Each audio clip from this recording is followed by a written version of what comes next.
the work, the people who own process, the people who make rules, and the people who fund things. Because leaders make great decisions when they have good information, and that best information lives within our workforce. So we must give them the opportunity through psychological safety to tell us what's going on. So yes, if you were thinking that was correct 30 years ago, that's not going to work in the future, and we are absolutely here to help build that future. So I hope this is fuel for you, these 3 days, that will sustain you, propel you, and inspire you over the time that we have. So we want to help move from safety talk to safety tool, from slogan to solution, from motto to method. Now, we have the opportunity, we have the honor to think about Jim Reason in the next few minutes. This was the first book I ever read on safety. It's the first book I ever read on human performance. And there is more in this book than I can ever go back and I think glean. I was amazed when I picked the book up a decade later that it had everything I thought I had discovered, really, in the last decade. It was there, I just didn't understand it the first time I read it. So today, we have an opportunity to think about how Jim has changed the path of everyone in this room. And we have a couple of people who are going to help us on that journey. John Wreathall and Rob Fisher, and John, who worked directly with Jim at the beginning, will tell us those stories, and then Rob will come and talk about, from that learning, where we started to mold those concepts into the way we do our work. If you would, please welcome John and Rob.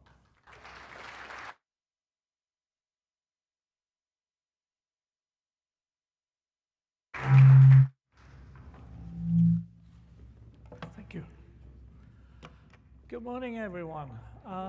So many bright and shiny faces at this hour of the day. I forget, being retired, that people do go to work at 7:30. Trust me, 9:30 is a much better time.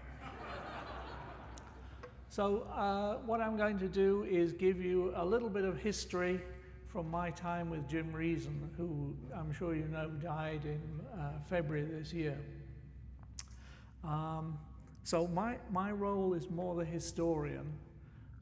Rob is going to talk about the here and now, I think, and Dave Woods, who I know, oh, I see him hiding somewhere in the corner, will be talking perhaps about the continuation and development and growth of these same ideas. So there's a sort of historical flow.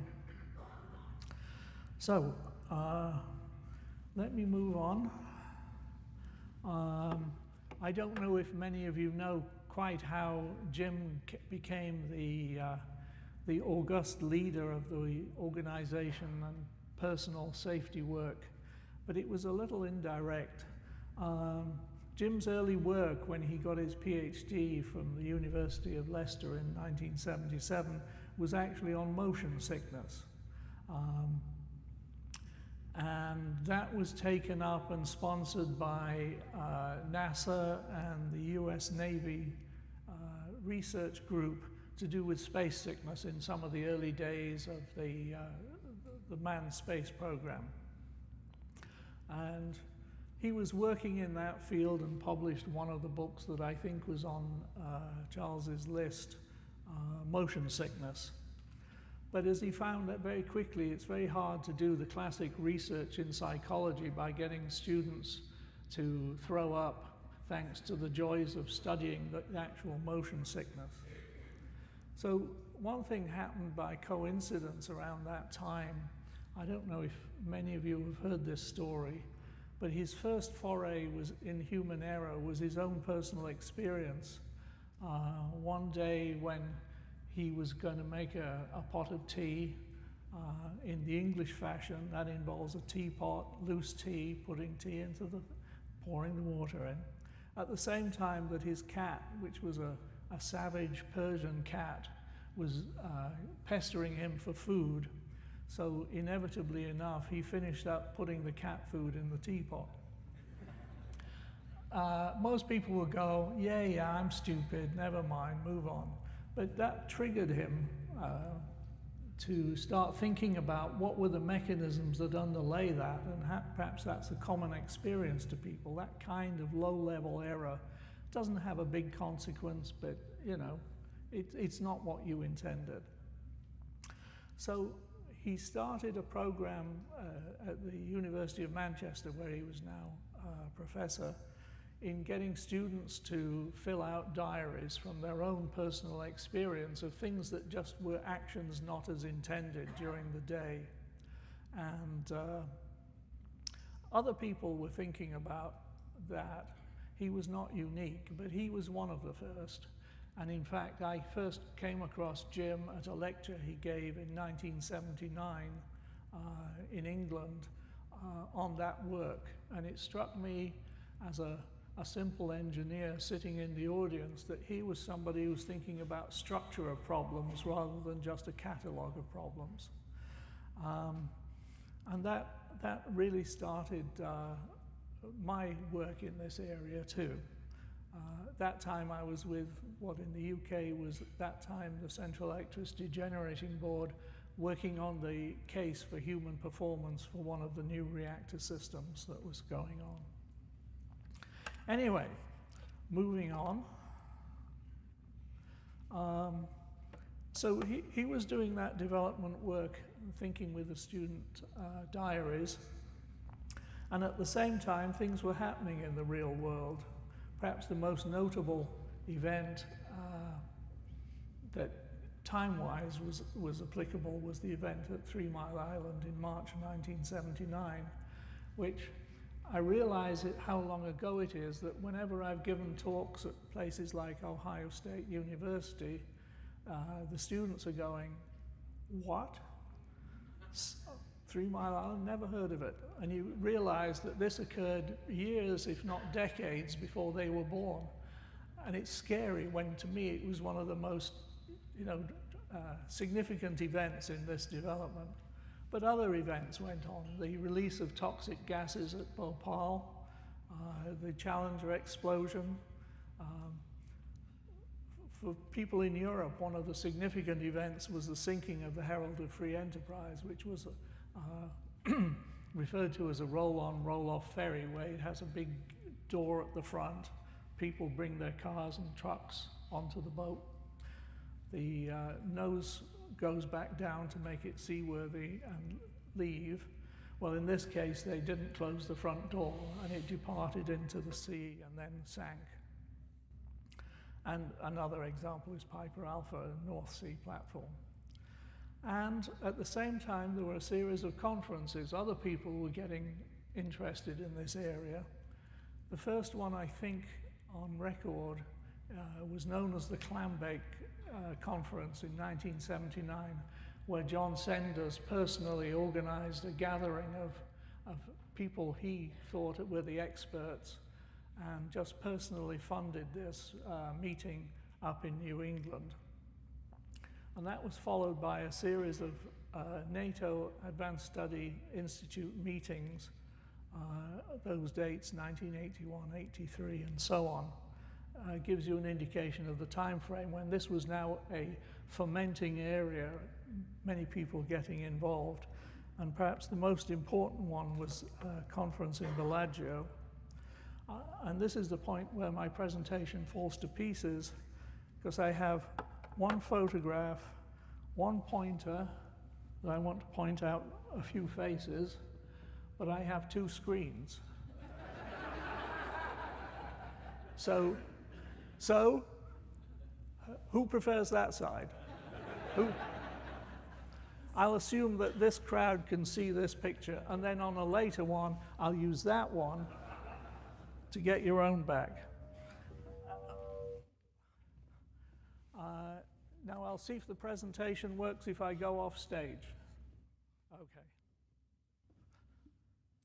Is it still working? Okay, good.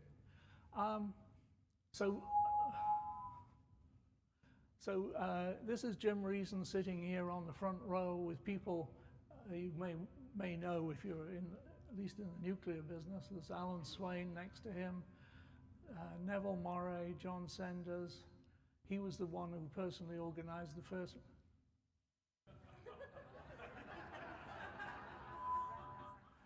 Now I'm getting confused. Jens Rasmussen, Tom Sheridan from MIT, the legendary Eric Holnagel. Who else?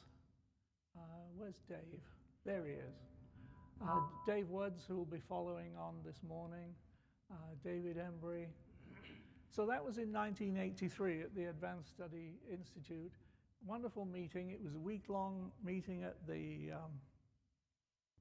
Rothschild Institute on the island, on Bellagio on Lake Como in Italy.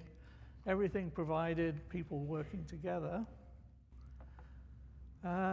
And rather sadly, it didn't produce much of an output. It was more the product in your own mind from the meeting being there.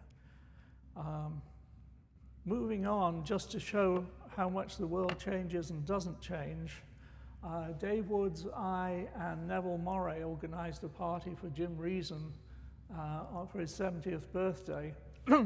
And strangely enough, some of the same faces, now I'll go this way, some of the same faces appear from that length of time.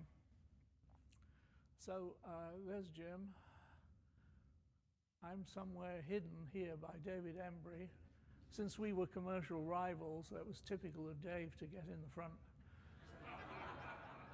Dave Woods, Eric Holnagel looking less like a bandit than he did before.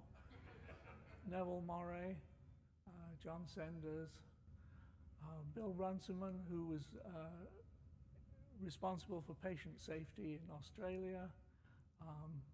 Various familiar faces to me who probably don't mean much. Much of those people in here have been involved in the healthcare business. Liam Donaldson, who was the head of the British Medical Group.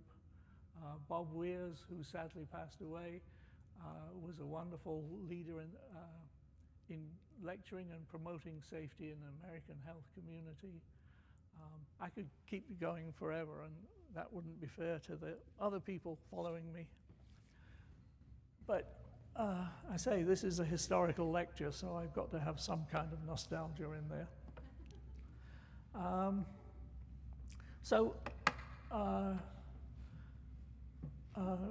Rob and Dave perhaps will touch on more of this. This is just simply cataloging the steps along the way. One of the first products that became very noticed by Jim was the generic error modeling system, GEMS. And it was to build on that early framework of how human errors and their influences had effects on different kinds of failure events. A lot of it was built off Rasmussen's skill rule and knowledge-based model. But it started to pull all these things together, and the latent errors, as they were then called, like the organizational factors and soft influences, started to be pulled into this. And then that grew over time with so that was documented in the book Human Error in 1990, which I think had the biggest influence in the beginning.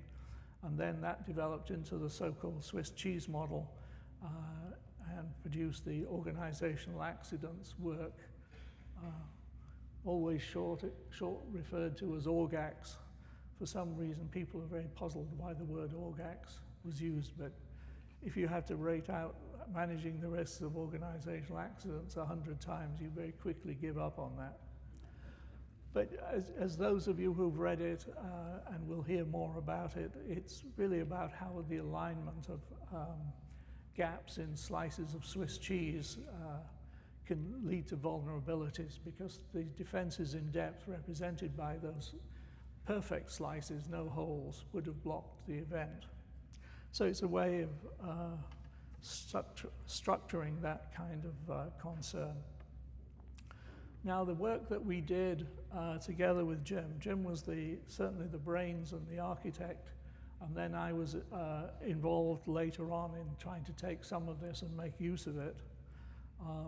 A lot of that work was done at a particular facility in the village where Jim lived, Disley, in the United Kingdom, just outside Manchester. And that was done in the lounge of the Ram's Head. I don't know if Dave Wood still does this, but it was always a question in the exam for people taking the human safety and human performance. They would lose significant number of points if they didn't remember what that name was and where it was.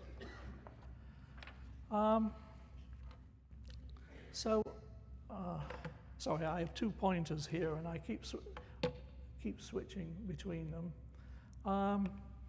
So in terms of products and things that you may have seen in your work directly, there were tools and advice and support given from those concepts. The tripod delta and tripod beta tools, which were developed for oil exploration and shipping. I wasn't involved in those at all, so I won't try and explain them. It's beyond me. MESH, Managing Engineering Safety and Health, was developed for British Airways engineering or British Airways maintenance after an event on a BAC 111 where the front windshield popped out on the pilot's side.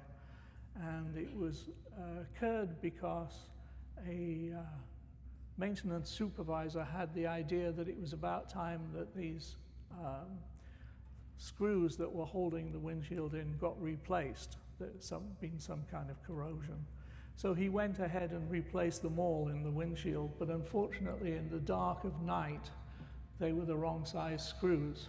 So at 16,000 feet, out popped the windshield with the differential pressure. The pilot survived by having the co-pilot hold his legs in while he's flapping in the breeze, and that led to British Airways wanting to try and improve that kind of event wouldn't occur. Another one that I was most directly involved with was a tool called Payoff that we developed for EPRI as a tool to try and identify problems at the front line and the supervisors. I don't know if Payoff still exists. It does? Okay. So I could go into more details, but I think the point was, at least for me, that was my introduction to resilience work, because one of the resilience questions is how do you learn from success? And one of the things is you investigate the events that were successful, perhaps those that were more successful than people expected, and trying to get information from the front line and supervisors about how things performed and what was unusual there. Anyway, a lot of Jim's work was taken advantage of in the healthcare, both in the UK and the US, particularly in the area, the interest by anesthesiologists of the work, since they're responsible for the patient surviving the surgeries and so on. They took a very keen interest in trying to maintain levels of safety and improve measures of safety. The work we did with INPO, with Tony Mashara in the 1990s, work in the oil industry.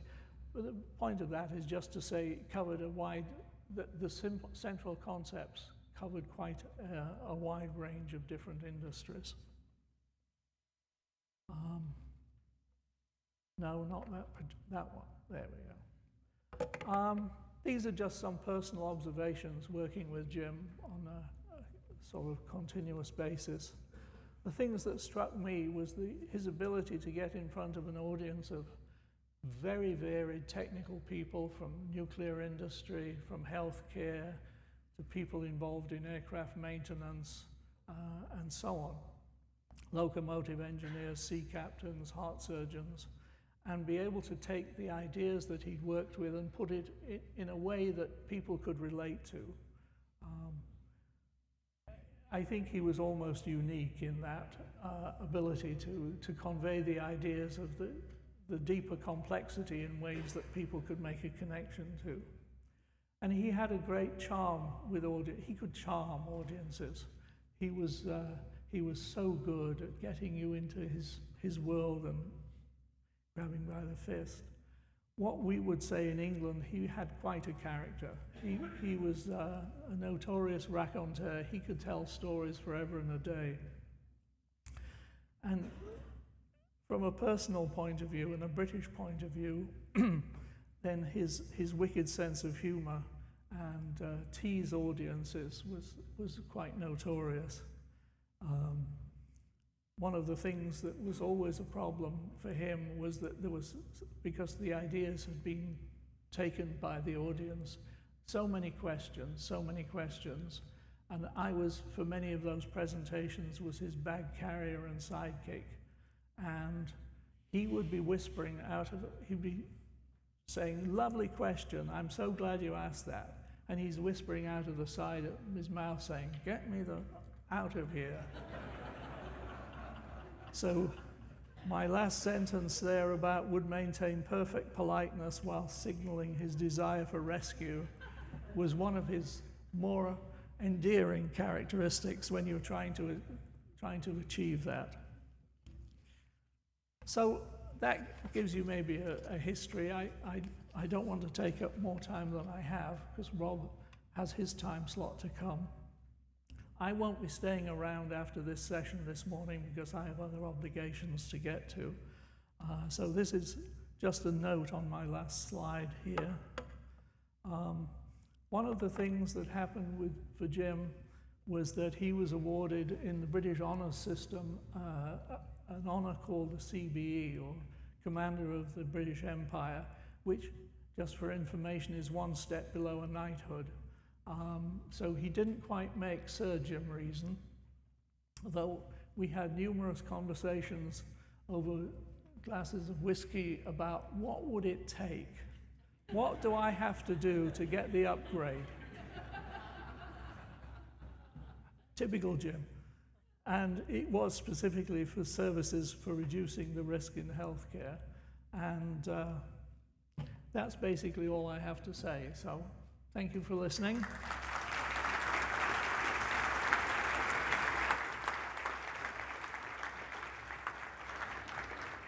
Hey, Shut up, Dave. that was John's job. Keep me quiet. And you also know how he has struggled for the last 40 years to succeed in that task. But this might be John's last public appearance. So, will everybody please give him an ovation for everything he's done for 45 years to build safety. John, you're great. Okay, Dave. Even though we argued a lot. And he couldn't shut me up. Thank you. That's great. So great. All right.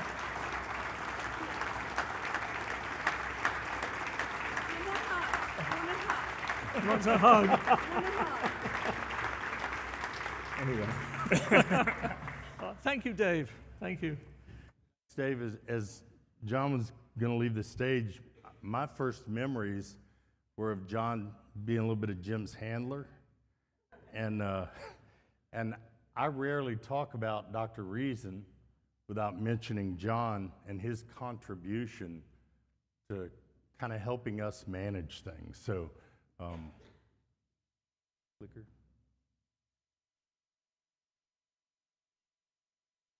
So, I go back to a time where I was more of a fanboy than a colleague. But I remember Dr. Reason kept saying, "Call me Jim. Just call me Jim." And I remember, shoot, didn't expect this. I remember him talking to a non-degreed operator, the way he would talk to engineers and doctorates, and the way he treated me. I just can't explain it. I got handed the book Human Error and told, go make this work. We were at the first nuclear power plant that got our keys taken away because of human performance problems, and nobody knew what it was. Jim would come down, John would come down, we'd sit down in Atlanta in a room, and he would explain to us what he was trying to convey in very technical terms in human error. And then he started writing a book that you know as Managing the Risks of Organizational Accidents. What I know is a flyer, a typewritten little pamphlet that was sat around the table, and that's a picture of it that I still have in my office, of what he was calling at the time Managing Organizational Accidents. And I still have that typewritten copy that he passed around and said, what do y'all think about this? Asking an operator what we think about the work of probably one of the greatest geniuses of our time in understanding how and why humans do what they do. Then he started writing the other books and making more contributions. And all I want to do for the next 4 or 5 minutes is just talk about the fact that this gentleman deserves a legacy. This is not something where you want to look up on your wall. Bob and I were talking about this morning. You know, a lot of us will look up on the wall and there'll be a picture, a black and white picture of a bunch of people, and we don't even know who our great-grandparents are. That's not going to be his legacy. So what I would like you to do is understand that it's the people that we touch because of him. Everyone in this room are part of his legacy, whether you knew it or not. The question is, what are you going to do to join your legacy to him? That thing about 3 Mile Island, I tell people all the time, look, we got to stop teaching things in a way that says, you know, when I was young, we walked to school barefoot in the snow, uphill both ways. I know, Grandpa. Folks, that's 3 Mile Island, Chernobyl, and Challenger to the people that are coming out of college today. We have to explain what's behind it. So I just want to talk about 4 things very, very quickly, and I'm going to fly through them. I want to talk about cheese, I want to talk about gyms, I want to talk about procedures or rules, and I want to talk about culpability. How many of you know that those 4 things are addressed in some of Jim's work? Great. So how many of y'all use hierarchy of controls in your work? Okay? But did you realize that if you turn it on its side, the way we have morphed Swiss cheese is it's the hierarchy of controls switched on its side. The problem is the Swiss cheese model was designed as a failure model. Now we're trying to predict where all the holes are going to be and where all the cheese is going to move to, but we forget that administrative barriers are going to fail at the rate of the individual using them at the time. I love that you connected it back to gyms. I don't think people know that that's where it started.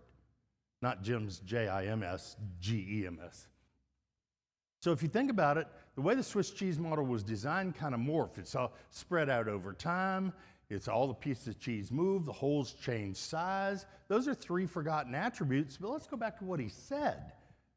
The Swiss cheese metaphor is represented by a moving picture. So when people say to you, the Swiss cheese model doesn't work because it's linear and our events aren't linear. Okay, that's not the way it was designed. Go talk to Grandpa about walking uphill both ways to school in a barefoot. In the general or generic error modeling system, modeled after Rasmussen and Jensen's work, that was his derivation, was a great explanation of that let us understand that this person on this task at this time is all it applies to. It's not a global model. It's about you sitting there in this moment on this performance of this task, and they have criteria associated with those elements, and we forget the criteria. Not only that, we misinterpret the rates. So if you think about it from a big picture perspective, the skill base is about our habits, the rule base is about our processes, and knowledge base is about gaps in our knowledge. Shouldn't our folks know about that? But man, was he ahead of his time. I want you to read some of this. I know there's a lot on this slide, but we got 2 modes, conscious and automatic. That starts sounding familiar, doesn't it? Unconscious isn't aware of the things that are going on around it. Can't make decisions in that unconscious mode. Our brain prefers to operate in that mode. Doesn't that sound a lot like System 1 and System 2 thinking? He wrote this in 1991, folks. That's a legacy that people are still explaining today. But if you understand performance modes, then you can see vulnerabilities, then you can do something about it. That's what he wanted people to do, not just know that they existed. If I say something wrong, I want you to jump up and go, that's BS. Okay. When we talk about procedures or process or rules, the things we're hearing about rules today have really not derived from that point of thought. How many of y'all have heard some of the things on the screen? Right? And we keep inching towards it. But the reality is, what Jim said was there's 3 kinds of rules. There's good rules, there's bad rules, and there's no rules. And if he were here today, I don't want to speak for him, he would say that some of the morphing to say we don't need any safety rules, and I'm not saying we're saying that, right, Todd? I'm saying this is how it's being derived out there. That we have to stop the train from being on the wrong track for a while, because some of these are crucial to the dissemination of our knowledge in our organizations. And then you go to culpability. My question is, if you call something a culpability model, what do the people that you're running it on think you're trying to do? It's in the name. But it gets even better. What do the people that are running it think they're trying to do? Again, say it with me, it's in the name. And the same thing happens when you just take the same thing, slap a different label on it called accountability, and you try and run it that way. So started with you can blame or you can learn. Now if you can blame, but you're going to limit learning. And all of the elements that have come around are derivations of things that he did, that we've even started talking about adaptability and how that adaptability manages people. My question to you is, where are you in his legacy? And I hope you question yourself on that. You're here today. There were 8 or 10 people sitting around a table back in the day. If I ever thought in the early 1990s, sitting around those tables with you guys, just banging things around, being asked to call him Jim and telling jokes about us and funny, dry sense of humor. If I'd ever thought that that would have led to me writing a book called Understanding Mental Models, I'd have told you were crazy. But I want to thank everybody in here for making me a part of that legacy. We've been doing this together as a group, as a community, for 31 years. And it is all because these 2 gentlemen were willing to sit down with us and teach us and be patient with a non-degreed operator that couldn't figure out some of the things they were talking about. Folks, I hope you join your legacy to Dr. Reason. And I appreciate and am humbled by the fact that you've allowed me to become part of that legacy. Thank you very much.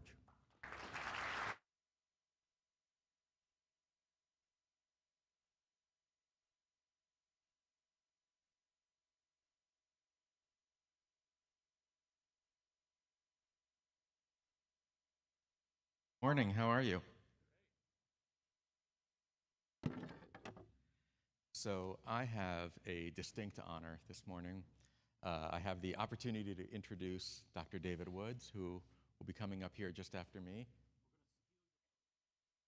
Go ahead. See, the thing is, when you get to my level in the world, you always travel with a tech crew. I'm like the president in that way, where when I speak, guys just come out with a podium and put it down wherever I'm standing. Yeah. So I have the distinct honor to introduce Dr. David Woods, and he'll be coming up in just a moment, but I wanted to share a few of my thoughts with you, and I started organizing what I wanted to say a few days ago and ended up having to Google, what's the difference between an introduction and a eulogy? And I'm not sure that was the right direction for this. So I set that aside and tried to pull something else together, and I thought, well, those jokes aren't going to work, right? So I thought, well, I would just tell you a little bit about how I got involved with the community, how I got to know Dave, and I think that'll shed a little bit of light on what you're about to hear. So the first thing you need to know is that I never expected to be doing any of this, to be working in safety. I kind of met Dave by accident. A family friend of mine, a friend of my family suggested that I take a one-off class with Dave. I needed to do something, get out of the house, and I only had two pieces of information when I signed up for the class with Dave. The first was that it was called systems thinking, and I wasn't sure if that meant thinking in systems or thinking about systems, thinking with systems. I felt like there needed to be a preposition in there that was missing. And the second thing was, because of the way it had been recommended to me, I knew it was taught by a guy who even mathematicians will say is a little weird. So I thought, this is absolutely, one way or another, I'm going to have a blast, right? And I absolutely did. That was 15 years ago. And I've been working with or for Dave Woods ever since then. It's not at all an exaggeration to say that few of us would be in this room if it wasn't for his work and his dedication and his ideas. Not only has he mentored numerous students, including Sid Decker and also Laura McGuire, who you'll hear from later in the conference, but his research and his thinking formed the basis of what we now think of as Safety 2 and New View Safety, which would lead into HOP and help us really start to change the world and appreciate the complexity of what's really going on here. His professional accomplishments are incredible and vast, but I can tell you that on a personal note, he has become the kind of mentor that I can rely on in any situation, to the point that when I come home with a real problem in my life, my family, my wife, my parents, everyone in my life tells me, well, what are you going to do? I don't know. Did you talk to Dave? What did Dave say you should do? Right? And I'm not entirely sure if that's because my parents really value his opinion, or they just decided that they're done parenting me and it's time to offload those responsibilities to someone else. But either way, I have always gotten good advice, and I am sure that what he is about to share with you now will be useful to you in your lives, as what I have learned from him has already been. Please, it is my honor to introduce Dr. David Woods.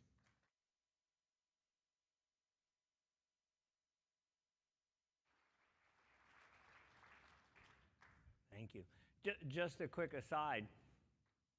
He was in the first two classes, and there were no slides, no lectures, no tests in the class. And after the exercises of the first 2 days, talked to him after class, was like, where did you come from? How'd you get here? And by the way, why don't you hang out in the lab, because I think you're pretty good at this. 2 classes.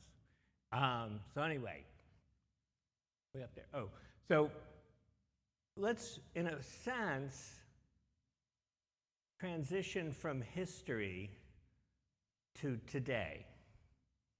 And so I want to highlight that the journey that we've been on, highlighting this going back, in particular, we'll use the anchor of roughly 1980, to the challenges and opportunities we face today in 2025. And the Resilience and Proactive Safety Group at OSU, might be of assistance. So let's talk about the future of safety. It is at risk. But what did we just hear? It's always been at risk. Nobody's noting the disclaimer up there? Safety is always controversial. It's always been controversial. Every advance in safety, ones that we take for granted today, was hard fought. It was resisted, often intensely, right? Even when adopted, there was backsliding and retreat. Sometimes those innovations, when institutionalized, became stale and needed to be reinvigorated over time. Safety has never been mission accomplished, but always a challenge to be asked, re-asked, and retaken up as opportunities to make systems work and create safety. a little over 20 years ago, testifying in Washington in the aftermath of tragic adverse events in patients' unsafety. I had to summarize what proactive safety was. And our mantra, this might contrast with another mantra we hear a lot about these days in 2025. The mantra of proactive safety is create foresight about the changing shape of risk before harm occurs. Right? We're trying to do things before harm occurs, right? All right, sidebar 1. Okay, you heard John say, how do you get Dave to be quiet? Well, it's even worse than that. What I'm going to run through is kind of an introduction, synthesis. It's a direction and point you to resources and possibilities to meet the challenges going forward that we all face. And that means I'm a two-pass person. So when the video comes out afterwards, you're going to need to go back through it. So don't try to take a page or two of notes like Todd said. All right? Highlight a couple key things. Notice a few things we're going to go through. We're going to play a couple games. All right? But my ask is go back through. And you're all going to go, sure. And of course, you're not going to do it. Why? Because you're overloaded. Oh, wait a minute. This is going to come back over and over again. That's right. Safety always challenges conventional wisdom. So let's go back in history. 1978, 9 months before 3 Mile Island. The Lewis Report is a team of people who are reviewing safety of nuclear power plants and risk analysis. And note some of the things in this.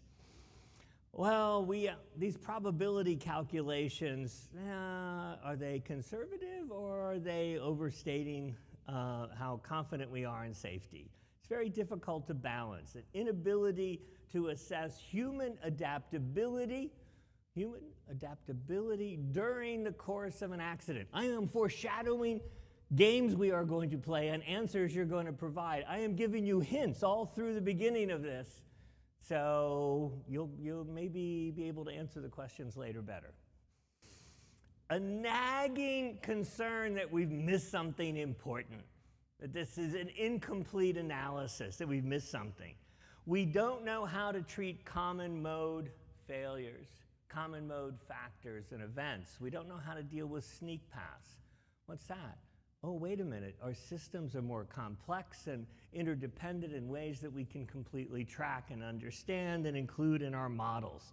We are unable to be sure whether the safety probability is off low or high, but we are certain the error bands are understated, right? Basically, the review was, wait a minute, from today's lens is adaptive capacity matters. Uncertainties are very difficult to wrestle with. Interdependencies can produce cascading events, and there's limits on the robustness we think we have built into the system to be defensive in the face of challenges. So there's an old saying. Adaptive capacity? Well, when do people adapt? And the old saying is when they have to. But when they have to, the question is what direction do they adapt in? Do they retrench and retreat? Or do they act in a way to revitalize, reprioritize, reconfigure, right? And move forward? I don't mean to say you're the revitalization side, and I don't mean to say you're the retreat side, right? But in fact, we are all caught up in that tension back and forth between these possibilities. Sidebar 2. All right, remember ask 1? And why that's actually a big ask, not an easy ask? Why? Extra investments, right, are most important when least affordable. I wrote that after the Columbia Space Shuttle accident in 2003. What's our problem, right? When we need to change, especially if we do it after an accident, the debris and confusion thrown up by the accident overloads everybody, and that's the time when you're trying to revitalize and improve, perhaps in fairly dramatic ways, because the event says your model of how we create safety is off. Just like the Lewis report said in 1978, maybe our model of how we create safety is off, and 9 months later, the world said, damn right it's off. It's completely wrong. Right? The way we understood the role of people, the way we understood cognitive work, the way we understood complexity in systems, the linear assumptions we were making, the independence or trying to make an independence assumption work. And John will remember all the battles we had with the risk analysis people. He was present in a few where I left the room cursing. That was calm for me in those days. Wait a minute. Approaching overload or reaching saturation is the natural state of all systems. Approaching saturation, running out of the capacity to respond as challenges grow, disturbances grow and cascade, right, is the natural state of all systems. We started a consortium, industry university consortium. We called it the Snafu Catchers, right? You all remember what SNAFU stands for, situation, normal, all effed up. And that was from the winning side, the frontline troops, the sharpest of the sharp ends, about our side, who were winning and had all the logistics. And we thought the situation was normally all effed up. And why did we call it that? Because on the side of a plane, they put their logo, which was Snafu Snatchers. We updated to Snafu Catchers to emphasize, right, that effective leaders, this is called the law of stretch systems. So we've moved on quite a ways from those 90s results. We have laws. The law of stretch systems highlights that effective leaders will take advantage of advances to ask people to do more, do it faster, and do it in more complex ways. Now, we now know how to derive that law from first principles. Whoa, folks, right? They all say to me, Dave, give me a number. I go, hey, I'll give you a theorem. I'll give you a proof of a theorem about how the universe works. How about that? Then we can be like physics, right? So what does that mean practically? That means everybody, all of us in the modern world, have adapted to the experience of approaching overload. And because we regularly anticipate and experience approaching overload, those aspects of adaptation are built into the way we work when we're not approaching overload. Those habits become, right, frontline, not just exceptional or occasional. So this is really a critical thing, and we can give you, right, very abstract papers and ideas and theorems to go through, but it's actually very simple. All right. So what actually happened in all those things? I drew it out and took a picture. Unfortunately, our wonderful new ideation room in our department, nobody thought about the lighting, and the lighting is terrible for taking pictures for what you draw on the board. So think about how we adapt. When we have to, when do we have to? In the face of anomalies, surprises, and shocks.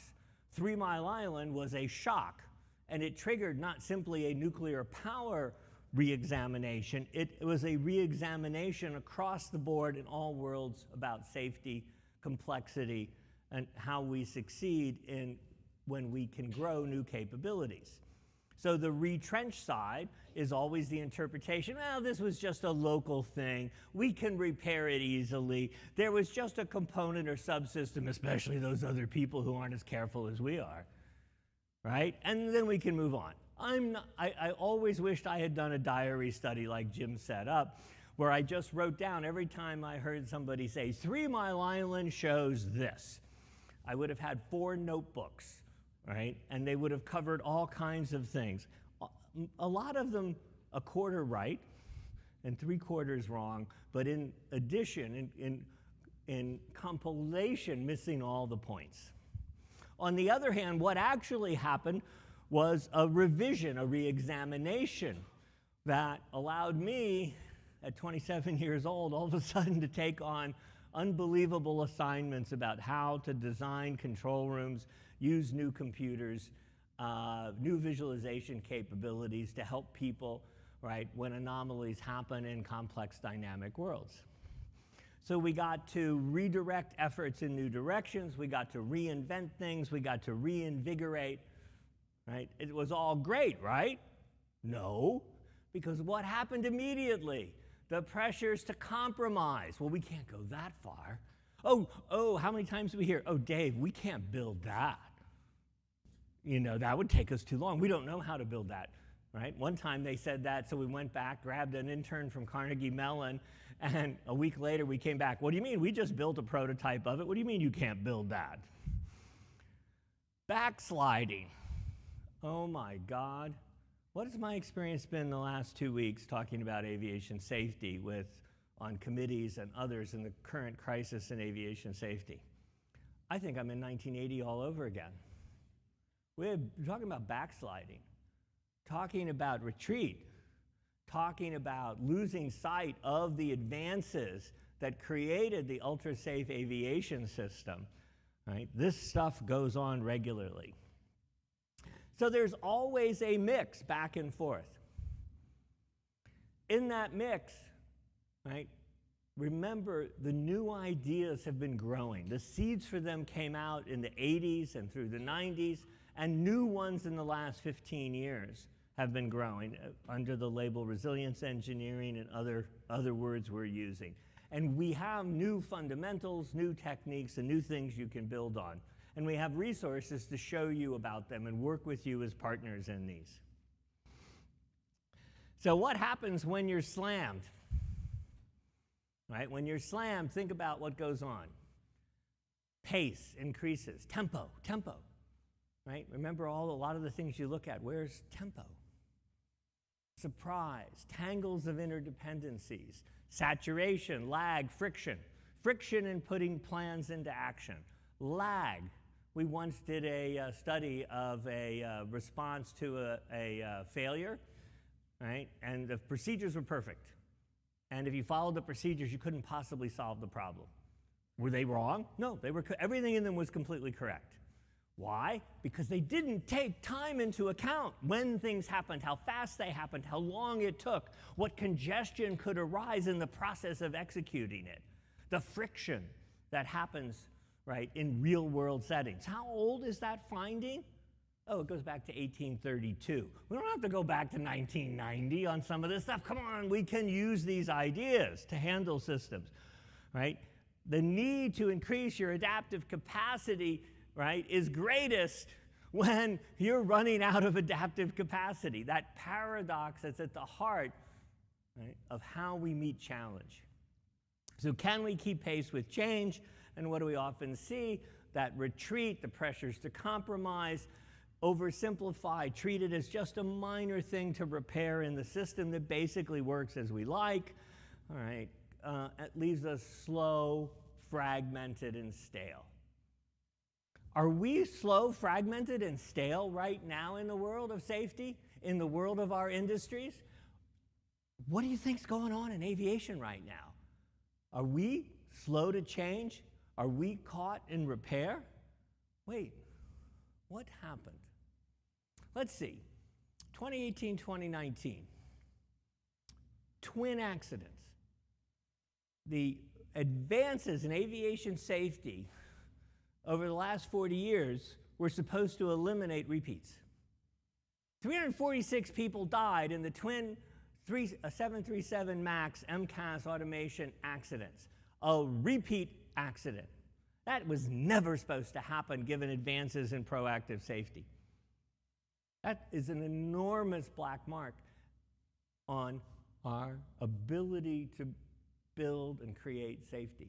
What happened this year in the DC midair? Right?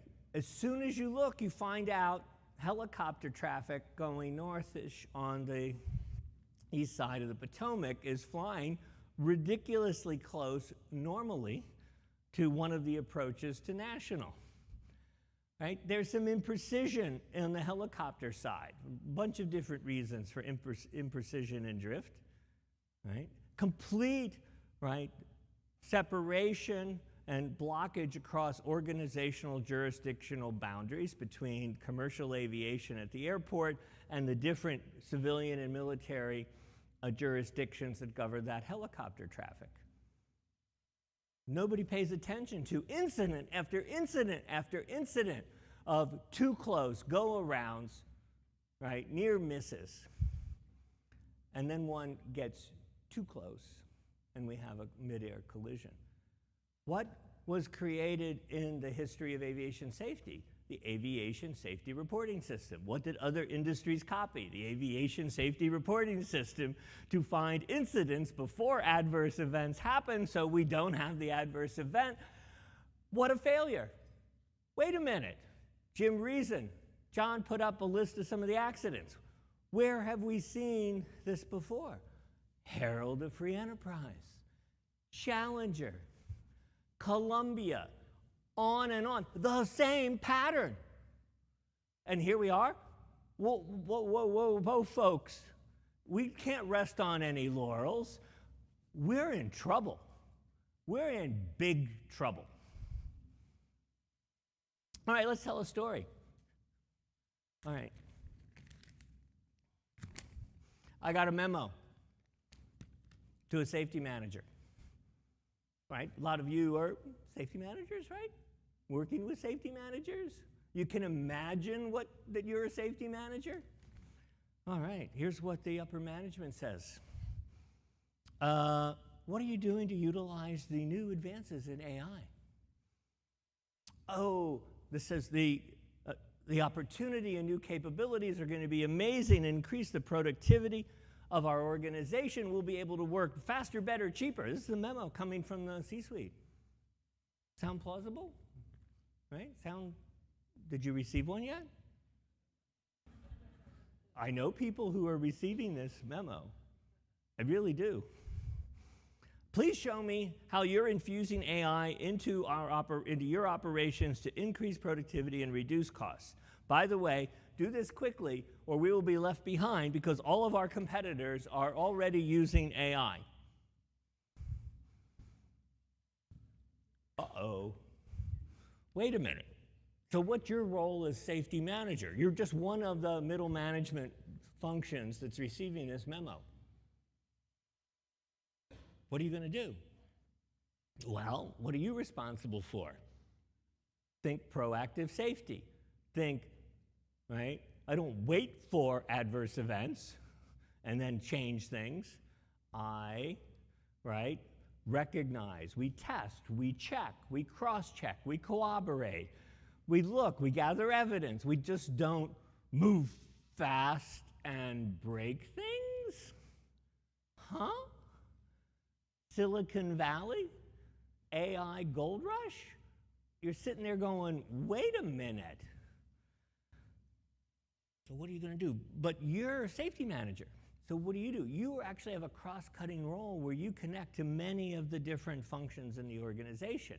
You have ways to interact with them. You have ties, informal, semi-formal, direct, and you look around and you look at the actual operations and jobs people do, and what do you discover?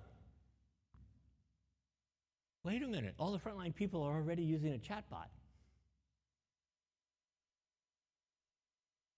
Just in case you don't know, because you're disconnected from universities, in the fall semester, did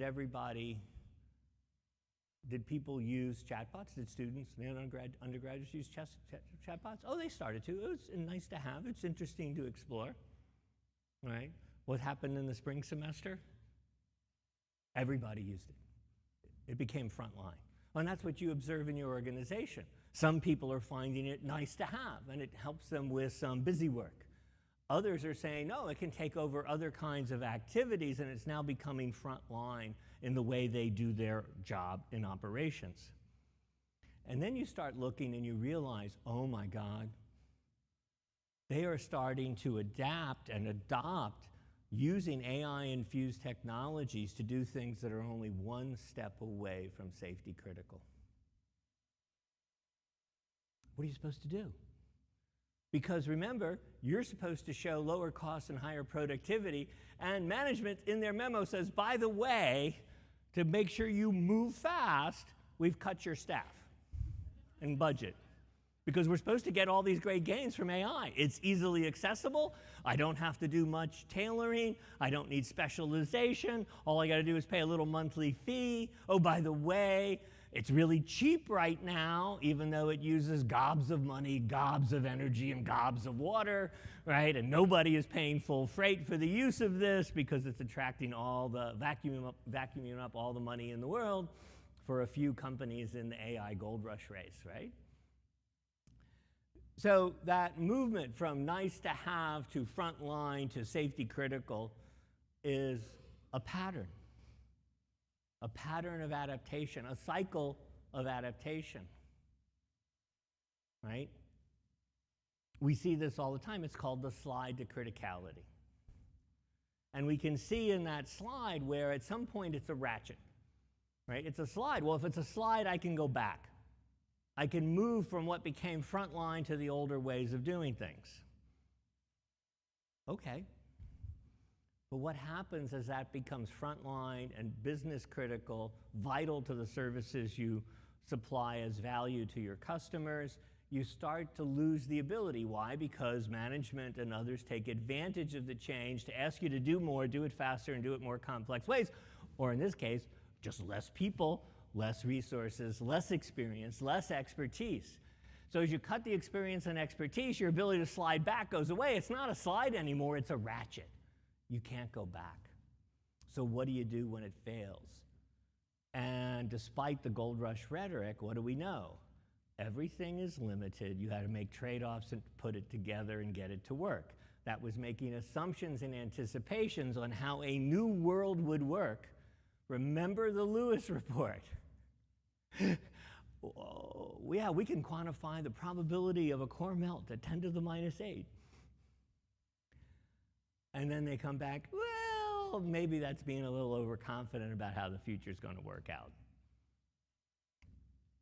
So now you're the safety manager. Notice what's going on. You have pressure from upper management for you and middle management. You've got adaptation going on bottom up, and you're caught in the middle.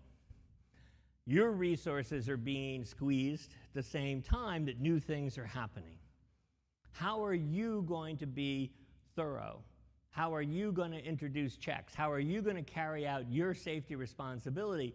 Because if they just move fast and happen to break things, and I guarantee you they break things, then, right, aren't you responsible?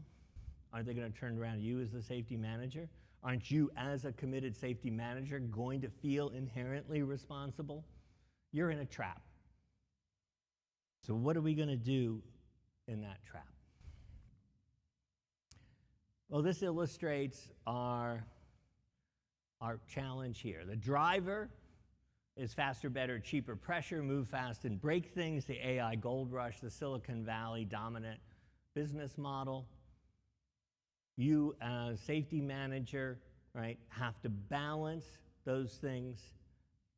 So you have to adapt. You don't have a choice. It's forced upon you.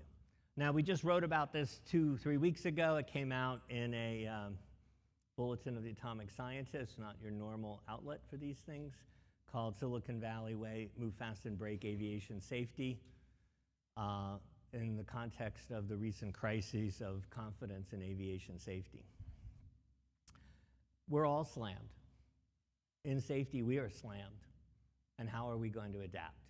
It's a challenge for the future, how we're going to do this. So let's figure out how we're going to do it.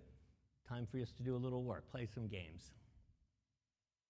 And in order to think about how resilience engineering strategies, operational approaches, and tactics can help you adapt how you adapt and we could show you examples, for example, from military history of how this plays out. They do have some interesting quantitative data. The dimension is called rivers of blood, just in case anybody really wants quantitative measures that have dramatic impact. And the other side of this is, remember the history of safety.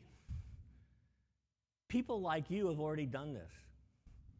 Safety has always been about adapting to challenge conventional wisdom and produce change. So we're going to start with a way to do that. It's called flip the frame heuristic, right? And remember, as we do change, we're going to face resistance, we're going to have retreatists, we're going to hit zombies and other kinds of opponents. So let's play. You ready? Okay. Famously, a mathematician named George Box once wrote, "All models are wrong, some are useful." 4 decades ago. So here's what every table needs to do. Take a moment. What is critical in this line that is not contained in any of the words in George Box's line? What is critical but not explicitly expressed in his line? All right? Talk among yourselves at your table. Come up with some ideas.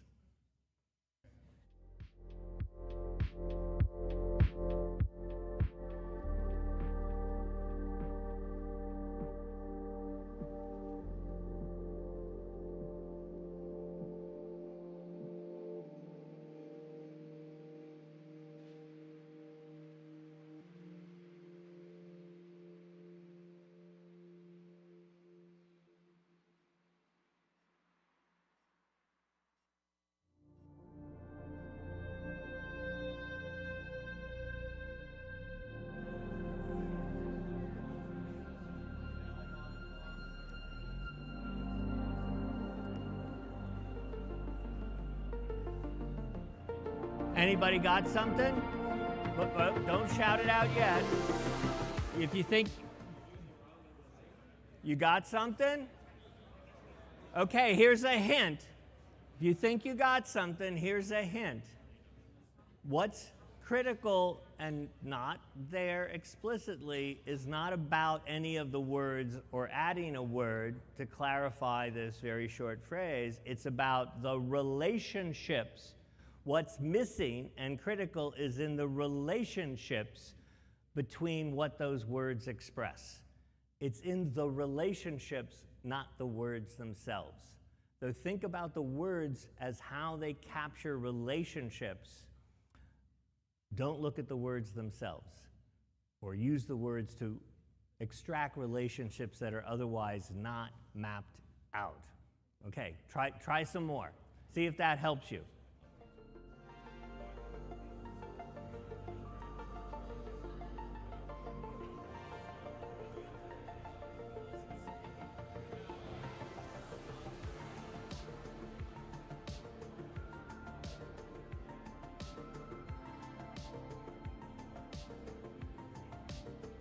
You got a good one? You solved it?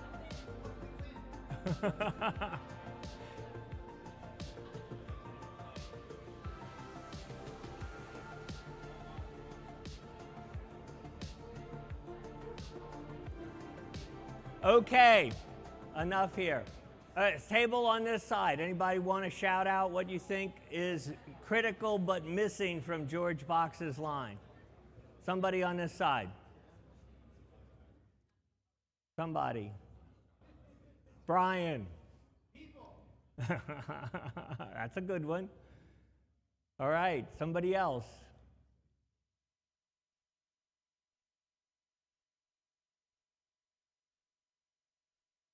Yeah? So I need some, how do I distinguish between these? Okay.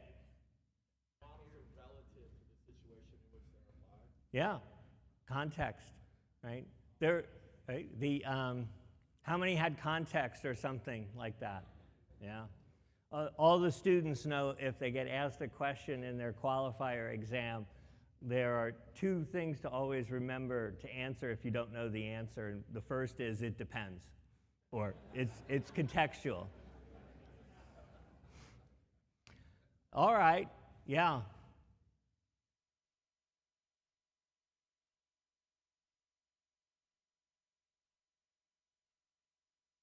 Right?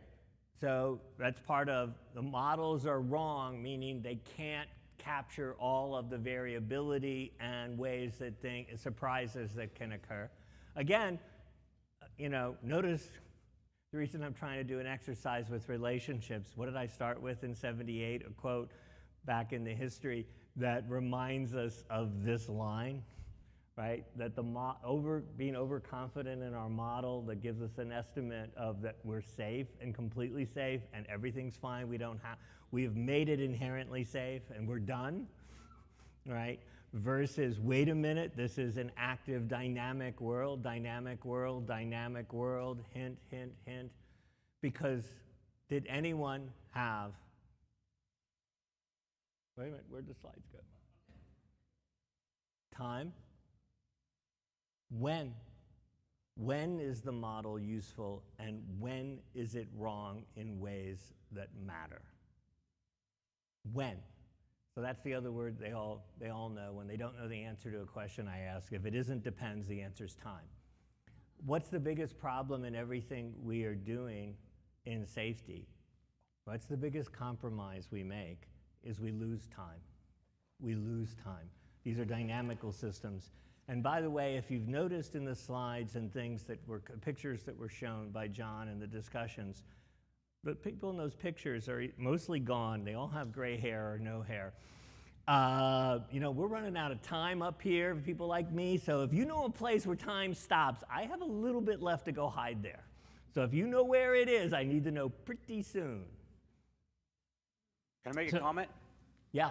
So if I understand you correctly, am I interpreting this correctly that models, the ones that are useful, tend to only be useful in retrospect? Well, let's put it this way.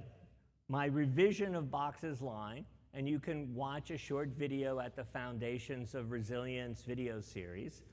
So the new revision. So in effect, George Box's line was correct several decades ago.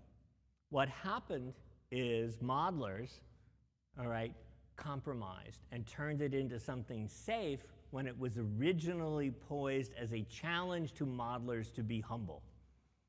And the modelers said, no, I don't want to be humble. Remember the Lewis report saying we can be sure nuclear power accidents are not going to happen at 10 to the minus 8, 9 months before it actually happened. Right? And so actually, the revolution in resilience engineering, the flip the frame, is models, once useful, inevitably become stale as change continues. What did I just describe about the history of aviation safety leading to today's crisis? Innovations that created safety became stale and ineffective as we backslid, taking safety for granted as a noun that was just a state that we were once in would stay forever.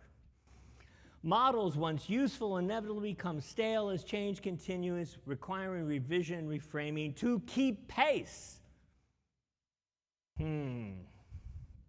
What are we doing?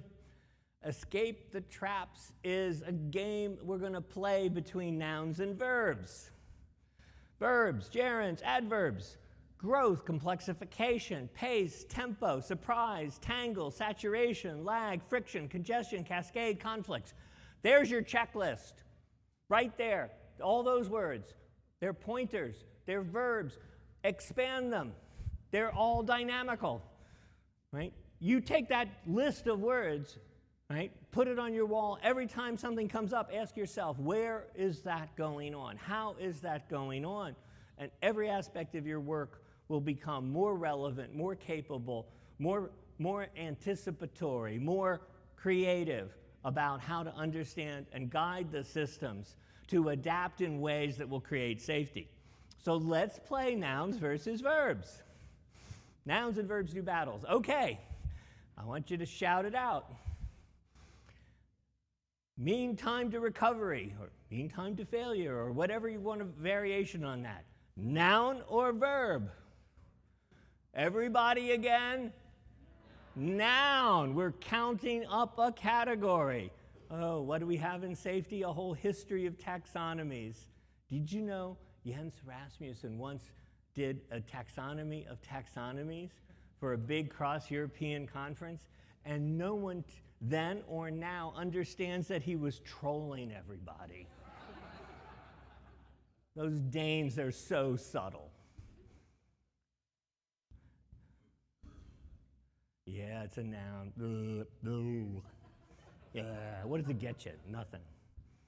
All right, in fact, here's some colleagues, Dave Alderson, Dan Eisenberg, highlighting this, where one of the misunderstandings about resilience is it's just rebound, and you can go look at this paper that shows that despite the popularity of rebound as one interpretation of the word resilience, this is incorrect, unuseful, not taking us anywhere.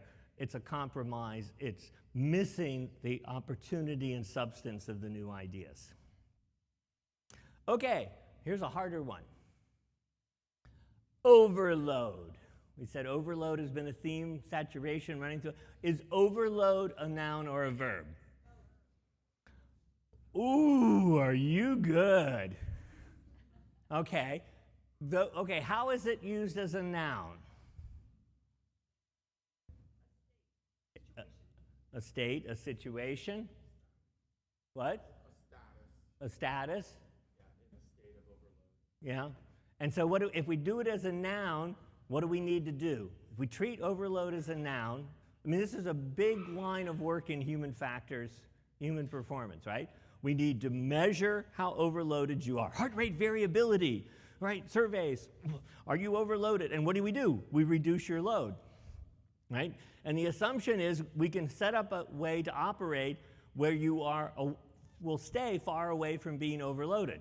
Does that sound like how systems work, right? We can build a system that will stay far away from its boundary performance, and it will always be operating far from the boundary. And you go, no, what's the law of stretch systems say? The law.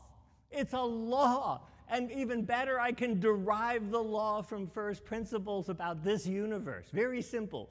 3 assumptions, right? And we can get to it. The law says they will take advantage of the improvement that reduces workload to get faster, better, cheaper performance because they're under pressure to achieve advantage, or they're seizing an opportunity that's an advantage relative to their role at their layer in the system. We understand these processes now.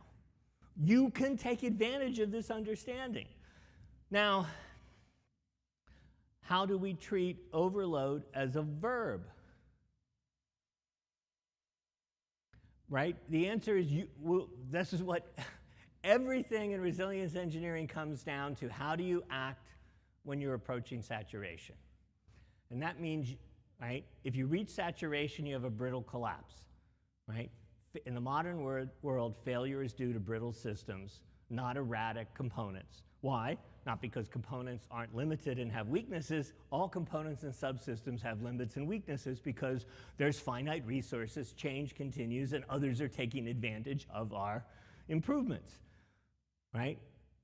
Part of the reason we have limits is because we're successful, which gets taken advantage of, which moves around the squeezes and pushes us back to the limits of overload if we're a single unit or player or automation. It applies to everything. Automation, people, teams of people, organizations, functions that they carry out.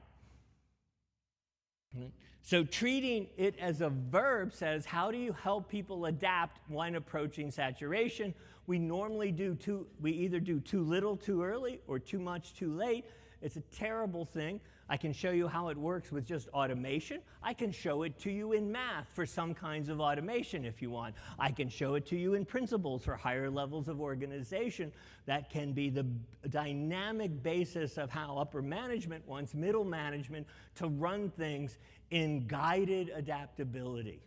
The plans are guides that help resource your adaptive capacity in the face of the inevitable surprises and pressures that will lead you to be near saturation. Right? Are you going to design the system so there's extensibility? Because you will inevitably hit the boundaries. You will saturate. As you approach, you have to stretch as you approach the boundary. That's extensibility. Extensibility is a universal parameter. Its discovery is 10 years old. Right? If you can't gracefully extend at the boundaries, you're not going to be effective. Period. So your system is more brittle than you realize and fails less often than it should. Why? Because some people in some roles are the ad hoc source of that stretching or extensibility that makes up for the holes in the designer's work. Quote, Jens Rasmussen, 1981. Swiss cheese, the holes move around, that you don't see all the holes. When did you notice the holes? After the ferry sank. Could anyone notice the holes before? No. Did anyone notice the signs? They weren't weak signals, they were strong signals.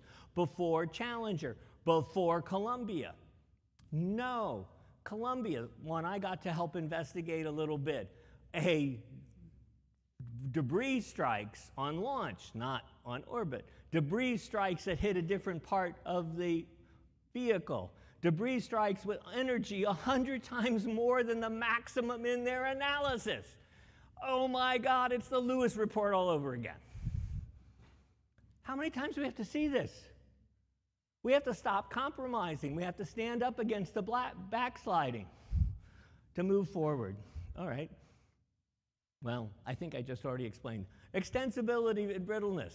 They are labels for patterns, so they're verbs. Right? Right? You can go to our video series on foundations of resilience, and you can see this. You have to look at a couple of the intros to get the basic ideas about how do you adapt to seize opportunity and meet challenges. Both of those are going on simultaneously. But growth and complexification is the verb process going on. Remember, our problems are as much a result of our successes as our weaknesses, because there's always weaknesses, finite resources, and change continues. So root cause, noun or verb? Come on, root cause, noun or verb? Noun. Yeah. That's why it just keeps not getting us anywhere.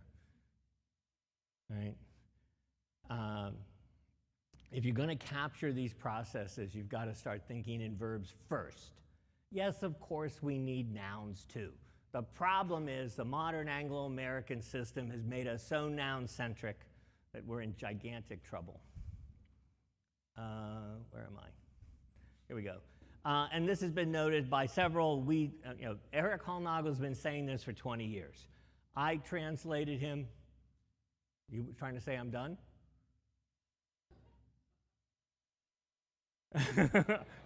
John left. You took away the one guardrail, which is a great illustration of why in AI, right? Aren't I not kind of like a chatbot?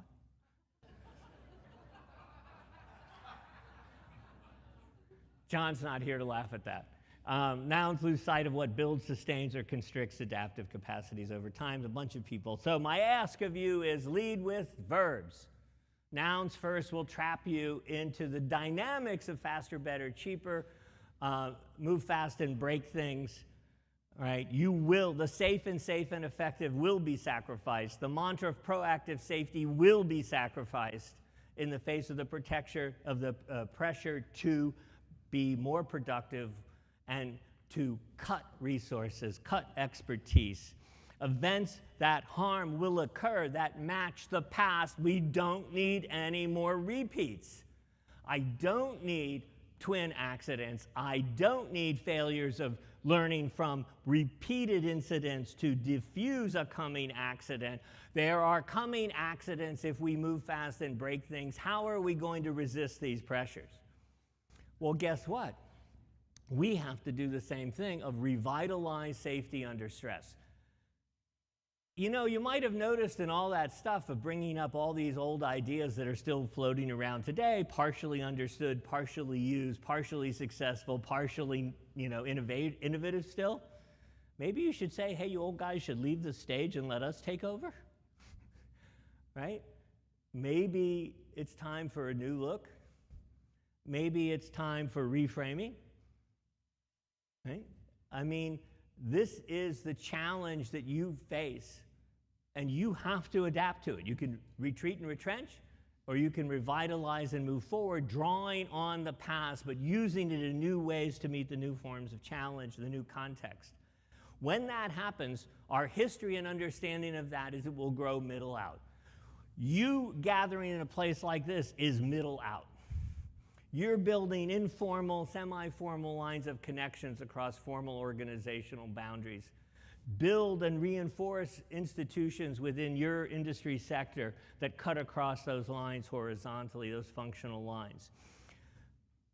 In the face of being slammed by multiple stressors from multiple directions, as is going on right now in society, engineering, technology, safety, you have a larger range of adaptive behavior than you realize. You think you're more trapped than you really are. You think you have less room for maneuver than you really do, right? You have more. Trust me, you have more. You are capable. The trap is the workload trap. Extra energy to invest is most needed when least affordable. You have to find ways to generate that energy going forward. You have to play lots of little things and see which ones can grow, which ones recruit others, which ones build reciprocal relationships, to develop new ways to be thorough in a world that values speed. Because if you aren't thorough, if you don't cross-check, corroborate, and test, you can't do proactive safety. But the world says, move fast. In fact, the world says, let's just break things. Let's just break it, because then you'll have to move fast. To what? Well, there's some vague, beautiful system in the future with satellites and chatbots and blah, blah, blah, right? You can do this. Now, I could give you, and I'm out of time, I think that's what they've been waving about. Land the plane, land the plane. I'm actually about the end. I could take you through a NASA success story of a resilience engineering style adaptation that's been very successful for over 20 years because of the Columbia accident. It's a kind of flying reserve called the NASA's Engineering Safety Center that's come into action. The key thing is that it advances effectiveness and safety together. It is an extra expense. I didn't predict it would last this long because I thought it would get squished by faster, better, cheaper pressure. But it has survived for 20 years as an effective, and it's a demonstration of being effective in safety and increasing productivity. Has helped keep it alive. It's cross-cutting. It integrates different forms of expertise. It values experience and expertise, recognizes it's a scarce resource, and tries to get the maximum leverage from it. Right? And it helps everybody. It makes safety part of the everyday operations of the organization. And we could talk about that. You can build a way to have criteria. Thank you for the criteria comment earlier on George Box. You need better criteria to justify sacrifices of productivity for thoroughness that lead to safety. Because most of your safety checks will not reveal things that are high risk and have high urgency to intervene. Right? But if you never do them, you'll miss the ones that are clear. You won't be looking for them, or the pressures for productivity will lead you to discount them. Remember, the signals were not weak or subtle, right? They were in between the words. They were in the relationships. That little exercise about George Box, right, was an example of how hard it is to see the things that are in between the words. When afterwards we look at it and it's clear cut, how could they have missed it? You have to adopt guided adaptability as a basic mode for working. That doesn't discard plans and processes and procedures and things, but the path to be safe and effective when the pressure to be more productive is overwhelming. ForgeWorks, Beth, Dave Provon is one example of doing this. These are things that can be done. Each of these things you could start next week at your organization. You really could. Now, you probably need a partner. You probably need a little dollop of money to get things, but more important is you need to have partners who are willing to rethink, reframe. You have partners who are willing to synchronize and coordinate in a new way, right? Because what does all that production pressure do? It means everybody retreats into their role, which means nobody's coordinating across lines. What was in those? No coordination across lines, fragmented, and what did we have? The DC midair, right? Right? Connect all, that's why I said the two paths. Go back through this and you'll see all these connections that were there.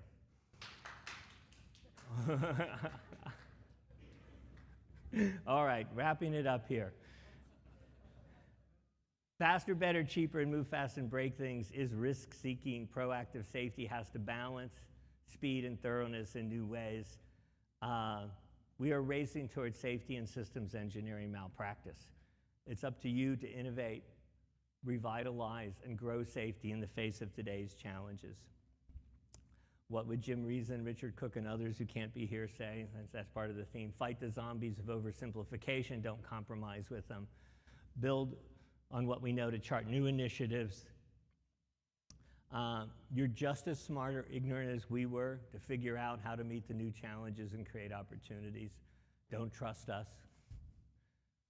Right? We have some good ideas and starts for you. Charge ahead.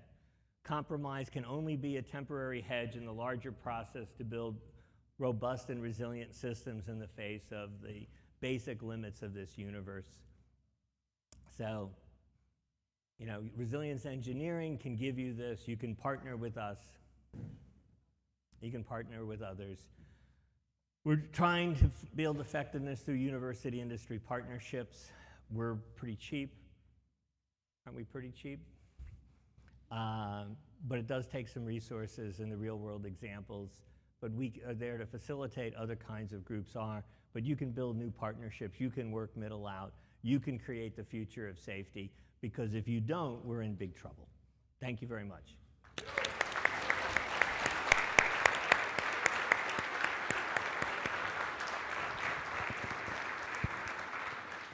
We will reconvene at 6 till the hour. 6 till the hour.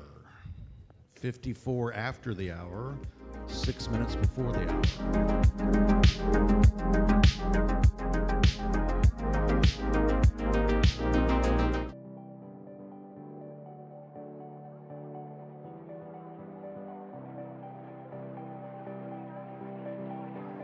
Our programming will begin shortly.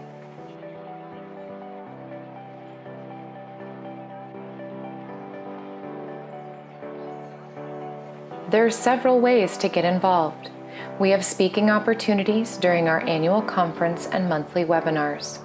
Community members may submit videos, blogs, white papers, case studies, and micro-learning opportunities for publication to our members.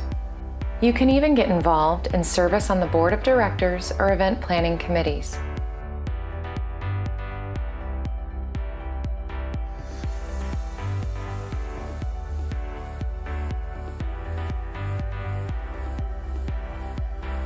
Community 2.0. Continued focus on organizational transformation through shared learning.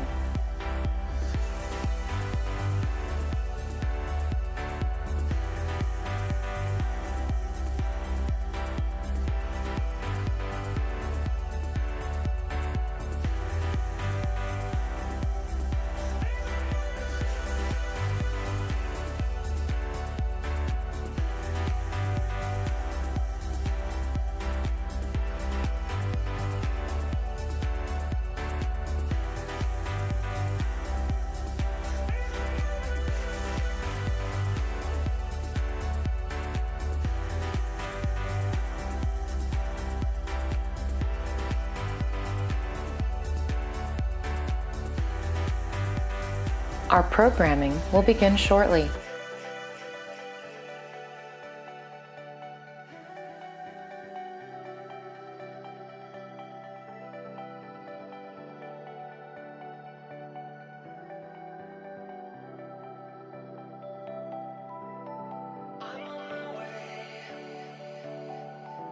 Right back to you. I am on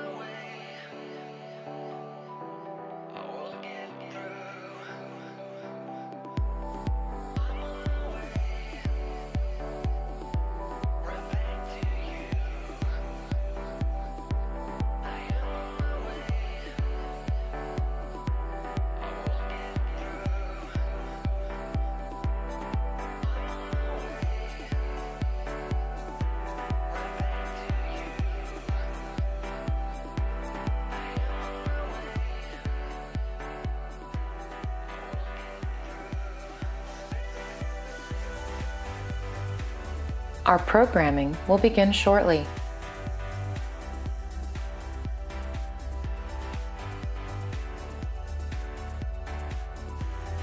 There are several ways to get involved. We have speaking opportunities during our annual conference and monthly webinars. Community members may submit videos, blogs, white papers, case studies, and microlearning opportunities for publication to our members. You can even get involved in service on the board of directors or event planning committees.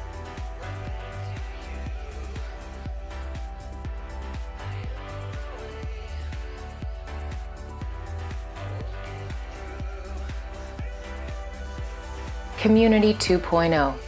Continued focus on organizational transformation through shared learning.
Our programming will begin shortly.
2 minutes. 2 minutes.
Here we go, here we go, here we go.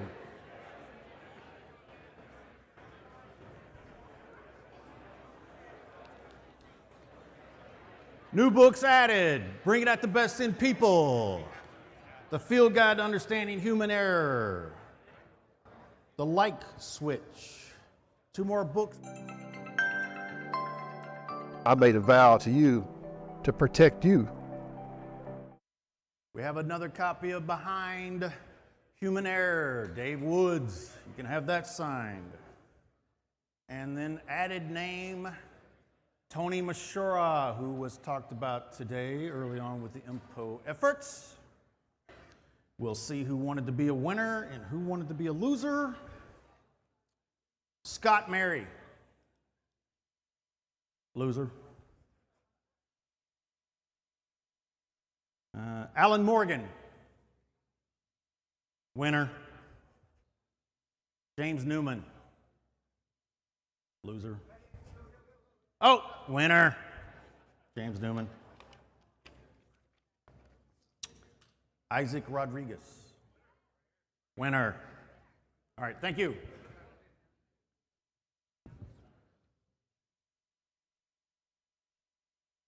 Move. Let's not take any more time. Our friend, Bob Edwards, the hop coach, who operationalized the concepts and the grandfather of all hop coaching, Bob Edwards.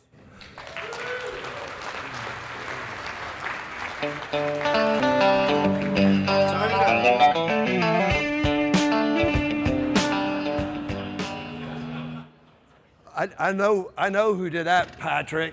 Yeah, so I'm from Tennessee, and if you don't recognize that song, it's Sweet Home Alabama, which is not my theme song, right? And my wife's from Opelika, Alabama, so when Tennessee beat Alabama, I couldn't even celebrate. I'm like, yay. She's over there in the corner, curled up in the fetal position, crying. So, thank you, Patrick. Should have known. It's good to be here. I've not been here since it was called HPRCT, I think, was the last time I was here.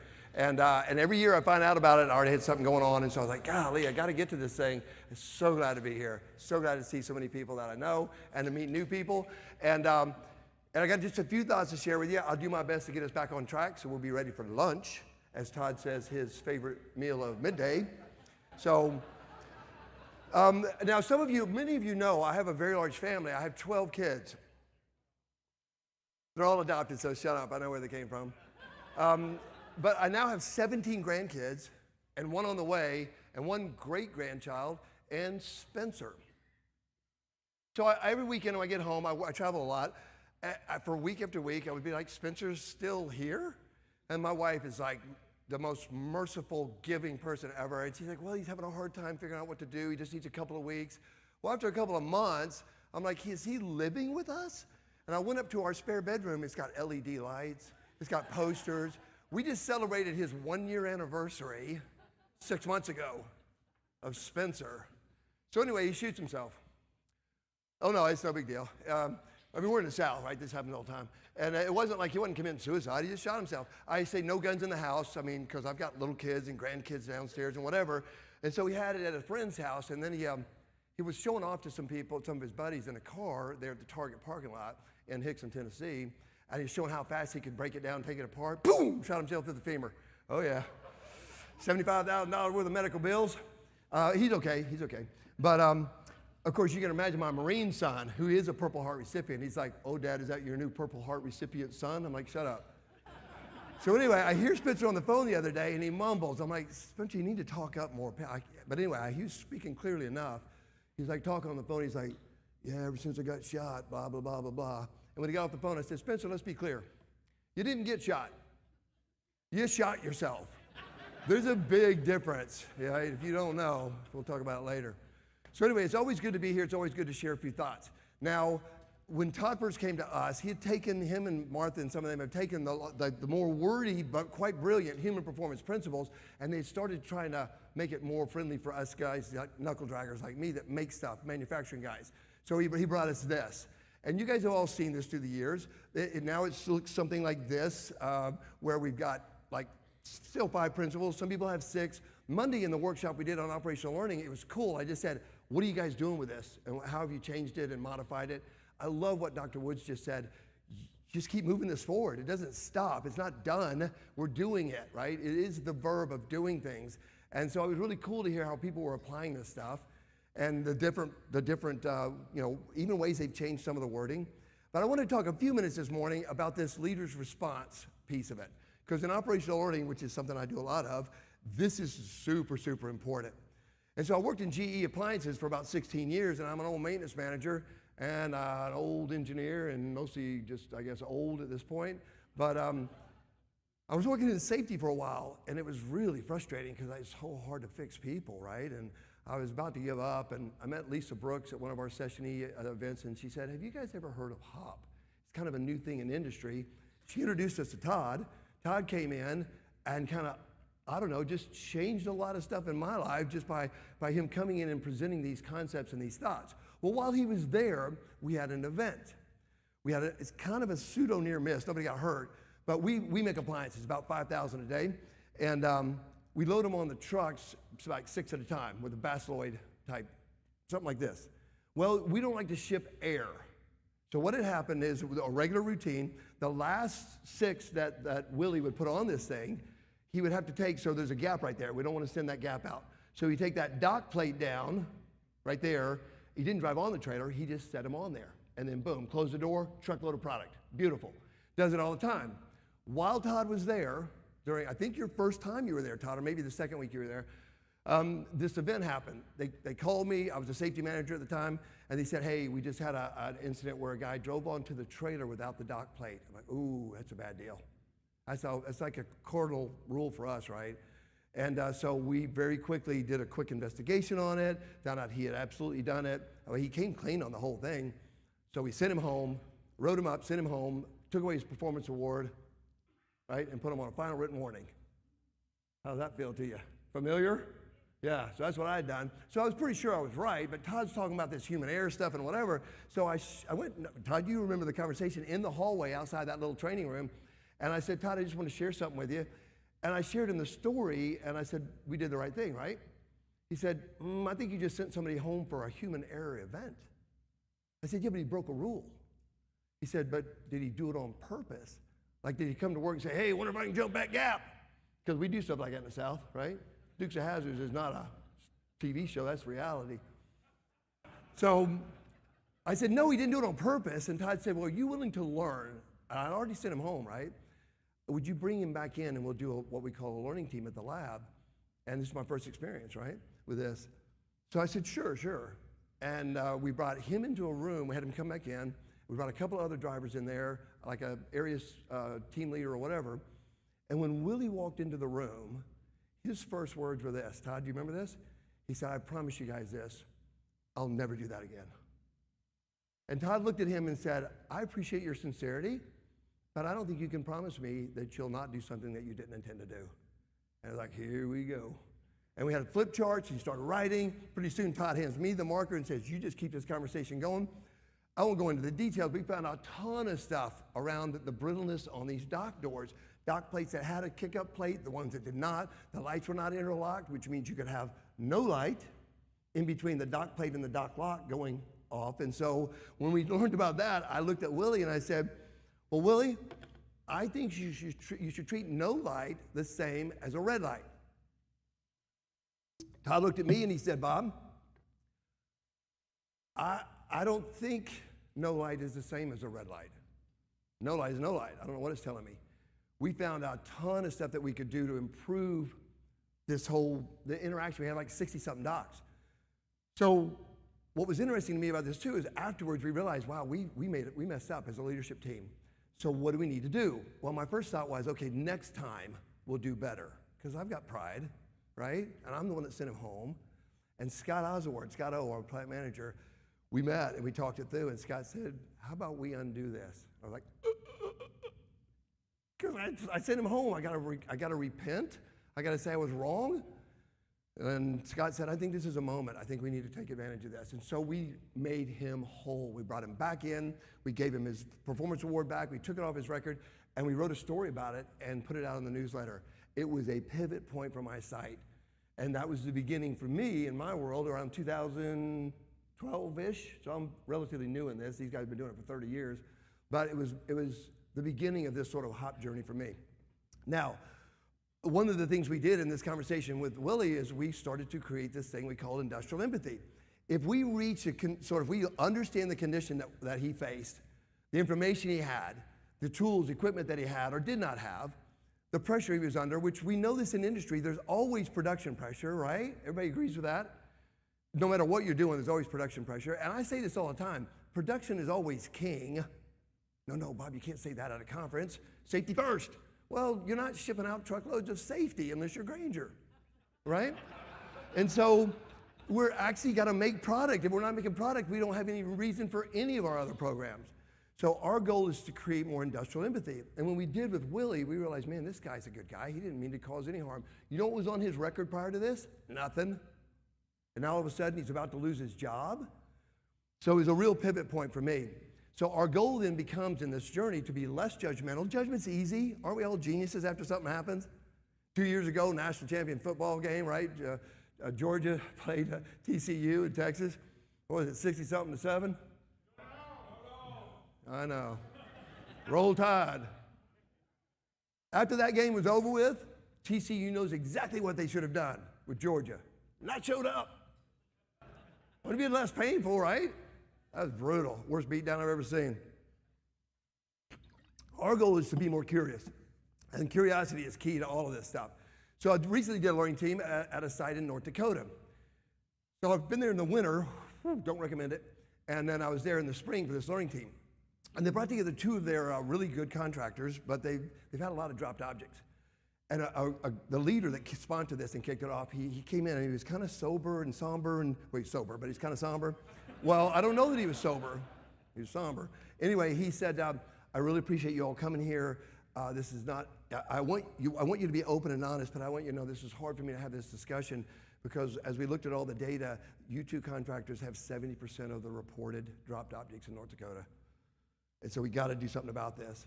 And one of the guys on the learning team, salty old guy, and I did not mean to look at you when I said salty and old, but he said, I worked for some of these other companies. They don't report anything.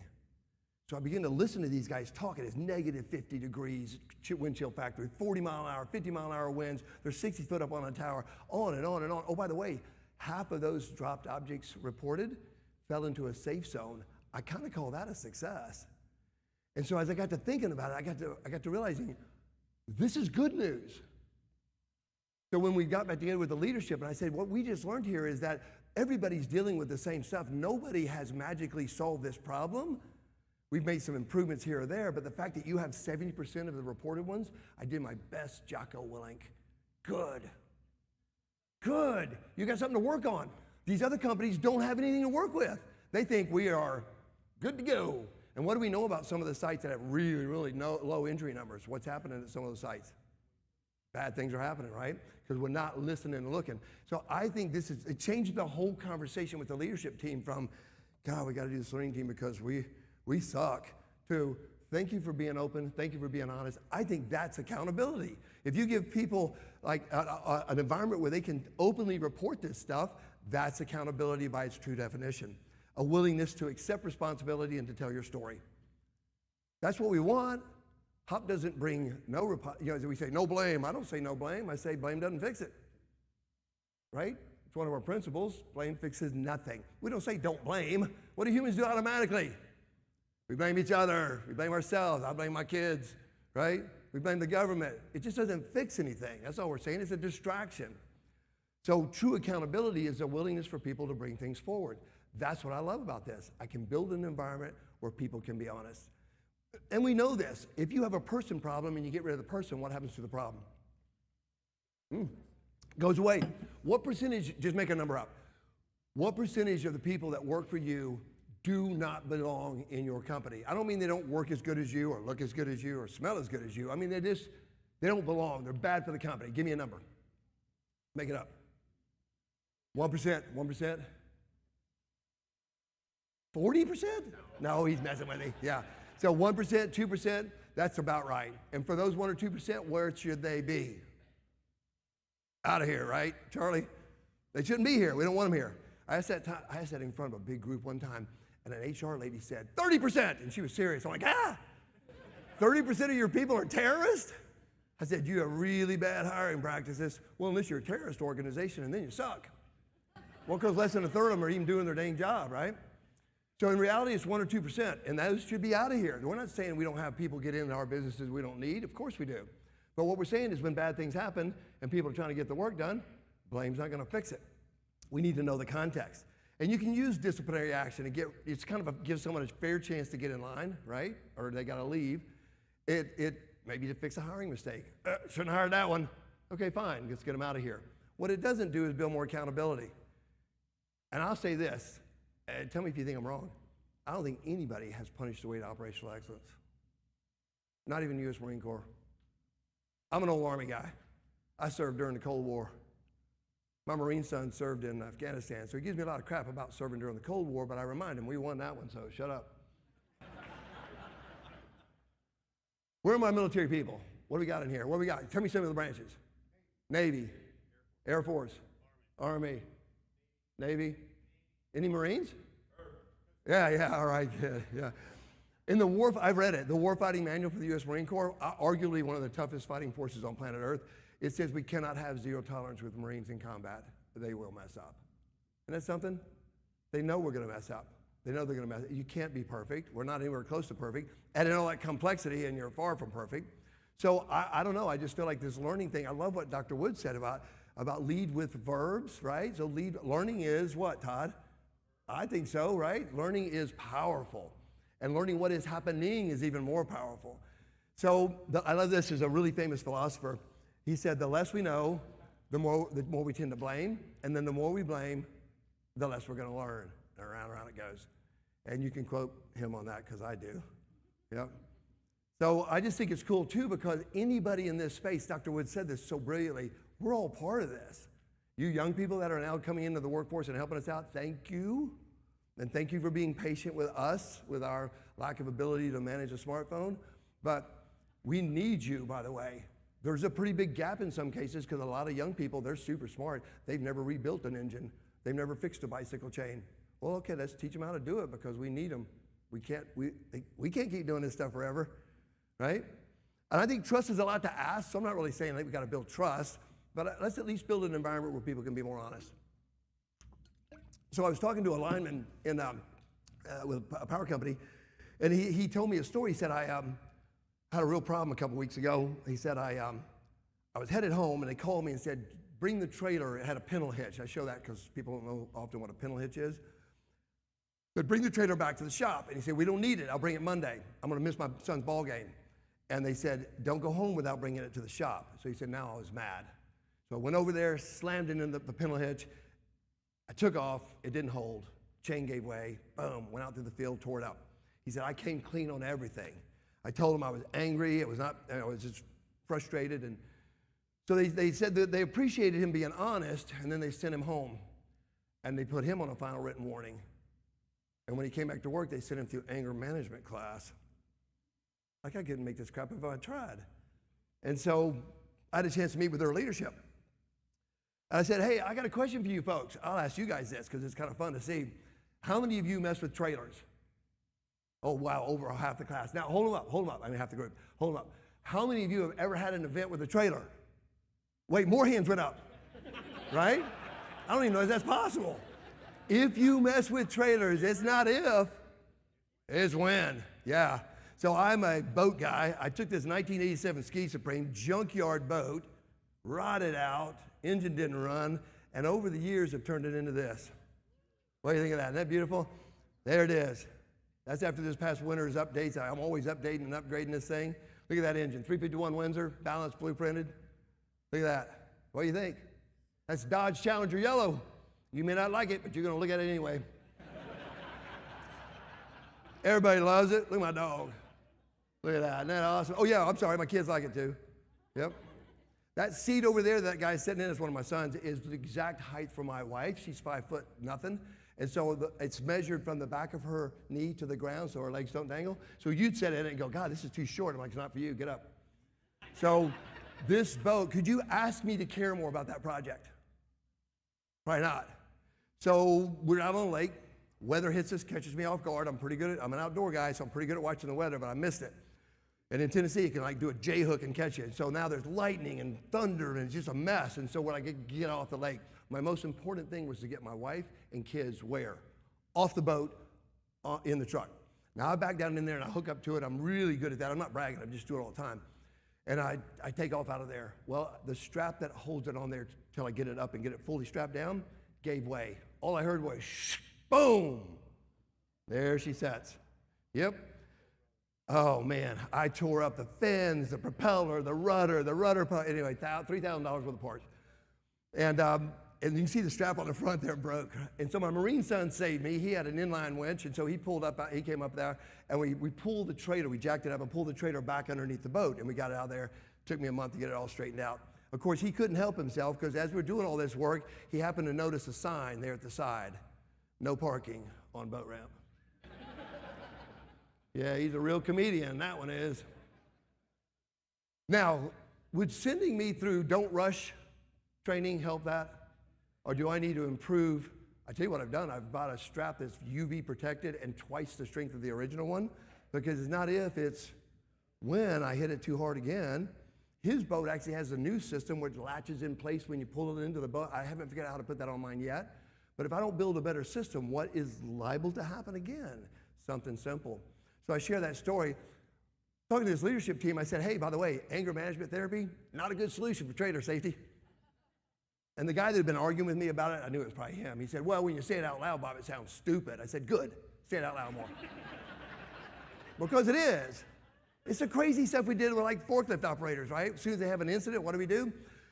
Pull their license, drug test them, because clearly they're all crack addicts, and then retrain them.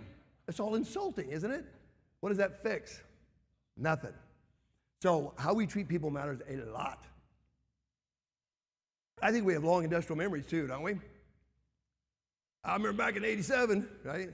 So I think moving forward, this is going to be interesting to watch how we even overcome some of that industrial memory as we try to move into some new spaces here. Now, I love this quote from James Reason. I use it in my training. I didn't add it in because of the nice things. That was beautiful what they did for him this morning. But I love this quote: you cannot change the human condition, but you can change the conditions under which humans work. So Todd and them, they started talking to us about how brittle is the system, an early model, and I like sense-making models. This one helped us a lot. We kind of nicknamed it the drift model. I don't know that that's what they meant for us to do, but it helped us realize that our plan, which in our world of manufacturing, standard work, was far from adequate. That lean doesn't get rid of all waste. That Six Sigma doesn't get rid of all variability. So it was humbling for me to realize, oh wow, all this work we're doing actually isn't really getting us where we want to go. And you've seen this change over the years. Now it looks something like this with a lot of us, right? More of a variability model. But I think the blue line, more than anything else, which is reality, it's successful. I think a lot of times, we all know this, that we see people overperforming, not just underperforming. Now, it's something I'd changed recently, and a few people do this, you don't have to do any of this, but I actually changed the location of the red line just for the fun of it. Where are the hazards in the workplace? They're kind of everywhere. I don't think work is inherently safe. I think work's inherently dangerous.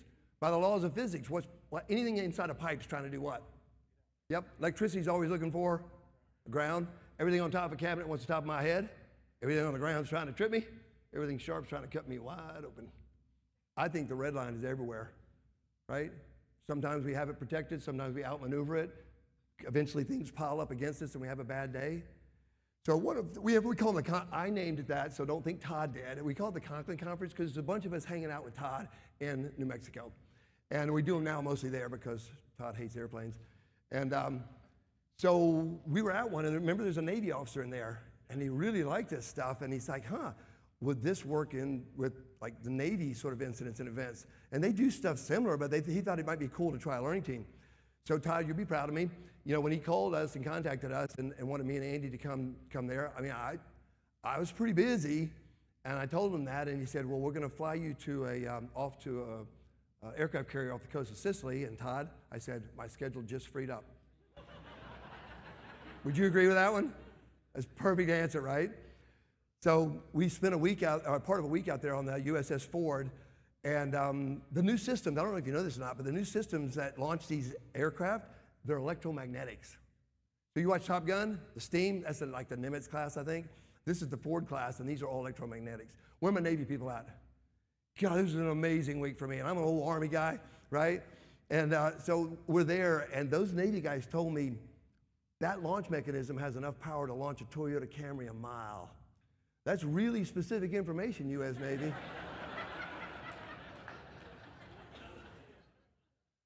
So we're out there watching this happen. What is the military's job? I had somebody say, starting wars. I'm like, nope, that's the CIA. What's the military's job?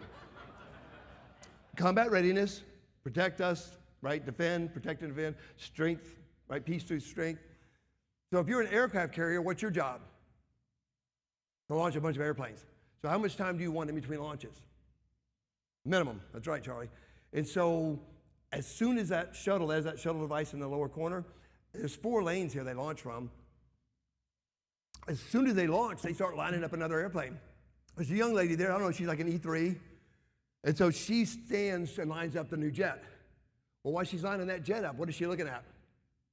The jet. What is she not looking at? Her feet. Where is she standing? Right over that shuttle.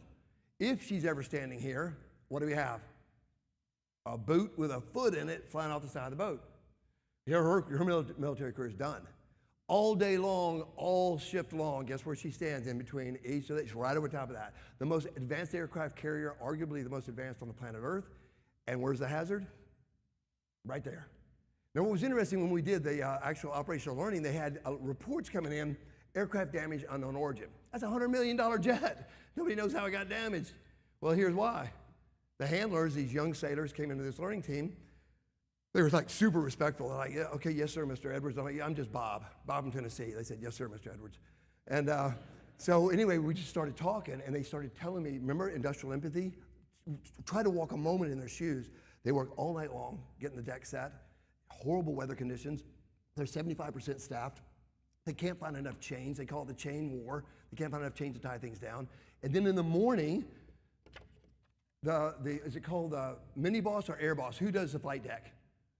Air boss. So the air boss walks in and gives the leader of the handlers the maintenance log. Get these out of here. Now the air boss is worried about what? Or what is he focused on? Or she? Flying airplanes.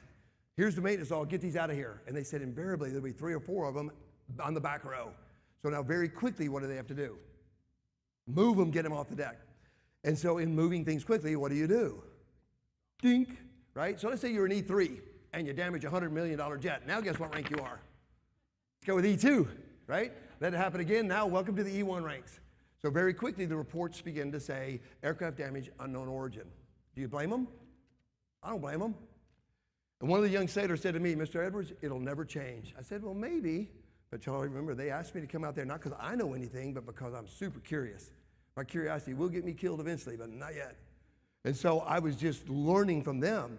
And when the air boss heard about this, he got a little bit of a sheepish, I mean, that's unusual because he's super powerful, right? He said, okay, I hate to admit this, but he said, I actually have the maintenance log the night before. He said, would you like it then? Just like that, guess what started to happen?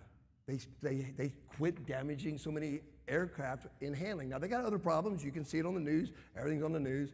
But here's what I'll tell you. They just sent me an email recently that said, first time in 10 years that they've seen a decline in aircraft damage from handlers. Because they listened to who? The handlers. Isn't that something? They said a 12, I don't normally ever quote numbers, but it's kind of hard to lie about a damaged airplane because it's a big jet airplane. They said 12% decrease in damage. So I did my part for Doge, so shut up. All right? So I just find it interesting because Vice Admiral, that's a 3-star, Vice Admiral? Help me out, Navy. Yeah. So 3-star, Vice Admiral Cheever says this on these calls about incidents. Remember, I want you to learn more and blame less. How about that one, Todd? That's a 3-star general saying, I want you to learn more and blame less. And when we were headed out to this thing, so some of you know Andrea Baker, right? Smart, I call her the smarter, younger, better looking version of me and Todd, right? And she's all that stuff, isn't she, Todd? And so, matter of fact, the guys in Australia, when they met her, they said, all right, forget Bob. Bring Andrea over here. Way smarter. But she's going with me on this trip. And she said, Bob, I know you travel literally all over the world and to some pretty sketchy places, Venezuela and whatever. And she said, what do you take with you? I said, well, you know, I have like, actually it's a piece of like body armor inside my backpack thing so I could use it as a shield if I needed to. I've got a transponder. It's a global transponder assigned to me personally. I can fire that thing off and it's like an airplane transponder, and I have a first aid kit, and I have all these things I travel with, right? And she looked at me and she said, well, I was bringing sunblock. And I said, Andy, we're gonna need what you brought. Way more likely we're gonna need what you brought out on that hot flight deck than my transponder. Fair enough? Yep. So Eric Hollnagel's version, you've seen this. Now, I don't think he uses blue lines, but we kind of modified that a little bit. So when I saw this, I'm like, oh my word, that's brilliant. It's like all those blue lines of variability. And I talked to him and I said, Dr. Hollnagel, we love this model. Man, if those lines were blue, it lined up with hot beautifully. And he just looked at me and went, huh? That's it, right? Todd, he didn't have to do anything we say. Huh? Yes, yeah. But that's, I mean, it's messy, but that's probably closer to reality. I love the fact that we were talking about models aren't perfect, but they do help. Or they help me anyway. So I think whenever you have a complex problem, it's easy to get an answer that's sort of neat, simple, easy to understand. I'd say it's probably wrong, right? If it's a complex problem, what does it deserve? Really, complex understanding, it's going to be a mess. And the more you do operational learning, a learning team or not, whatever version you do, the more you realize, man, it's not getting less complex, it's getting more complex. We need more clarity, we need more conversation, more openness, more willingness to say, this doesn't make sense to me. So I don't know, I just would say, I don't want to be satisfied with a simple answer anymore. Todd uses this a lot. If you want better answers and a deeper understanding, we have to ask better questions. Now, there's lots of ways to do that, right? I'll just share a couple with you for the fun of it. You see people using like the lean 3Ds, right? What's dirty, dangerous, difficult. There's some people that have like the Air Force 3Ds, which is what's dumb, dangerous, or different. There's some folks that trademark the 4Ds, whatever. I don't care, make up your own, right? 4 Cs, here's one for you, I just made it up for you. 4 Cs, what is complex? What is confusing? What is challenging? What is just crazy? You can make a cool logo, right? The cool thing about this HOP kind of movement is you can do whatever, you own it, it's yours. Nobody tells you what to do. We share with each other what we're doing. I love this new book on HRO. I was a big fan of that. I wish it would have caught on sooner, but Todd and I were talking about it. Maybe it was just a little early. Now I think it's gonna help us with this rethinking thing that we talk about a lot. I mean, crap, you could do one with the 4 Fs. I think that'd be fun, right? Like what's fantastic, what's frustrating, what's fragile, what's totally, well, you get it.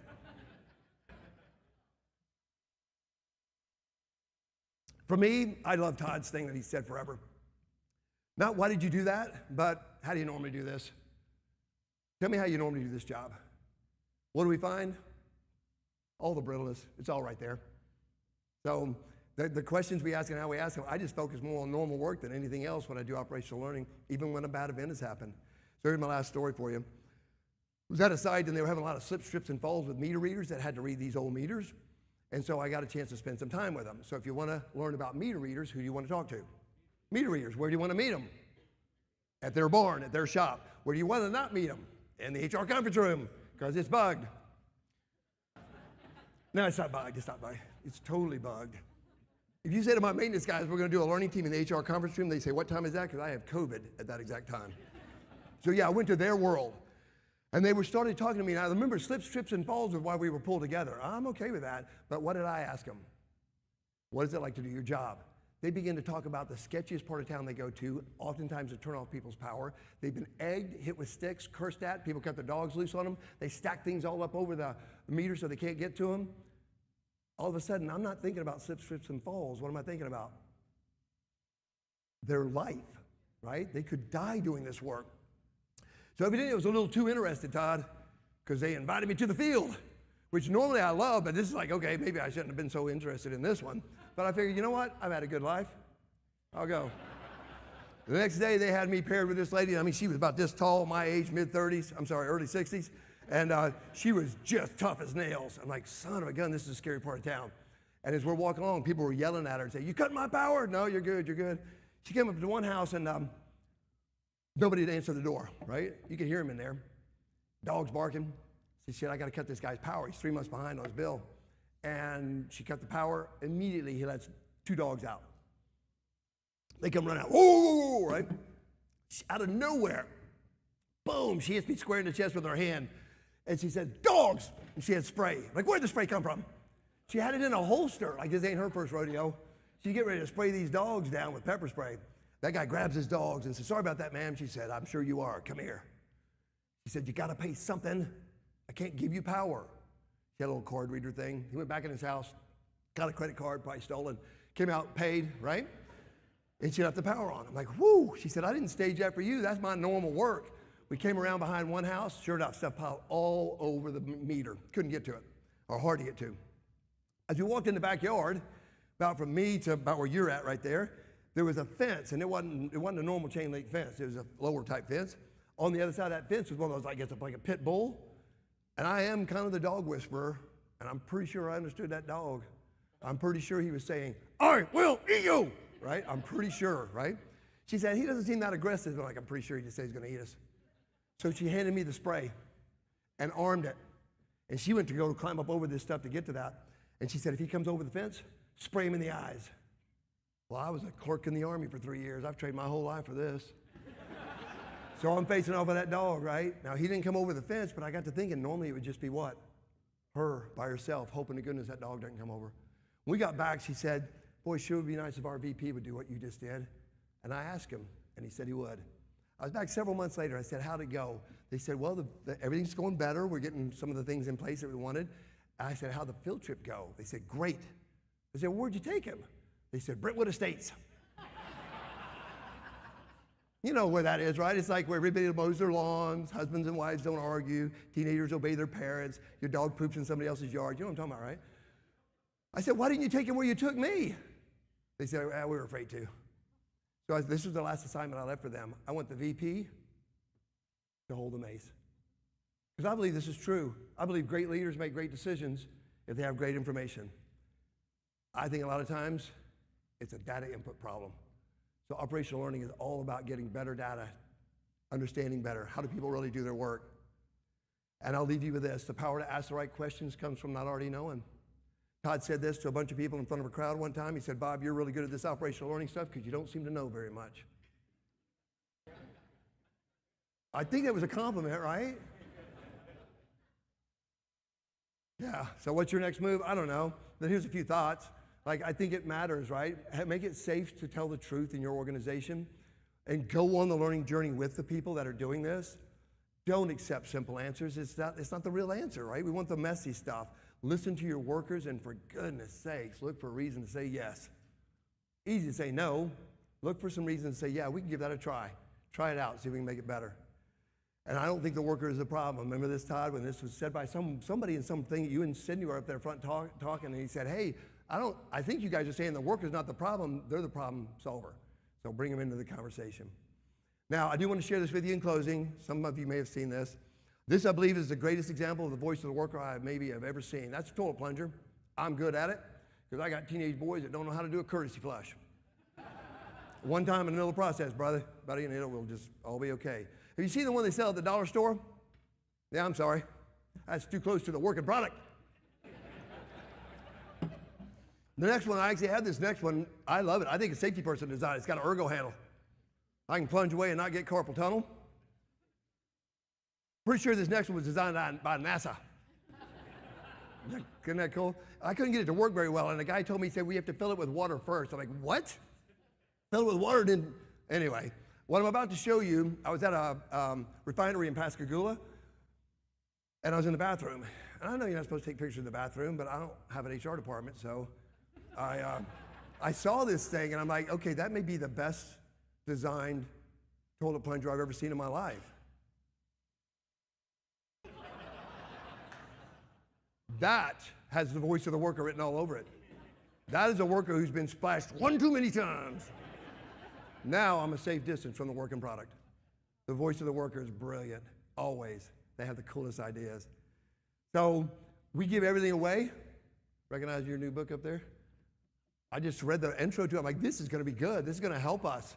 So I just added it in last night, one of my many updates. There's some good stuff out there. You guys know Todd writes a lot of stuff. Sydney, Rob, I heard you wrote a book. I didn't know that. So that's good. So we should just be reading each other's stuff and learning from each other. The Hop Hub, we give everything away. You can have all of our slides. We don't hide anything. It's all there for you. The Hop community is a Slack channel. I don't know what that means exactly, but it's some sort of a social media platform where people get together and chat. And there's only 2 rules. You can't sell stuff and you can't be mean, so it doesn't sound like social media to me, but it's a great place to meet people. And I'm not really on anything other than LinkedIn, and I don't really do much there either, but certainly we're easy to find. There's a reason I don't do social media stuff. It ain't safe for people like me. It's just not, I'm not good enough at it. The only thing that I have that's kind of close to it is we have a family chat with all the adults in my family, and I have a huge family. And I don't even put much on there. But my youngest daughter, there's a picture of her. Isn't she adorable? She loves me. Gosh, she's a mess. Like, her goal in life is to be a social media influencer, which means I pay her rent and she smells like weed. That's what that means. Whew. So, anyway, she joined. I just said I was a dad. I didn't say I was a good dad. So anyway, so she joined the family chat about a year and a half ago. And I also have a son who's a Marine and a truck driver. So it sounds like a bad joke about to happen, doesn't it? So she gets spun up about everything you can imagine. And they love spinning her up. When she gets upset, she lets everybody know. And my Marine and my truck driver settle down and leave her alone. No, they don't. It's little sister on the run, right? So they're going after her about something. And I just, God, what should I do? My older kids have said that when they were younger, they felt like I was kind of dismissive. I never really paid attention to them. And so I thought, well, what would a good dismissive dad do? I'll change the subject. So I said, hey, everybody, I might catch an earlier flight home. No response to me. Back and forth, back and forth, back and forth. I got on the airplane. Where are my young people at? All right, Noel, look at this, watch. So I didn't know. I used to do selfies like this. My kids are like, Dad, Lincoln Tunnels, right? Wrinkles and Lincoln Tunnels. So watch. That good? Right? I even do the ducky lift, right? So I sat on that airplane and I took a picture of myself. Clearly I'm on an airplane, and I posted it on Family Chat. At the same time in the history of mankind that my lovely, beautiful, somewhat fragile daughter typed in, I'm getting off Family Chat, it's too toxic. And I typed in, woohoo. But I typed in, wait a minute, I typed in woohoo because I got on the earlier flight, but the timing was off. So on my phone, it looked fine. It was a picture with me saying woohoo. But in between that, she came, and mine's an Android, so my phone looked fine. Everybody else, my wife's like, no, sweetheart, Dad's not talking about you. I'm like, what's wrong with everyone? And then here come the screenshots. Everybody else, it looked like she said, I'm getting off Family Chat. It's too toxic. And Dad said, woohoo. So now anytime something happens on Family Chat, what does my Marine son type in? Oh yeah, that's a real comedian. All right, so that's what I got for you. I hope that helps a little bit. I hope it makes it practical. And thank you for letting me share a few thoughts.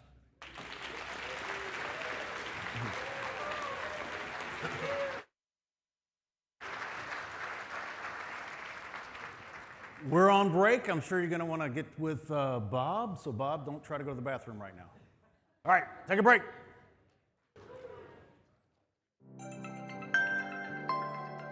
I made a vow to you to protect you. But then you're protecting me. Our programming will begin shortly.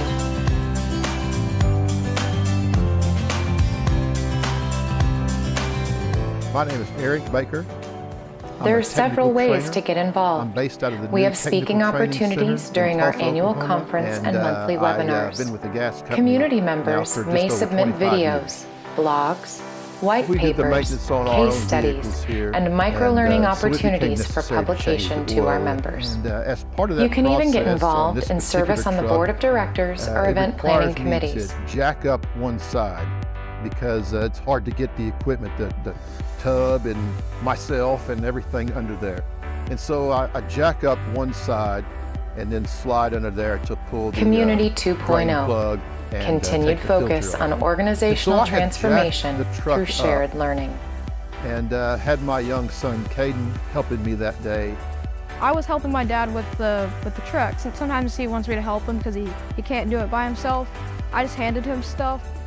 And just as I was about to slide under there, And then I saw that there was only one jack, and so I told him we should probably put something there, just in case the jack failed. which it did after, but he wasn't under there, thankfully. And so I said, boy, that's a really good idea. Appreciate you catching that safety aspect. And then I told him start when safe. And so I asked him, where did you hear that from? I was just really curious where he had learned that or where he had heard that. Well, I saw it on his hat, and I just thought to myself, I knew what that meant. Our programming Well, will begin shortly. Start when safe to me means make sure it's safe before you start something, and make sure that everything's good. And so we made the job safe. You had the guts and the ambition to correct me when I was wrong, and it saved the day. Made aware of something that I wasn't doing right is a very humbling experience. But I'm glad it goes quickly from being humbling to being proud. I'm proud that I was able to instill that safety message into my young son.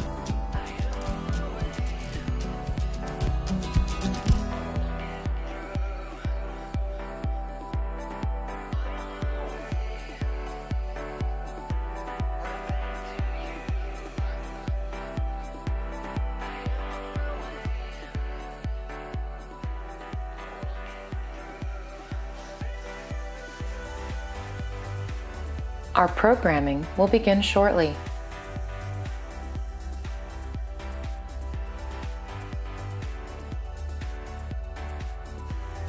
There are several ways to get involved. We have speaking opportunities during our annual conference and monthly webinars. Community members may submit videos, blogs, white papers, case studies, and micro-learning opportunities for publication to our members. You can even get involved in service on the board of directors or event planning committees.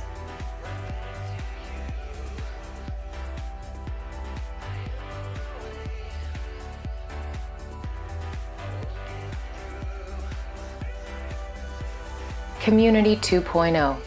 Continued focus on organizational transformation through shared learning.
Our programming will begin shortly.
Welcome back.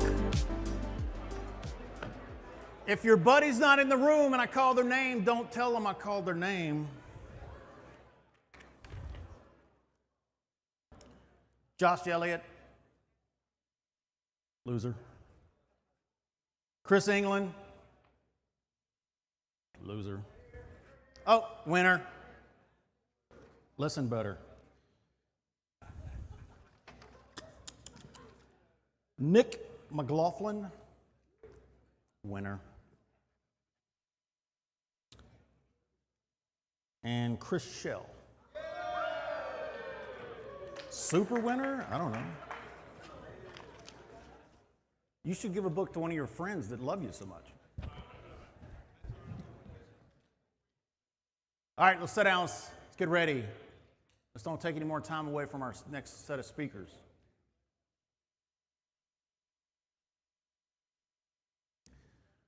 Brian and Laura, first time here with the community. I've heard they're going to bring us fantastic things, which I fully trust. I know the community is very welcoming.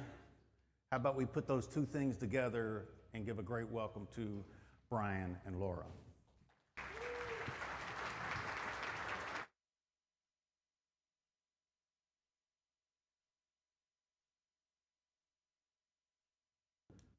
Hi, I am Laura Militello with Applied Decision Science. I'm going to present today with my colleague Brian Moon from Paragean. I wanted to just start by saying how happy we are to be here and to thank Beth Lay and Lauren Moody for inviting us to participate. It's really been a blast. So many great, thought-provoking talks so far. Really happy to be here and a part of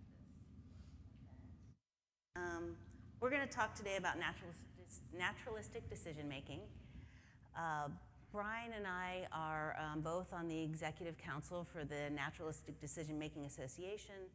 We have spent most of our careers in this community. We kind of grew up as professionals in the NDM community. And so are really happy to have a chance to talk to you today a little bit about our perspective. As I've been listening over the last day and a half, I think there are lots of really interesting connections. So I'm hoping you start to see those as well. So what is NDM? Just kind of quickly in a nutshell, I'll tell you a lot of folks study decision making in laboratories with experiments, and so they try to design controls to kind of get rid of all the noise and look at a really specific aspect of decision making. And we take a completely different approach. So we are really interested in understanding how decisions happened in the workplace with all the messiness of the world. And so we're particularly interested in situations where people have to make decisions where there's time stress, where the stakes are high. So it matters whether you get this right or not. Where there's uncertainty. So you'd like to know a lot more than you do right now, but you still got to take an action. You are not working in isolation. There are organizational constraints you need to take into account. You're probably part of a team that you need to coordinate with. So it's all of this kind of messiness that we are really interested in understanding how decisions happen in that context. And we're very interested in how the skilled performers, the experts, how do they do that? How do they manage this and still make good decisions in spite of all this complexity? And so when I think about our community, some of the things I think we bring are we have some general models of expert performance, and Brian's going to tell you a little bit about that later. We have some naturalistic methods of discovery. So if you want to understand how people make decisions in the world, you have to go out into the world to do that. And so we have developed interview and observation techniques that are designed to really unpack how people make decisions. And one of the kind of interesting things is as you get really good at something, it gets really hard to describe what you do. People say things like, well, I don't feel like I made a decision, I just knew what to do. And so we have these techniques that are designed to help people really unpack what they saw, what they heard, what they smelled, what they felt, and how those kind of very sensory cues informed their understanding of the situation and helped them know what to do. And then the last thing is we have lots of applications. So we take what we learn about decision making, we design training, we design systems, we design organizational strategies, all to support human performance, enable excellence, and increase efficiency. So that's kind of NDM in a nutshell. we thought we'd start out with an example. So I'm going to tell you a story about a project, a research project my company did to develop tourniquet training. And there were kind of two goals to this project. One was a practical goal and one was a scientific goal. So the practical goal, this is work that was funded by the Air Force, and tourniquets save lives if you apply them effectively. So very practical. If we can train people to apply tourniquets, we'll save lives. And then the scientific goal, we were funded by the Air Force Research Lab, and there's this fantastic researcher there named Jennifer Winter, and she got interested in this idea of error recovery training. And so she said, let's find an important problem like tourniquet training, design some error recovery training, and see if we can move the needle. Can we help people be more prepared to manage tourniquets in the real world? So those are our two goals. I need to tell you that this work was funded by the Air Force, and the ideas I'm sharing today are mine and not those of the Air Force. So the need, the Air Force, in fact, the whole DoD is really thinking about the future fight and anticipating a world where we're fighting a nation-state enemy, a near peer, where we don't have air superiority like we have in more recent conflicts. And so this means you won't necessarily have a medic with you when something goes wrong. And you won't be able to just put someone on a helicopter and get them to a hospital within an hour. So we're going to have people who are not trained as medics taking care of each other. And so that really increases the training need in some important ways. And so that is one of the driving factors here as the Air Force is thinking about new and better ways to approach training, so people are really ready to face these things in the real world. So Jennifer asked us to start out and do just a really deep dive literature review about this notion of error recovery training. And so the idea, in short, is this notion that we know a lot of training trains you to do the correct procedure correctly every time, which is good. You need to know the correct procedure. We see this a lot in healthcare in particular. But there are some folks who found really compelling evidence that if in a training situation, if you put people in situations that induce error, where they're likely to make mistakes, they can learn to recognize errors and to recover from them. So they can begin to build some of that adaptive capacity. And so we went into the literature, and there's little pockets of people doing this in healthcare. There's some pockets of people doing it in aviation. We found some folks who are training programmers, software developers, who are taking an error recovery approach. So lots of little pockets, but no one very mainstream talking about this that we saw. There were a lot of related terms. So some say error management training. Some people talked about error recognition training. Some said error recognition and recovery training. Some people said perturbation training. But the common theme was we want to, in training, not just train people to do things correctly. Obviously, you want to train that, but also put them in situations where they will experience errors. So that was the kind of backdrop for all of this. And as we looked at the existing training programs we could find in the literature, there were kind of three common components. So one is didactic. So are there some things you just need to tell people? And so this might be basic stuff about how your sim works. It might be what are the common errors? Why are they problems? How do you fix them? There's also an experiential piece. So they always want to find a way to get people to practice. Seeing those errors, experiencing those errors, fixing those errors, that sort of thing. And then the third piece is reflection. So this could be giving people feedback. It often includes some kind of debrief or after action review, a way to encourage people to kind of reflect on what they just learned and what they still don't know that they are still confused about. Sometimes this is led by an instructor. Sometimes it's a peer kind of reflection. But a lot of these training programs trying to find a way to incorporate some reflection into the training. This slide makes it look like these are three distinct things that happen in order. That's not necessarily true. Some of the training starts out with the experience. They just tell people to try something and say things like, remember, the more mistakes you make, the more you learn. So just get in there and do stuff. And then they get to the didactic and tell them more of the theory and the principles behind it. So lots of different ways of putting these things together, but those were kind of the three components we saw. So we developed the tourniquet troubleshooting app. And so some of our constraints were that The Army, the Air Force, the whole Department of Defense has something called Tactical Combat Casualty Care Training, so TCCC, where the people who are not medics get first aid training, the elite medics get much more sophisticated, in-depth, multi-day training, but everyone learns to apply tourniquets. And so we knew they already did that really well. They've had tremendous success with that. So we thought our goal was to develop a very short, targeted add-on. So they said, can you do this in 30 minutes or less? Can we help people? They've already learned the basics of how to put on a tourniquet. So can you, in 30 minutes, just boost that training by introducing this error concept?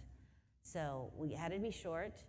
They wanted it to be standalone, so someone could do it on their own time, in their own living room, so no instructor's there. And it also, if they're going to roll it out to the whole DoD, had to be on a really inexpensive platform. So my company builds a lot of augmented and virtual reality training, and so that just wouldn't be practical in this context. Although I will mention, I brought the headset here if you're interested in seeing any of that medic training we have. It's kind of cool. But for this, we built it so it works on a Kindle Fire as our demo. So short, no instructor, and on a really portable, inexpensive platform. And so we wanted to understand what are the errors, and so to do that, we talked to a bunch of experienced medics. We talked to emergency department physicians who receive patients who've had tourniquets applied incorrectly. We looked at the literature, and we came away with 4 errors we thought we could train in this kind of standalone training. So one is failing to act quickly. You can bleed out in less than 2 minutes. So if you're not a medic, you're not used to a lot of blood, it's really easy to freeze up. So don't do that, act quickly. Another is the tourniquet isn't tightened enough sometimes. It's too loose, and so it doesn't actually stop the blood flow. So you can do everything right, but not turn it tight enough. And people hesitate to do this because tourniquets hurt. So you are hurting your buddy who just got shot. And some people have said that the tourniquet hurts worse than the gunshot wound. So it's painful. So people hesitate to really tighten it down, but that's what you need to do to save the person's life. Putting it in the wrong place. So tourniquets don't work on a joint because things move. You have to have the tourniquet between the injury and the person's heart. If you put it below the injury, that's not going to stop the bleeding. So there are lots of ways, well, there are several ways you can put it in the wrong spot, which maybe seem obvious. We're in this safe, comfortable conference room, but in the moment with lots of blood and you're freaked out, it's easy to get that wrong.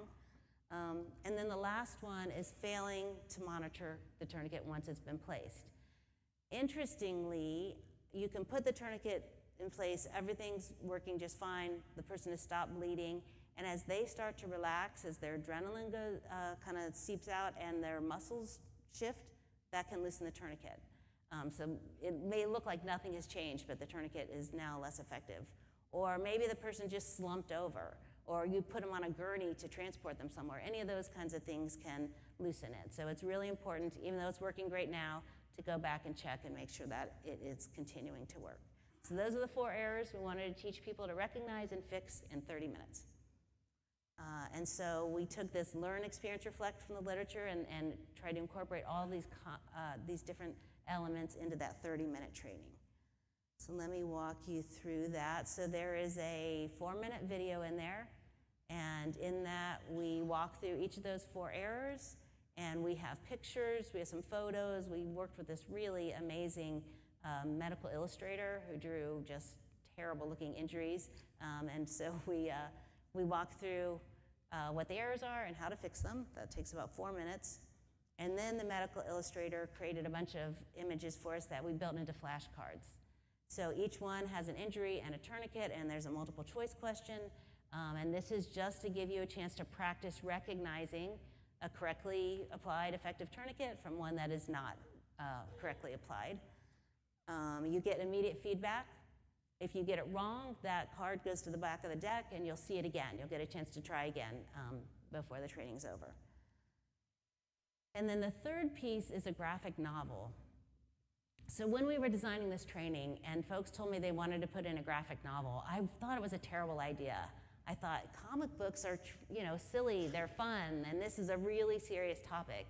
But some of the younger people on the team said, no, young people read these. I mean, this is a great way to engage folks. So we gave it a try, and we actually got great feedback. So once again, I was wrong. But the way the graphic novel works, it's a story of these hikers, and they are exploring a cave, and some mysterious creature is injuring them, and one hiker is uninjured, and he is trying to apply tourniquets, but he doesn't know how, and he flags down a ranger, and so the ranger is going along behind him, fixing his errors, but before the ranger fixes an error, you as the learner have a chance to say what you would do, and then you see what the ranger did. And so here the idea was to get out of that flashcard mode and start to imagine this in the context of a real injury. So we've got the basic concept, and so now what does it look like in context? So those are the training components. And you can see there's a little reflection built in there. There's some feedback as you go. But we also build a series of tests, and these are a way for you as the learner to see where your knowledge gaps are, see what you didn't get. And it also allows us to get a sense of how effective this training is. Are people really learning what we hoped? So there's a knowledge test in there that's just multiple choice, and it goes after a lot of the concepts that were presented in that didactic video at the beginning. There's a set of test flashcards, same format as the practice flashcards, just new and different images. And then we also developed these snapshot scenarios. So they're very short text-based scenarios, but again, the idea is to see if these kind of basic concepts you've learned in the training, if you can apply them in kind of a novel situation. So those are the three kind of test things we have in the app itself.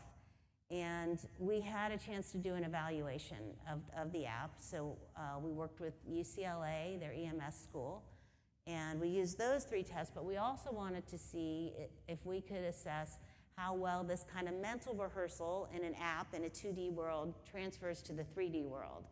So the folks at UCLA in their sim facility, they took two mannequins. One, they put on a tourniquet correctly, and the other, it's too loose. That's what the image is there. You can see the windlass, that bar there should be like really tight in the clip, and it's not. It's just kind of hanging loose. And so after people, so we did an evaluation. We got 24 people at the end of their EMT course to be in our study. Half of them just took the EMT course and then went into all these tests. And the other half did the EMT course and then our 30-minute training and then these tests. And so for the physical demo, they'd walk in this room, and the proctor, who was one of the instructors for that program, would take off the sheet and ask them if the tourniquet was applied correctly or not. And if not, ask them to fix it. And so what did we learn? So we were really pleased to find that all those tests on the app, the knowledge test, the snapshot scenario, the flashcard test, the people that got our training performed better than the people who did not. We did not see the effect we'd hoped with that physical demonstration. And in retrospect, we had kind of thrown that in at the last minute and hadn't done a lot of piloting. And so most everyone got the answers correct. I think that loose tourniquet was just too obvious. If you've already been through EMT training, you could recognize that problem. We learned something about designing an evaluation. We were also interested in a longitudinal study. So this is showing the results the day they took the training. And then we had people come back. We tried to get people to come back 8 to 10 weeks later to see how the training held up. But, and so we got some folks to come back, not as many as we'd hoped. But one of the things we discovered is that there was sort of a confound. So these people, because they'd finished the EMT training, they were continuing to practice and learn as they were getting ready for tests, certification exams. So even the control group got better over time. Everyone got better over time. But these results were encouraging enough that the Air Force has now given us more funding, and we're going to do another study. This one's going to be larger scale. We're going to have 100 people working with Cincinnati Children's Hospital, who does Stop the Bleed training for non-medical people in the community, on their staff, but anyone who is interested in knowing how to apply a tourniquet. So we're working with them. We're going to develop a much better physical demonstration. We're looking at using multiple mannequins and having lots of different errors, so we'll have more data points. And then I would just add, back at that UCLA study, we also asked people for open-ended feedback, and I know a lot of people kind of roll their eyes at this kind of evaluation because people generally say nice things, but I really value this kind of data because I think people tell you what stood out to them. And so one person said it felt like a really powerful way to review and practice the information that they had just learned and a little bit more. So I thought that was what we were hoping for. Another person said that they really valued that it was quick and easy to learn, so no need for a lot of time or resources. And then another person said they felt like running through the different scenarios was most helpful, which I think is that graphic novel I was so skeptical about, and then those little test scenarios as well. So I'm very excited about this approach and think it does a lot to pull in some of what we in the NDM community have learned about how people make decisions and how they need an experience base. They need lots of practice and ability to see lots of examples to be able to do that well under time pressure when the stakes are high. And so I am going to pause there and turn it over to Brian.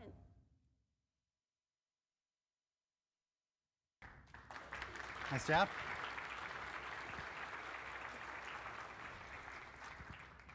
Thanks, Laura. Thanks to Beth and Lauren as well for the invitation to be here. I've had the fortune of working with them on the fireside chat, as well as some work that we started to do with Beth when she was with Lewis Tree. So I've kind of sort of known about your community for a while and kind of sort of seen some of the overlaps. I think there's a Venn diagram in here somewhere between NDM, HOP, and REA, and I think folks are starting to see that. So while Laura gave us a deep dive into what our work actually looks like, I want to get back up to the wave tops and just talk a bit more about what NDM as a field, as a community is all about, what we're interested in, how we do our work. Some of the things you're going to see, I don't expect you to read them from the back of the room. Everything I show you, though, is available all on our site. So what is NDM all about? As Laura suggested, we basically have a goal of trying to understand how people accomplish cognitive work and help them improve their performance. At the end of the day, most of the things that you all are supporting, most of the work is cognitive work. So that's what we're really focused on. Our subject matter is something we call macrocognition. I'll talk about that a bit more. We're really focused on, in particular, the expert performance. And I've heard folks in the past couple days talk a lot about experts and expert performance. We get way down into the weeds. So if you want to know what expert performance is about, we're the kinds of folks you should be talking to. As Laura mentioned, we have approaches, methods that we use to really understand what that work looks like in context, in different circumstances and changing dynamic contexts, how it looks across the different performers as well, what that work looks like, what they're able to accomplish. And so we've spent a lot of time just focused on our own work. How do we do our work? How do we ensure that we're really getting at the kind of performance that Laura just described? And out of all of that activity has come a number of theories that we have put out. We've empirically tested them and gives us a place, I think, to argue about accelerating expertise, conducting human-centered design, as Dave mentioned earlier, to develop laws, to expect to see the same sort of things across different workplaces. So we, some of us are practitioners, some of us are academics. Our community is kind of mixed, I think, like yours is.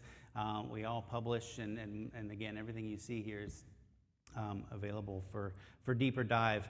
Macrocognition for us is a way to differentiate ourselves and our community. Most of us are psychology types or social science, and what you see a lot in, if you're on social media or even go to academic conferences about psychology, it's all what we call microcognition. So what happens when people see dresses that are slightly different colors and that sort of thing. It's really about sort of perceptual or attention. How does people get, how are they able to pay attention to things? Ours is a bit higher level than that. So we're thinking about things like, how do people project this current situation into the future? How do they flexecute? That is, how do they flexibly execute? Once there's a plan and that plan starts to go poorly, how do they adapt and move forward to develop additional plans? How do they make sense of what's currently going on? How do they anticipate what's going to go on later? How do they make sense of what's already happened? So sense making is a big part of this.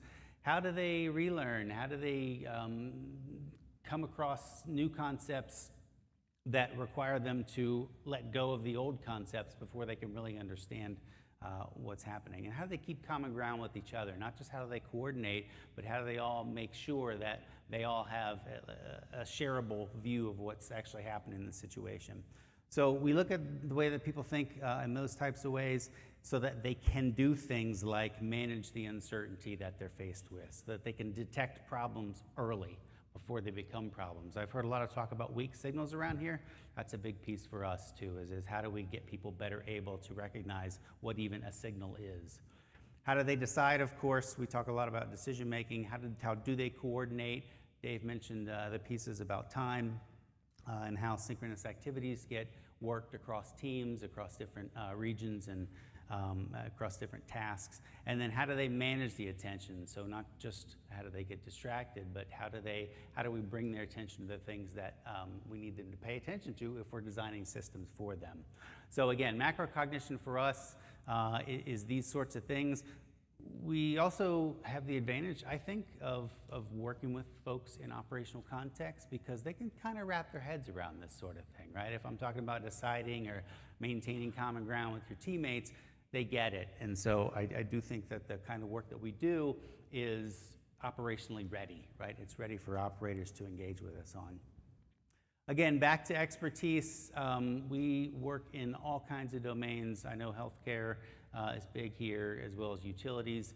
I've worked with intelligence analysts, people that make dog food, veterinarians, and the list goes on. But what we see across all these different domains is essentially the same kinds of hallmarks of expertise. So experts are better at assessing the situation, like I said, figuring out where those problems are just starting.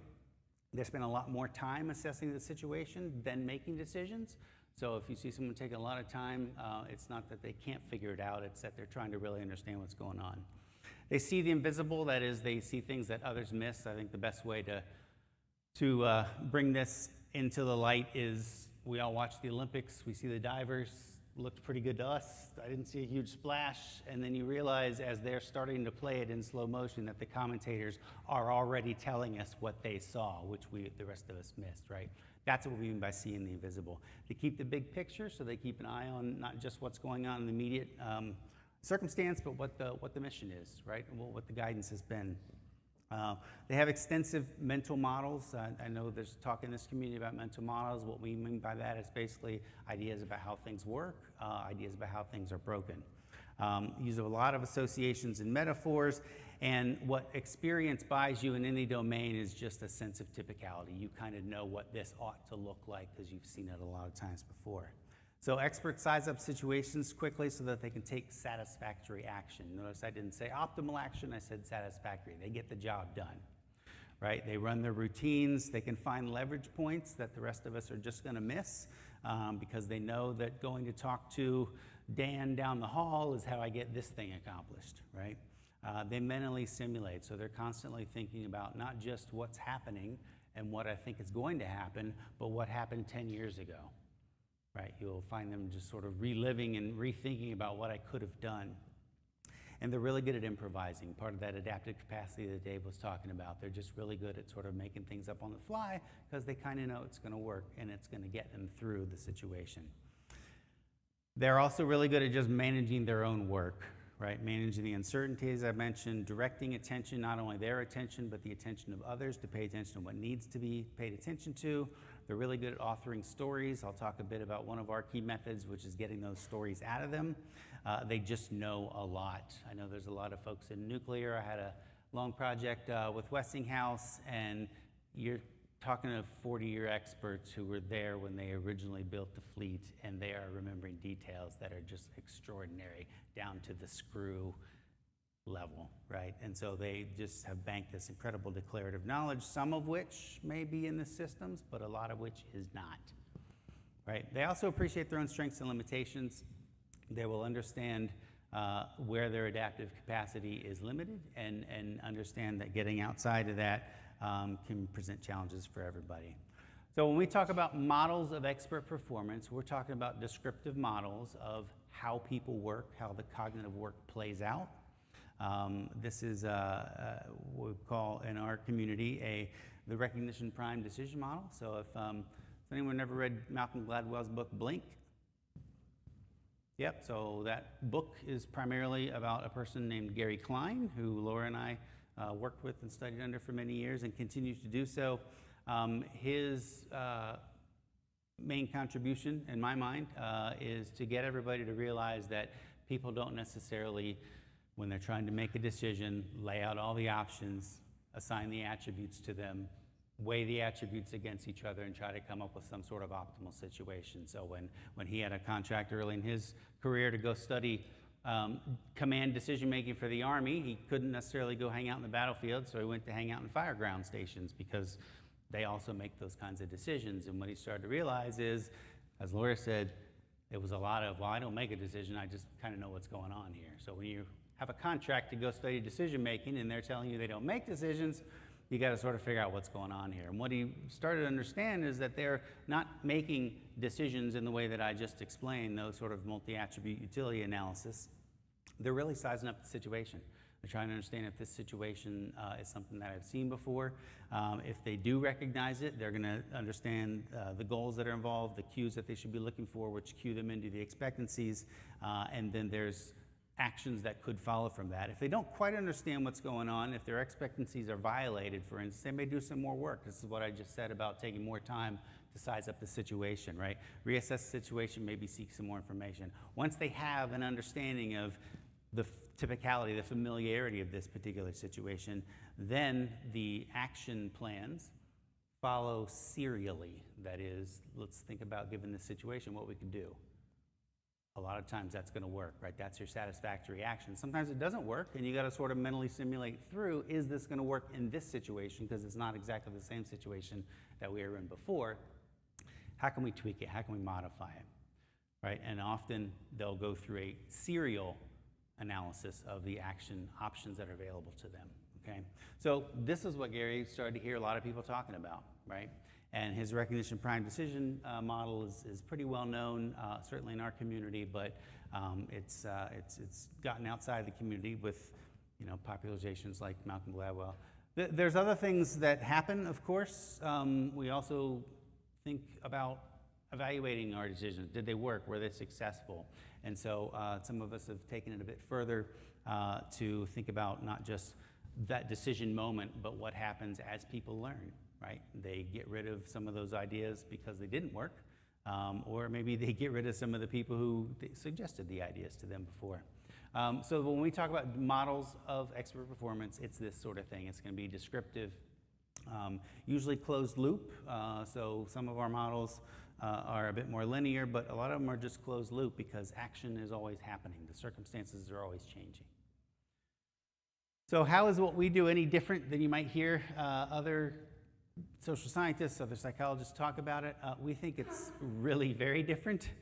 We feel like we're on a side of the fence sometimes and everybody else is on the other side. And everybody else include folks in what we call the heuristics and biases literature. So those are the folks that set up experiments with college students that they pay pizza money to work on some sort of toy task that doesn't at all reflect the real world.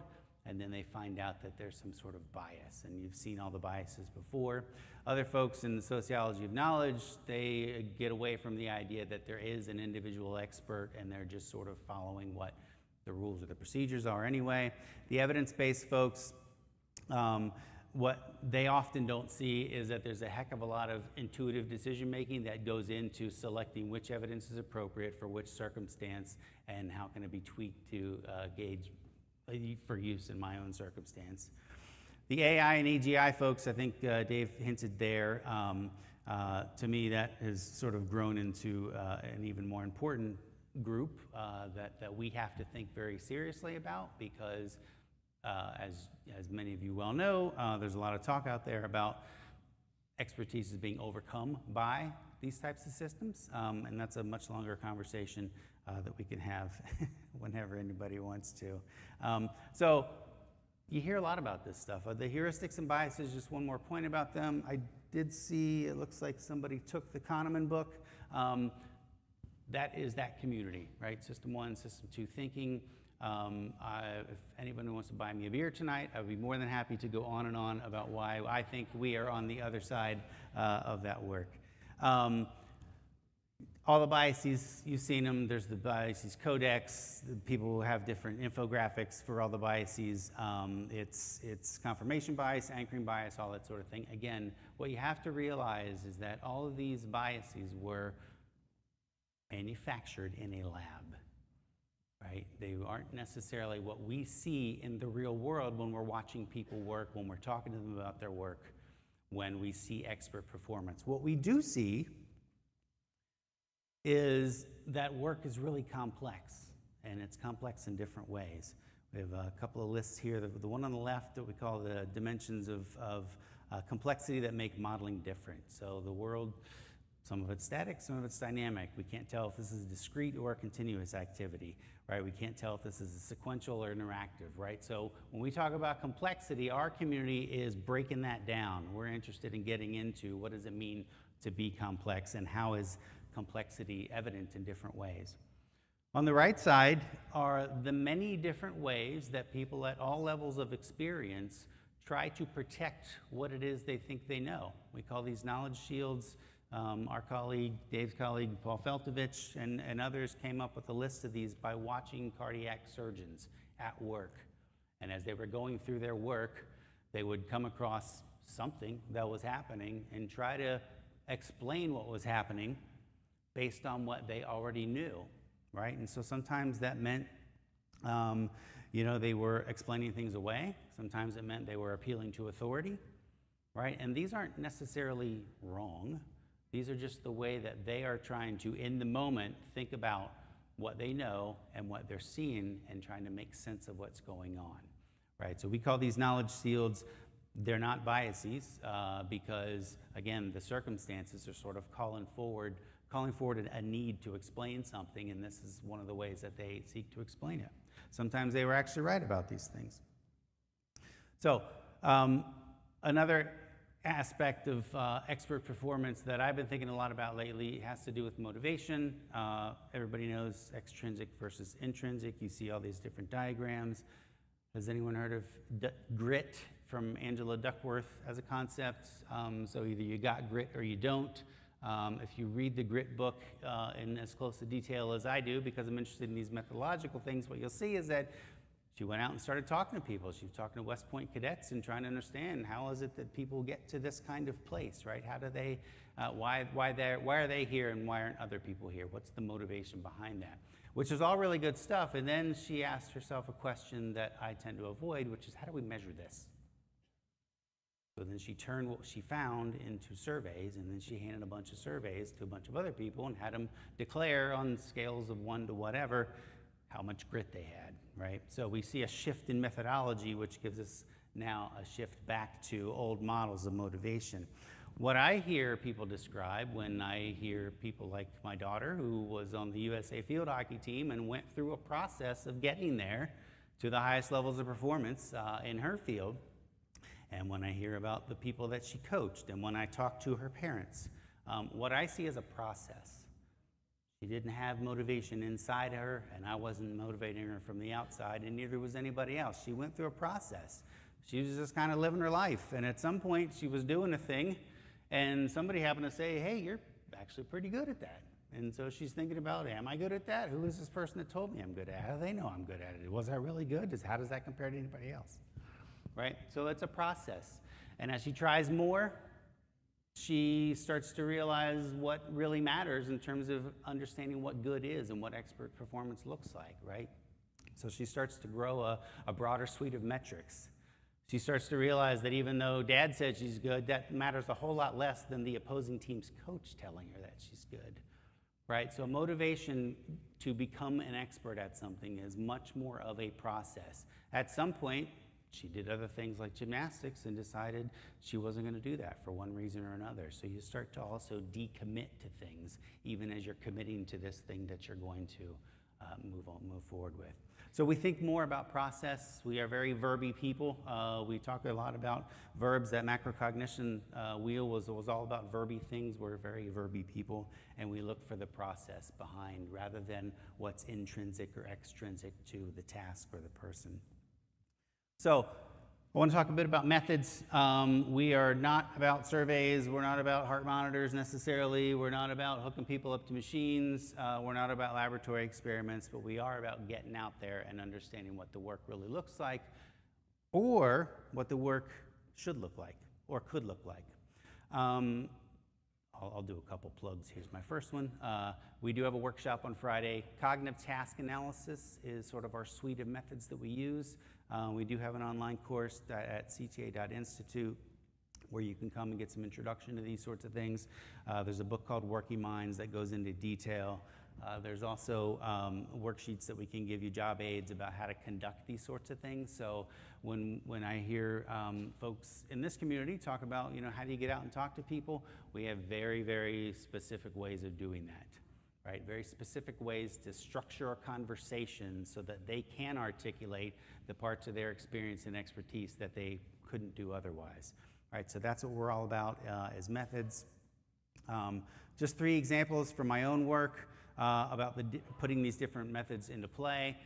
The one on the left is the Autonomous Aerial Cargo Utility System. It is a full-size autonomous helicopter that we worked on a team to develop with the Marine Corps.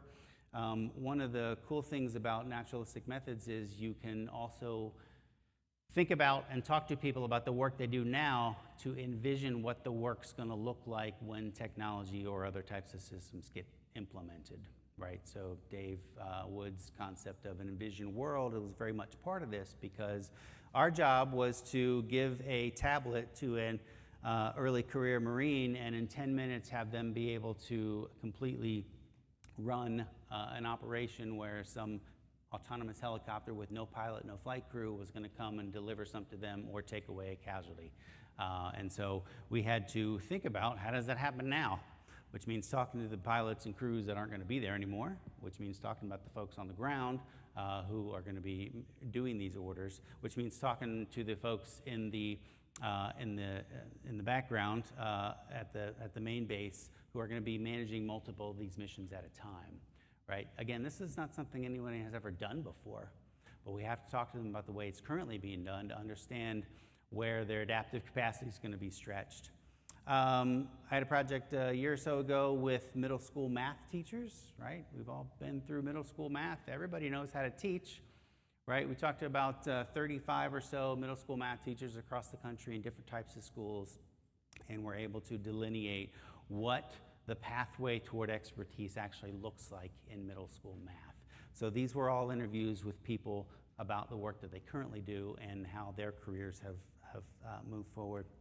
The one on the right is the White House Situation Room. I was lucky enough to be on a team with Gary and some others to go in and look at what the White House Situation Room looks like in a 24-hour cycle.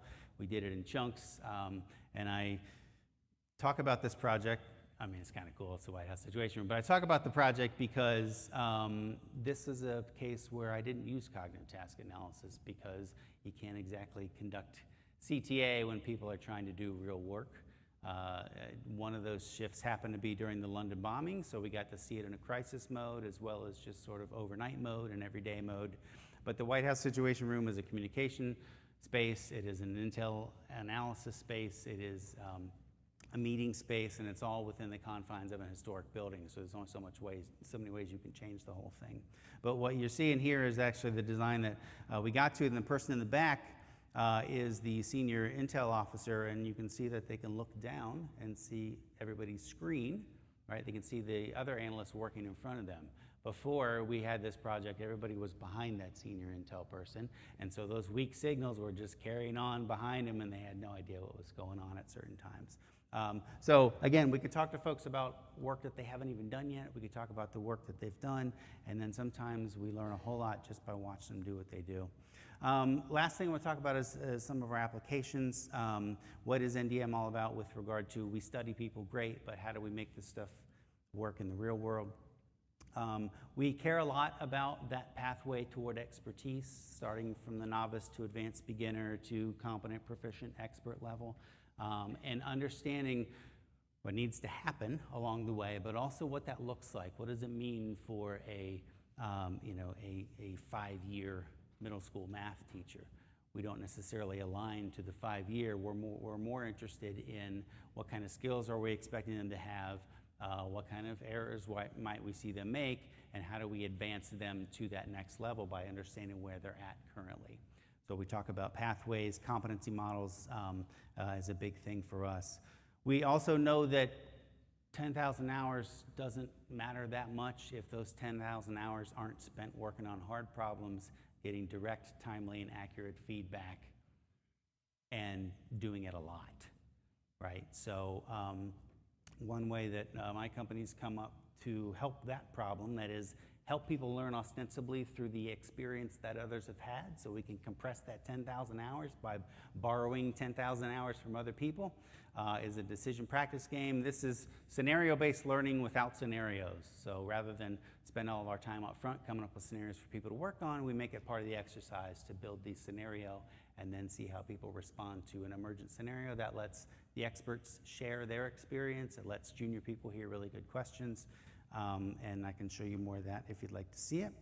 Some learning resources. Accelerated Expertise is a book that's come out of our community. It's, for my money, one of the best training books that's out there because it focuses on how do we get people to that level of proficient performance.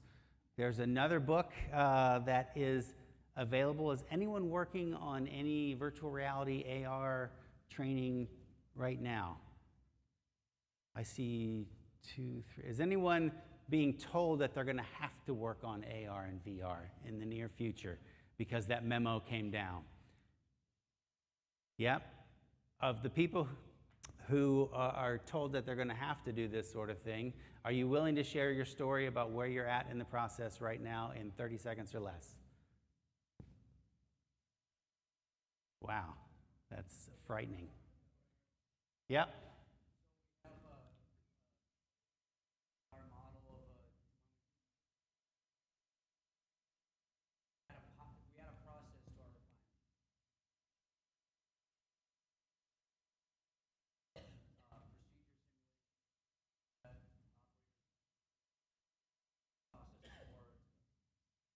You need this here book called Augmented Reality, authored by Laura Militello. You are going to win this book because you spoke up and were courageous in front of us. So, winner.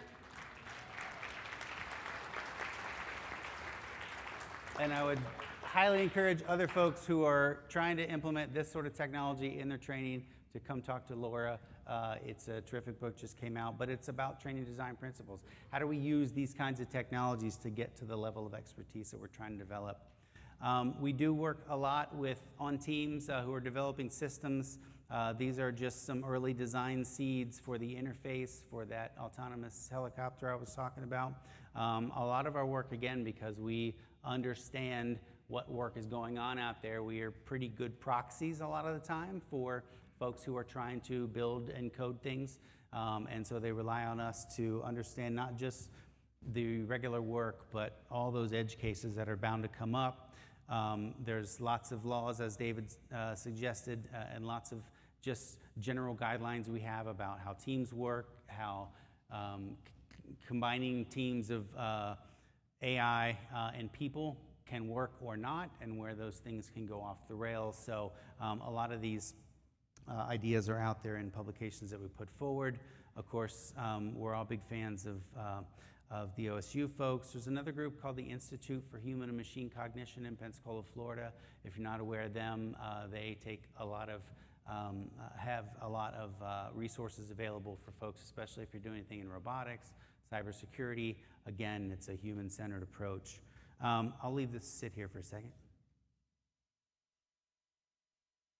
This is the only way I can think to get across the idea of what's the difference between risk and uncertainty.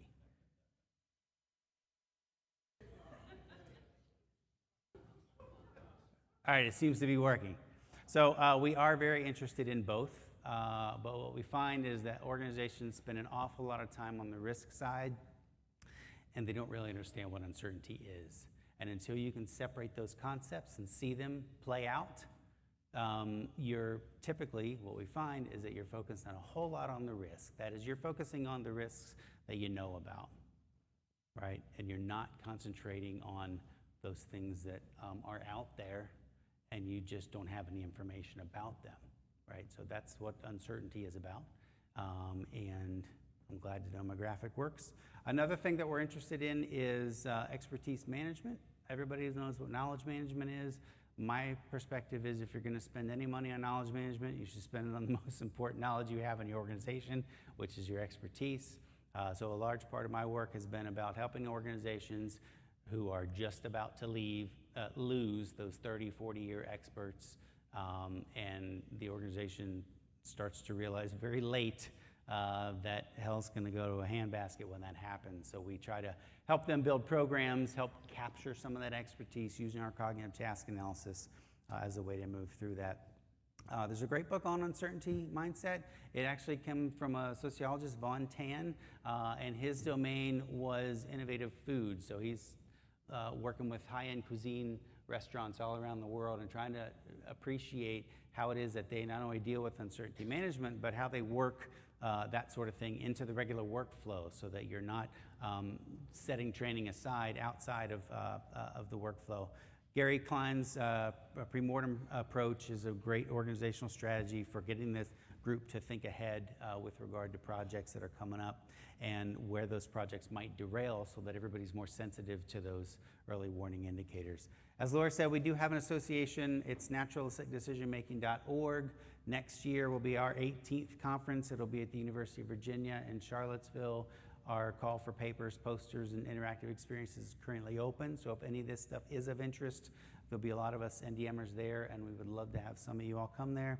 Stay in touch. We have a vendor table out there. This is the QR code for the NDMA. And on behalf of Laura, thanks for having us.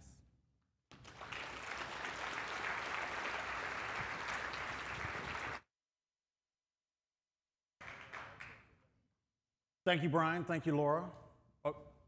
Brian Hughes, did you have a question, or are you just eager to get to lunch? Well, stand up and rest your rear, baby. So I've got two quick slides. One, I want to say thank you, and we'll thank you more even later.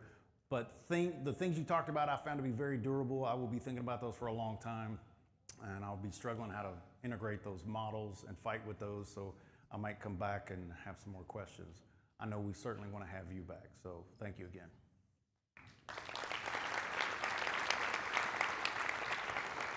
So it is lunch. You do want to come back early. Obviously, they'll be winning with books, but also we'll be giving away tickets to the ball game tonight. And we'll show this again later. If you become a winner, there's logistics to the ball game. Obviously, you could buy your own ticket if you wanted to go. Next slide. The slide that's next. And the dine around is also going on tonight. If you want information about the dine around, just go to the registration table. There's a whole sheet on that, local places to eat, and go as a group and have a conversation or discussion. With that, go to lunch, do good work, and thank you.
To err is human. We have all heard that for most of our lives. But what does it mean, and what can we do about it? We have learned more about human success and failure in the last 50 years than in the previous 1,000 generations. Let's start using that knowledge to make the world a better place, starting with where we live and work.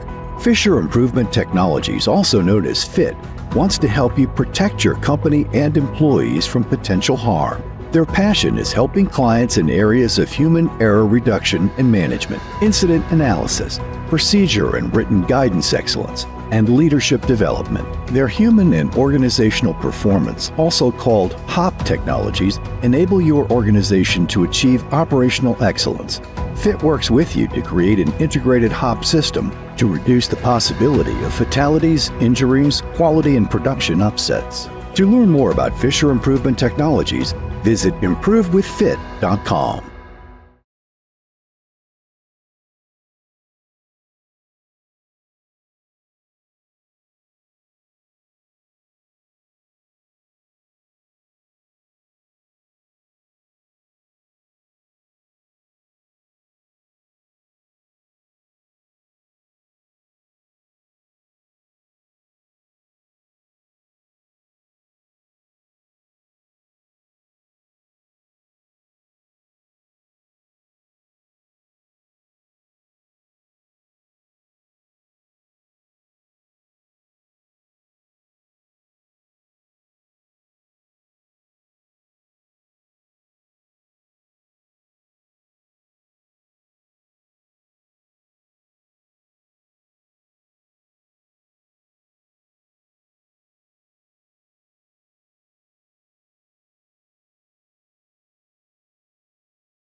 To err is human. We have all heard that for most of our lives. But what does it mean, and what can we do about it? We have learned more about human success and failure in the last 50 years than in the previous 1,000 generations. Let's start using that knowledge to make the world a better place, starting with where we live and work.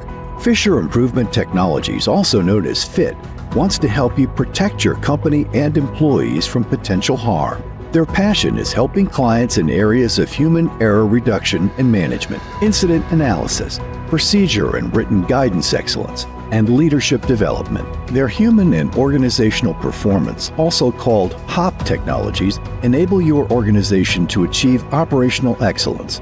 FIT works with you to create an integrated HOP system to reduce the possibility of fatalities, injuries, quality and production upsets. To learn more about Fisher Improvement Technologies, visit improvewithfit.com.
music. Got it. Welcome back.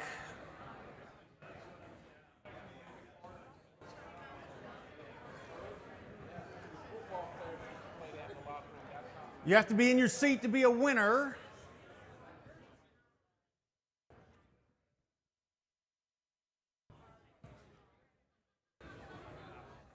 In your seat to be a winner. I'll be watching.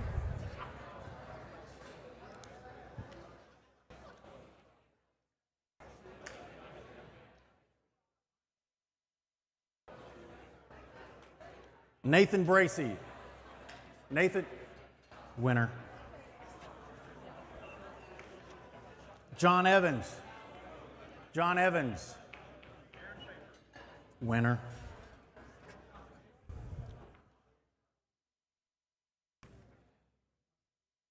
Added one more copy of Augmented Reality.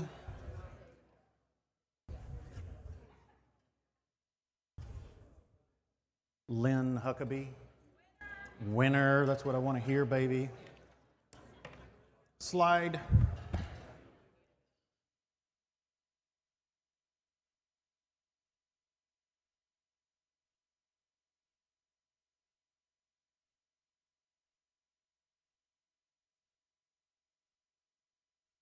As a community, we are running a few minutes behind.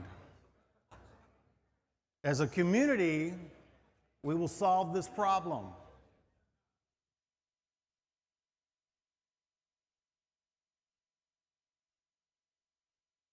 You know, I don't want to steal time from speakers.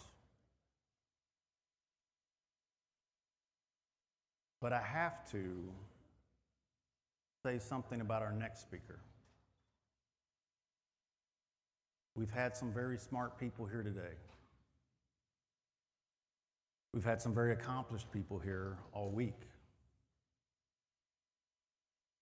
But I challenge you, and come and get me if you think I'm wrong,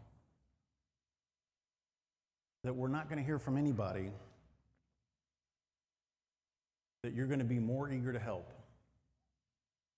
that they win. Anne is part of a group called SPS, and their focus is to eliminate harm to children. It has been a pleasure, an amazing pleasure, to have the opportunity to work with them from time to time. You're going to be amazed by their model, you're going to be amazed by what they do, but you're going to be changed by their mission. Anne, please come.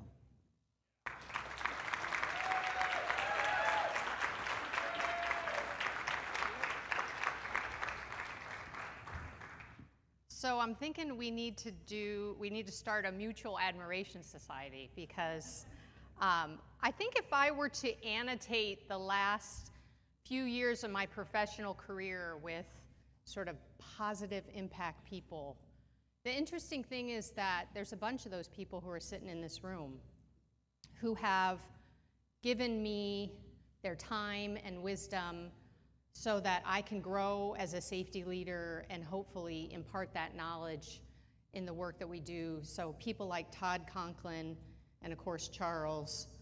So I know most of you don't know me, but those of you who do know that I love sports. And I'm born and raised in Cleveland, which no fault of my parents, but it's not a particularly good combination. It's true that 9 years ago, the Cleveland Cavaliers did win the NBA Finals. We all still have our t-shirts and act like LeBron James is a close personal friend. But my lifetime, which now is extending well beyond half a century, it's really been pretty tough going for Cleveland sports fans. The Browns have never won a Super Bowl. And now we're just trying to generate excitement around the 144th draft pick. But it's summer, so for today I'd like to focus on baseball. In case you wondered, it's been 76 years since the Cleveland Indians, now called Guardians, won a World Series. It's the longest standing drought in Major League Baseball history. But you know what? There's no crying in baseball. And we're in the heart of the season, which is good because we're definitely not out of it. Hope springs eternal in Cleveland, and we have really low standards for what constitutes hope. In fact, at the moment, we are technically still in it and could win the pennant. So these baseball thoughts have me thinking about some of my favorite baseball movies, the feel-good kind. So between my disproportionate, unbridled Guardians optimism and the ever-present ability to stream great baseball flicks on the many streaming services that I pay for, I'm in a really good frame of mind to consider our work. So as background, in case you're naive, the state of healthcare safety sucks. 3 million deaths globally have been attributed to patient safety according to the World Health Organization. We spend $600 billion a year on patient safety events. A study in the New England Journal found that if you're an adult admitted to a US hospital, you have a 1 in 4 chance of experiencing a harmful event. So the organization I lead, Charles mentioned, is called the Children's Hospitals Solutions for Patient Safety, or SPS. It's a collaborative of 150 children's hospitals in the US and Canada that are working together to eliminate serious harm that happens to patients and employees. Our network focuses on the most common hospital-acquired harm that happens, including things like serious and deadly hospital-acquired infections. Some of you learned yesterday about unplanned extubations. This is when the breathing tube a baby or a child has that's connected to the ventilator becomes inadvertently dislodged, leading to respiratory arrest or cardiac arrest. Serious falls where babies fall out of bed and have major head injuries, medication dosing and administration errors, and for our staff, major musculoskeletal injuries that happen to, for example, a nurse who weighs 120 pounds who's trying to move a wiggly, uncooperative 200-pound adolescent, or she's moving patient equipment or bedding or beds or other furniture, things that weigh twice as much as she does.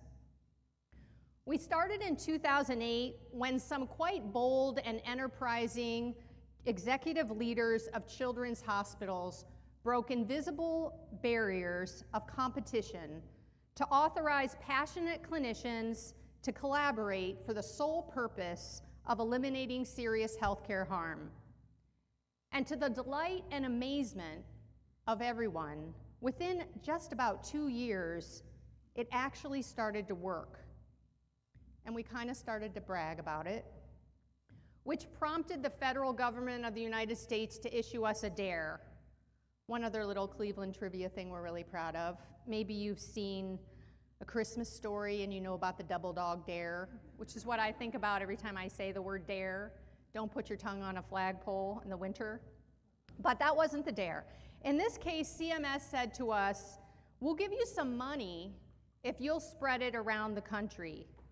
And I remember thinking to myself, spread what? Dude, we just got started. I don't even know if this is real. But we did it. And all of my hesitation now makes me think I should have watched Field of Dreams. Field of Dreams is an iconic movie in which Ray Kinsella, an Iowa farmer, is inspired by a voice that he can't ignore to pursue a dream he can hardly believe, to turn his ordinary cornfield into a place where dreams come true. The mantra that runs through the movie is the voice that appears whenever he has doubts. If you build it, he will come. which is often misquoted as, if you build it, they will come. And such was the beginning of SPS. But we're really pretty far from the end of the movie, and our dream definitely hasn't come true. But nevertheless, I want to share with you some of our major milestones that we've reached so far that I hope will make you feel proud of children's hospitals, and I hope will give you some optimism for safety and healthcare despite those awful numbers I shared with you.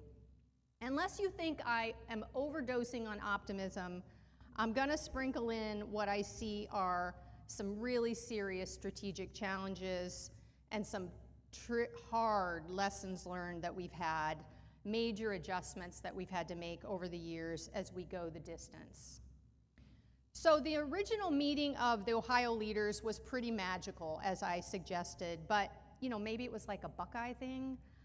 Would we really be able to spread this outside of the state of Ohio? And there's a whole bunch of stuff we got wrong, but we were either smart or lucky or both at the beginning when we developed some of our OG principles. We got those right. There's actually not a one of them that doesn't still make a lot of good sense today, 12 years later. There might be a couple more I'd add, but I want to talk to you about a couple of them today in no specific order. I'm going to start with, we won't compete on safety.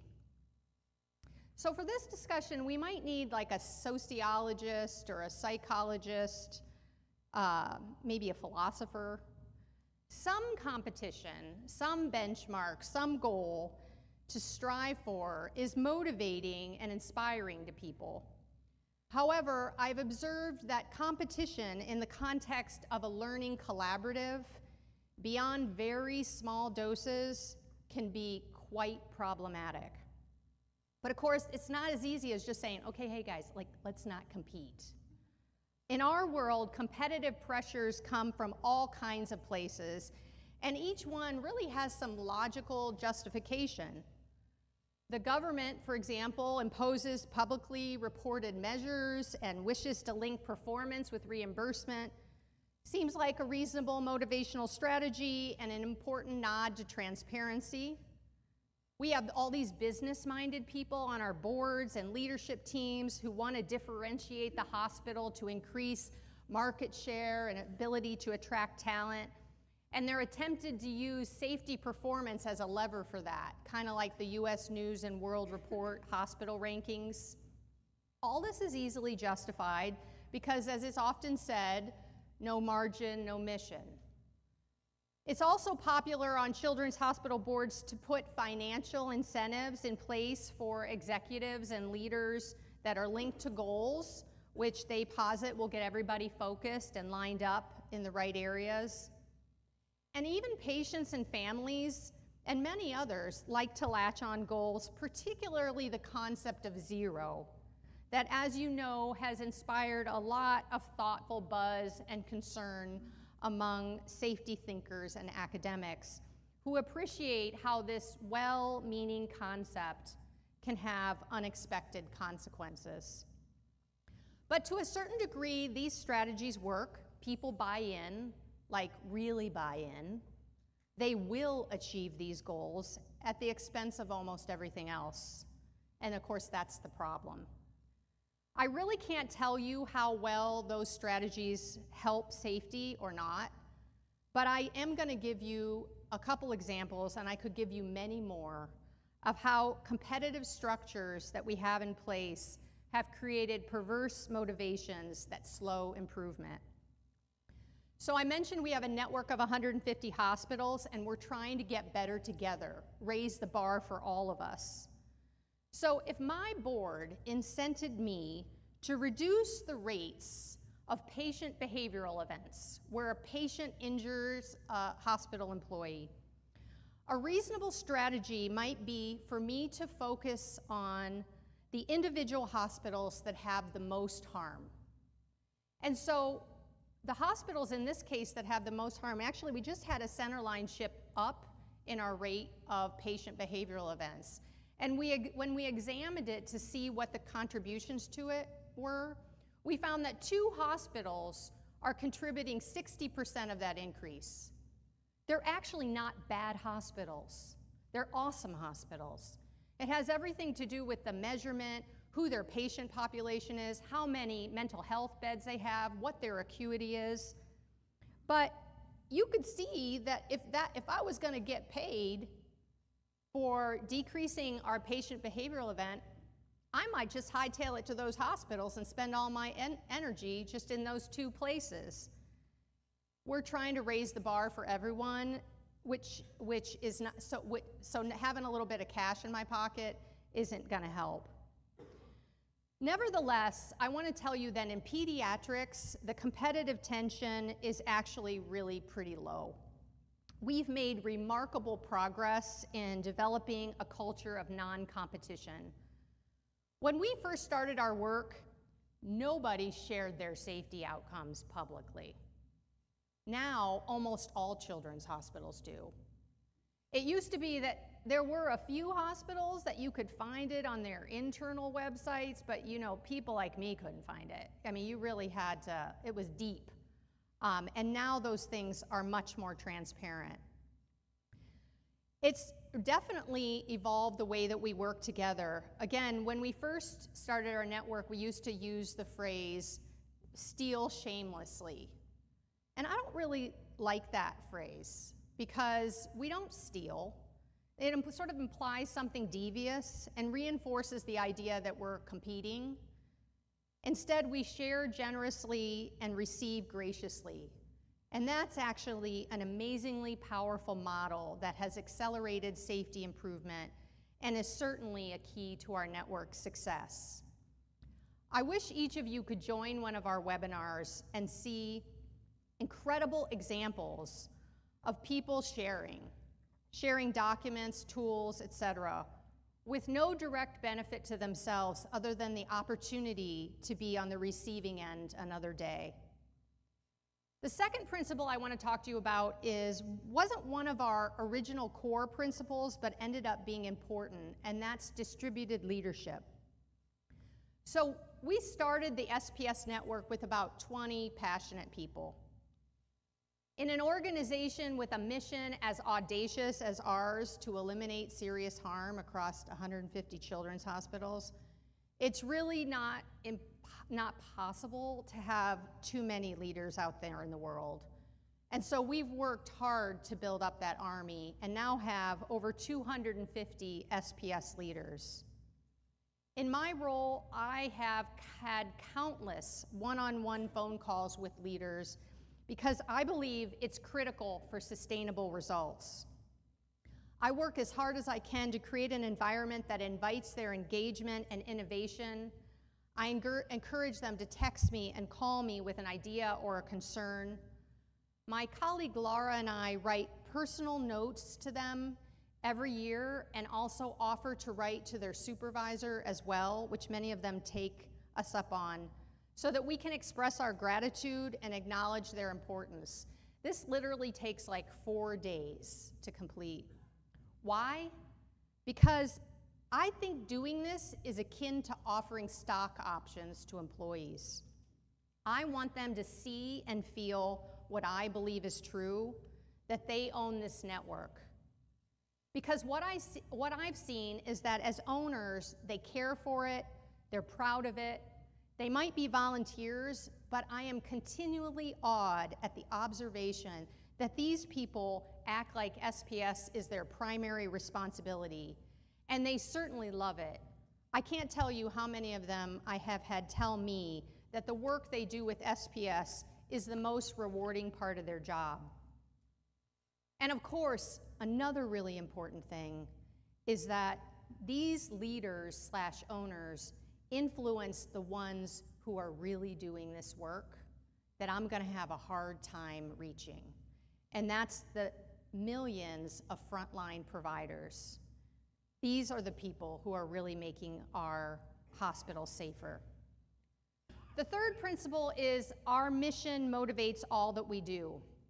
So every meeting starts with our mission slide, working together to eliminate serious harm across all children's hospitals.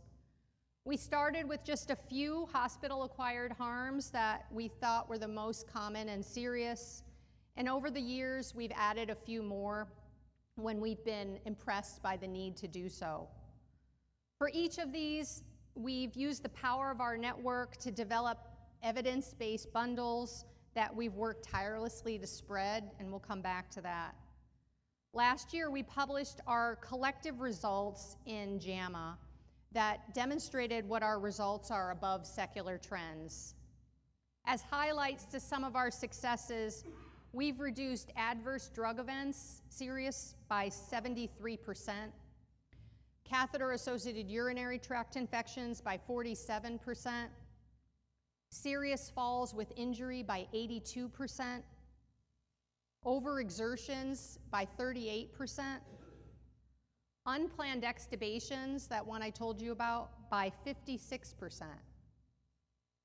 So these numbers may or may not mean much to you. It's really easy to lose the humanity in the statistics. And it's hard, you know, like in your industry, it's hard to value non-events that might signal success and safety. And we've always appreciated this challenge and have tried in various ways to bring this impact to life. And as I was preparing for this talk, I looked back at some old slides from one of our meetings in 2014. And at the time, we estimated that we had saved 1,897 children from serious harm, and said that that was more lives, oh, thanks.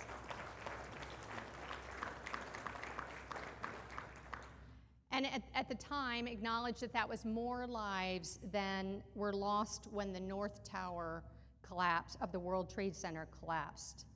And it felt really impressive. And I can tell some of you are impressed too. And now we're at over 30,000 lives spared harm. So I don't really have any good analogies for that. I think it might be roughly the number of breaths you take while you're at this conference. A lot of kids have been spared harm by our work. They're my kids, they're your kids, they're your grandchildren and your nieces and nephews, they're your neighbors and friends. There's the little guy in his car seat in the back of the car at the stoplight who gives you a little smile. For better or for worse, if I'm honest, we're not a group that's driven by the bottom line. But if we were, we'd have plenty of motivation because hospital-acquired harm is expensive. We developed a calculator for individual hospitals to help advocate internally, to have a sense of the dollars saved as they were making investments in safety. Health economists have done studies that help us appreciate what the typical costs are for one of these types of events. An unplanned extubation, for example, adds an average of $36,000 to the hospital bill, which incidentally is about the annual fee of the SPS membership. So it's a pretty good value proposition if you consider that if you prevent just one unplanned extubation, you've paid your dues. So our network as a whole has now averted $668 million. Again, not a money person, I don't know how to put that in perspective, but it's a lot. And we're not academics, but we've been working as hard as we can to share our learnings beyond our network. We have 20 publications, 40 abstracts in peer-reviewed journals, an additional 10 publications that are in the works. 188 abstracts were submitted for posters and presentations at our recent learning session. People who work in safety in pediatrics generally don't have a hard time staying connected to our mission, which is a real advantage we have. We have a pretty dang compelling mission. I mean, maybe even better than anything anybody could ever make up. It starts off with these like adorable human organisms. And then we've got the first do no harm thing that we all signed up for. And if you put those two together, how about we work together not to hurt little kids? So overall, the satisfaction and joy that comes from working towards our mission gives people in Children's Hospital a purpose and a fulfillment that's something, it turns out, that people really crave. A lot of work has gone into this. We built our network on the concept that we must explicitly address the culture of safety, not just process improvement. So we've trained over 500,000 healthcare providers in basic safety behaviors. Most of those you would love, a few of them would make you cringe. But we also thought about the other end of the spectrum. We've trained almost 3,000 board members who come into our in-person board trainings that are focused on safety governance. Honest to God, if I had to only do one thing, I would do that. Because the reverberations from that are really quite amazing. As the mysterious voice says, if you build it, they will come. In the last couple of years, I've become acutely aware of how I've taken for granted this mission. For example, how we found it so much more difficult to motivate healthcare frontline workers to take care of themselves and their peers than the children for whom they care.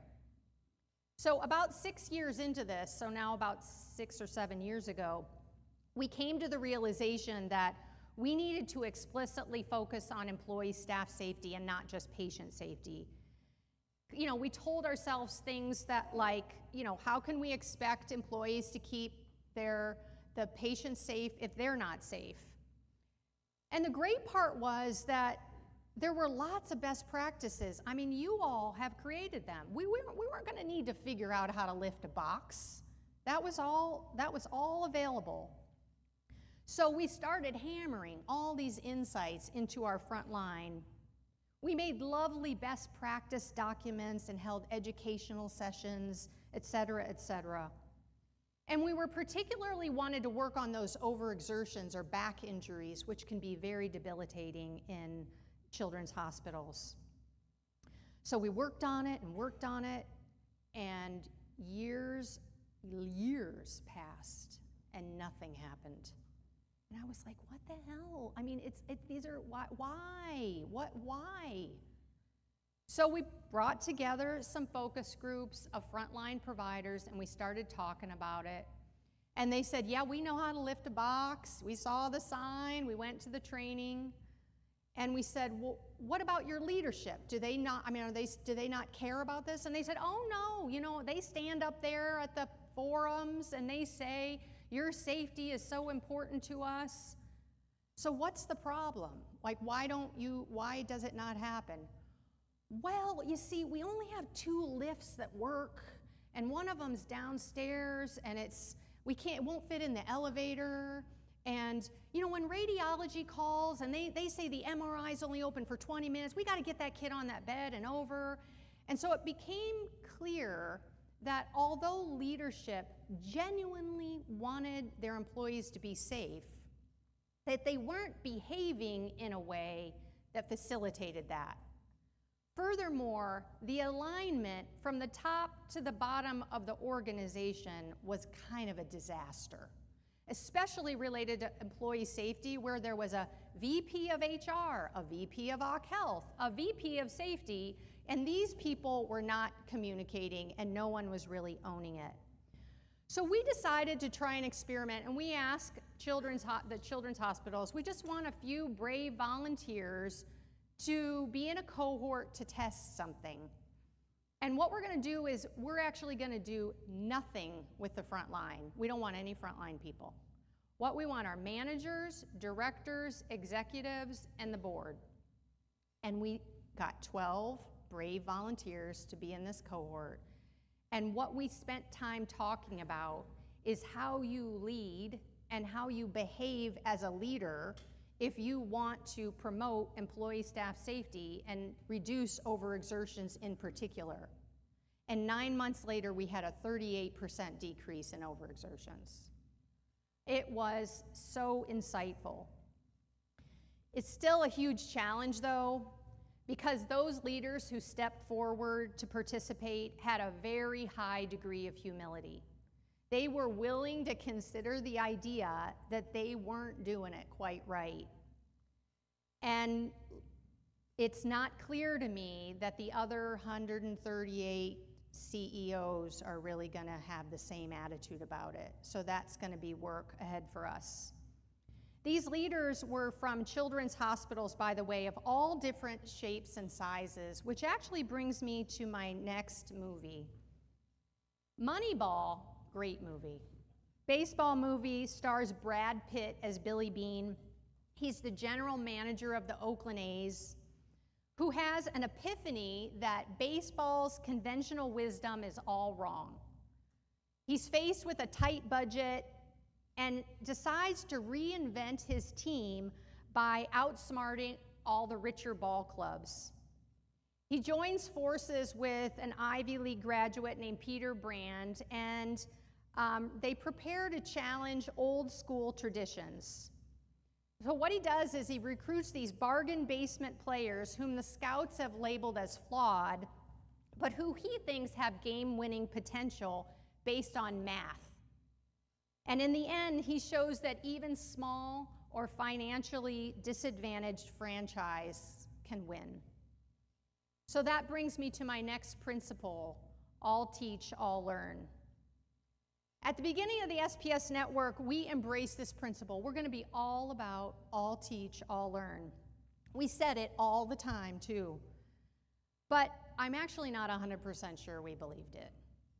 I sensed back then that the big resource children's hospitals felt that if all teach, all learn were a spectrum, they were going to spend most of their time teaching. And if I'm honest, I think there was some degree of hubris on the part of those hospitals. I mean, if you're a 500-bed children's hospital and you have an army for a safety team, what is this 50-bed children's hospital with 1.7 FTE really going to teach you? Nevertheless, it was a very respectful notion on which to build a network. That is, no matter how big or how small or how long or short a time you've been working on this, that you can have some critical insights. And now, more than a decade into this, I can tell you that some of our greatest insights have come actually from smaller, less resourced children's hospitals who are often more nimble, more focused, and able to test ideas more expeditiously than their larger, more resourced colleagues who might be handicapped by too many priorities, too many initiatives, too many goals. Don't get me wrong, I'm sure that there's not a one of the leaders at those smaller children's hospitals who wouldn't give their right arm for a fraction of the resources in one of the bigger hospitals, but they actually find a way. And just like the Oakland A's, several of these hospitals have demonstrated phenomenal results. One of the insights that Billy has in Moneyball was that the entire system for valuing players was biased. A bias towards these charismatic, glamorous players who play high-risk baseball. They're just swinging for the fences and stealing bases. So in 2021, SPS did a study of the two most prevalent harms that we collect: unplanned extubations, which you all now know what that is, and something called central line associated bloodstream infections. So very tiny babies, very sick children, and children receiving things like chemotherapy can't just have regular IVs. They have to have large bore catheters that essentially go directly to their heart. These are central lines. I don't need to tell you that getting one of these infected, no good. So what we did was we decided that we wanted to stratify the outcomes data for unplanned extubation and CLABSI by race and ethnicity to see if we could detect any statistically significant differences in safety outcomes. And before the study, there were many people that thought we were on a fool's errand. I mean, these are hospital-acquired conditions. There aren't going to be any differences. One hospital leader even wrote me a strongly worded email explaining that his hospital would not be participating.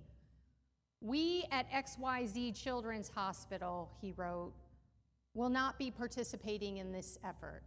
We treat all children the same." Fortunately, around 30 hospitals did participate. And what we exposed were disturbing results that add to the mountain of evidence that points to the reality that somehow our system is fundamentally biased in a way that advantages certain children over others. And while we like to point to social determinants of health like poverty as causes for disparities, with hospital-acquired conditions, the theory becomes more tenuous. What your family income is or what zip code your house sits in cannot easily explain why Black children have an unplanned extubation rate 3 standard deviations higher than the average of all races. In Moneyball, Billy acknowledged these biases and changed the system for the Oakland A's. By eliminating bias, he helped world-class baseball players who had previously seen their talents ignored or even belittled achieve the success that had previously eluded them. Similarly, if we mean what we say about caring for every child, we'll have to own these biases, work to understand them, and lead the change in the system that currently devalues some of them. So if you're not compelled by the moral duty to assure equitable care, identifying and eliminating disparities is actually a heck of a good improvement strategy overall. In fact, I would suggest that we're not going to achieve our organizational mission if we don't. So I know this is a little bit of a controversial topic, but at SPS, we're choosing to do our best not to get mixed up in the politics, instead stay focused on our mission. We're working hard to identify areas where safety outcome disparities exist, because that is an opportunity. But it's not just identifying them and analyzing them, it's having the courage and the wherewithal to test interventions to improve them. So after we got those results, we launched a new improvement cohorts, which employed focused interventions that were designed to eliminate these disparities.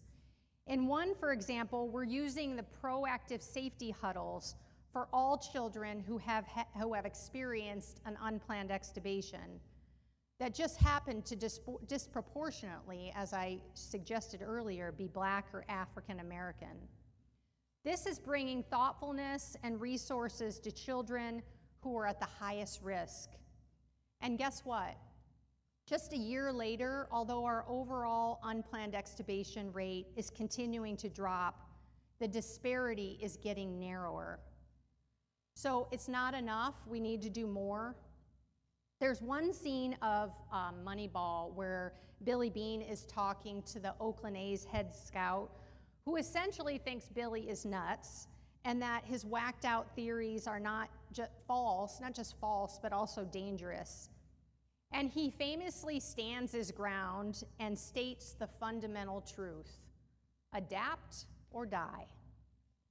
The problem we are faced with is an adaptive challenge, not a technical one.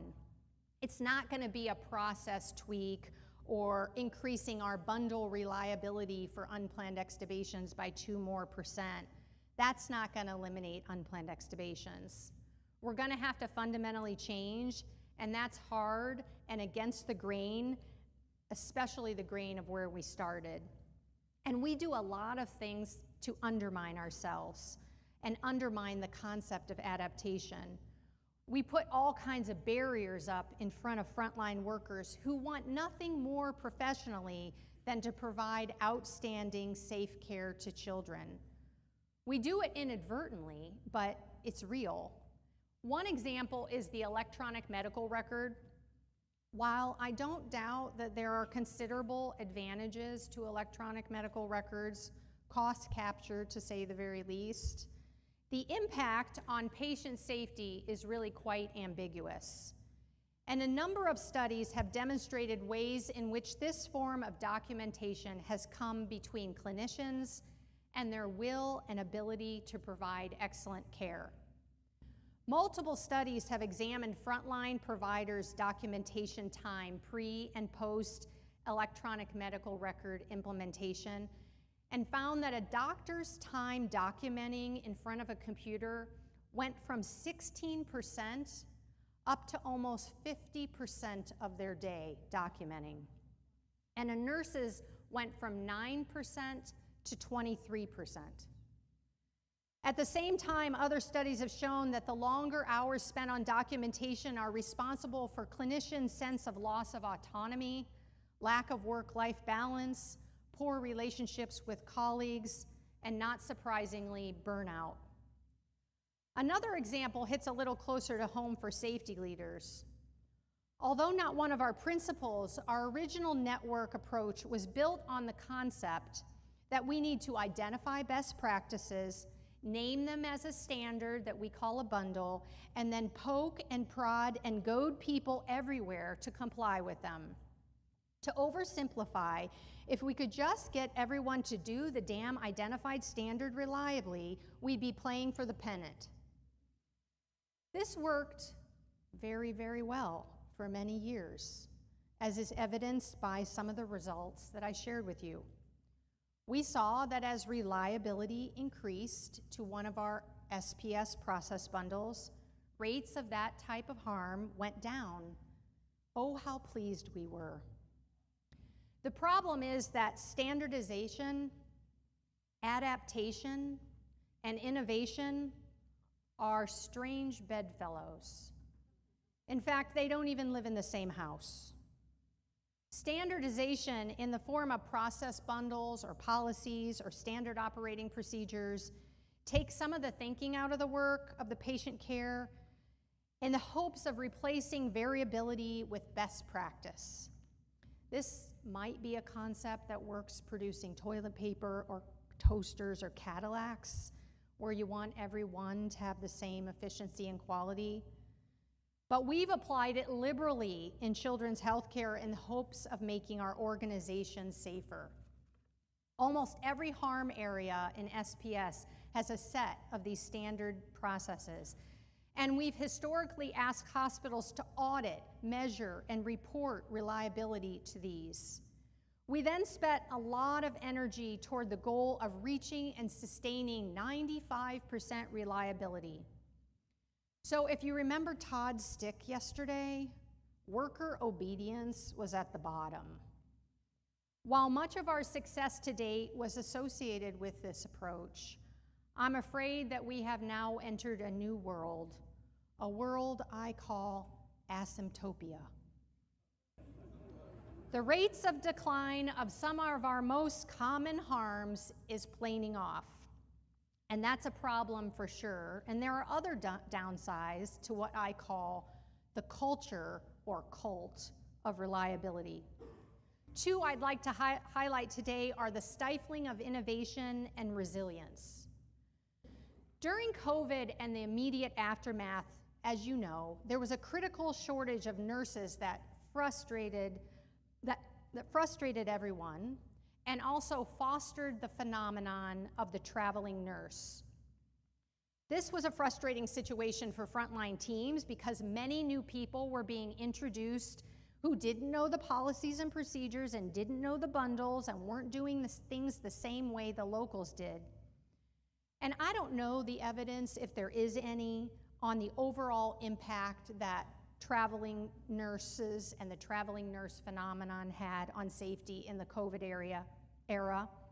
But what I will tell you is that I've heard numerous examples of clinical leaders who, while continuing to acknowledge how difficult it was to have new people join a team, also acknowledged that they've changed the way they do things after learning a better way to do it from one of the traveling nurses. An uncontrolled study in frontline innovation. So much of this focus on reliability and doing it that way that there's no clear, open, structured, endorsed space for exploring alternatives. The culture of reliability discourages a mindset that's trying to find new and better ways. We've taken the data-driven, evidence-based standards that we're oh so proud of and then adopted the flawed assumption that we have it right. The second is that the culture of reliability runs the risk of disrespecting instead of inspiring the care providers, and undermining instead of building upon the value of what I pointed out is one of the most powerful drivers of healthcare excellence. That is the uber strong will of frontline providers to take the best and safest care of children. A focus on standardization and reliability makes them feel like automatons, or even worse, takes away their judgment, wisdom, and insights to adjust when the complexity of the situation calls for it.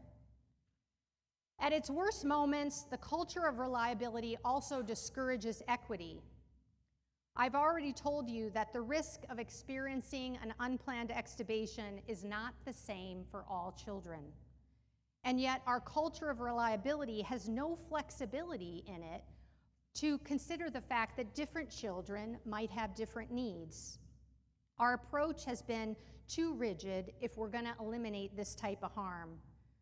Remember what I told you my colleague from XYZ Children's Hospital said about our work to detect disparities? He said, "We treat all children the same." Indeed. And he told me that as though it were a virtue. We have succeeded in making reliability a virtue. And now we don't believe it's a virtuous approach at all. Some children will need something more or something different to be safe in our care. And situations will arise that require adaptation to achieve the very best care.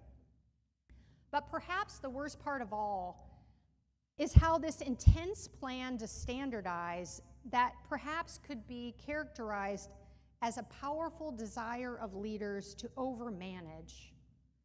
This approach doesn't just disrespect and undermine the people at the front line, it greatly minimizes the extraordinary complexity that exists within the healthcare system and handcuffs one of our most important safeguards, the skilled people who are doing the work at the front line. Forcing standardization as a preeminent value in our work limits our ability to honor the complexity in the healthcare industry and build resilient systems that can adapt to ever-changing and uncertain circumstances. We've been fortunate to hear from some amazing thought leaders in safety this week. Fortunately for me, I've had a professional conversion experience, like a real one. To illustrate it a bit, I want to pull in one of my all-time favorite baseball movie monologues. It's the opening by Susan Sarandon's character in Bull Durham. And while I play it for you, I want you to listen carefully to her words, because I'm going to come back to them.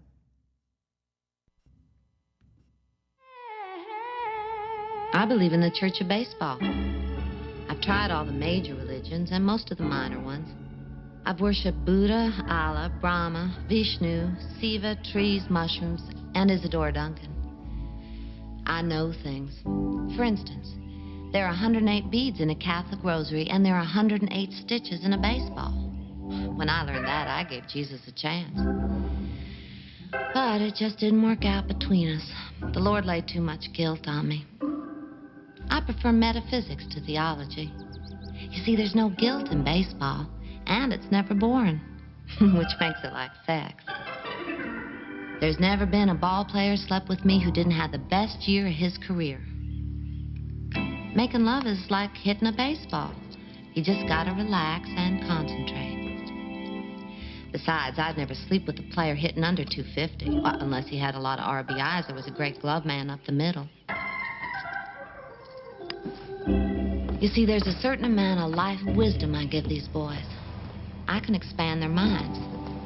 Sometimes when I've got a ball player alone, I'll just read Emily Dickinson or Walt Whitman to him. And the guys are so sweet, they always stay and listen. Of course, a guy will listen to anything if he thinks it's foreplay. I make them feel confident, and they make me feel safe and pretty. Of course, what I give them lasts a lifetime. What they give me lasts 142 games. Sometimes it seems like a bad trade. But bad trades are part of baseball. I mean, who can forget Frank Robinson for Milt Pappas, for God's sake? It's a long season and you gotta trust it. I've tried them all, I really have. And the only church that truly feeds the soul day in, day out is the Church of Baseball. So in January of 2023, I attended the Johns Hopkins All Children's Hospital Safety 2 Conference. And I didn't know it, but there were 30 other safety professionals from SPS Children's Hospitals who were also in attendance and were influenced by the speakers who were there, who were some safety legends. Todd Conklin, David Proven, Eric Holnagel, Diane Chadwick-Jones, to name a few. And so the attendees were properly exposed to new ways of thinking about safety from realms of safety to resilience and human factors engineering, human and organizational performance. And all of these approaches have at their base the premise that error-prone, freewheeling humans aren't the problem, they're the solution. These approaches, which we've begun to abbreviate sort of collectively as proactive safety for the purposes of our discussions, have the advantage of taking advantage of the powerful drive of healthcare providers to use their incredible brains to do the right thing. They acknowledge that the greatest insights will come from learning from the way they do their everyday work and the ways that they can demonstrate extraordinary adaptive capacity. Whether it's an unexpected clinical scenario or a global pandemic. I discovered when I gathered all the SPS people together a few weeks later after the conference that they all had the same sense that they'd had hands laid on and were now guided by what we all agreed to call these principles of proactive safety. And from then on, our experience as safety leaders has changed. So I think about Susan Sarandon's description in this context.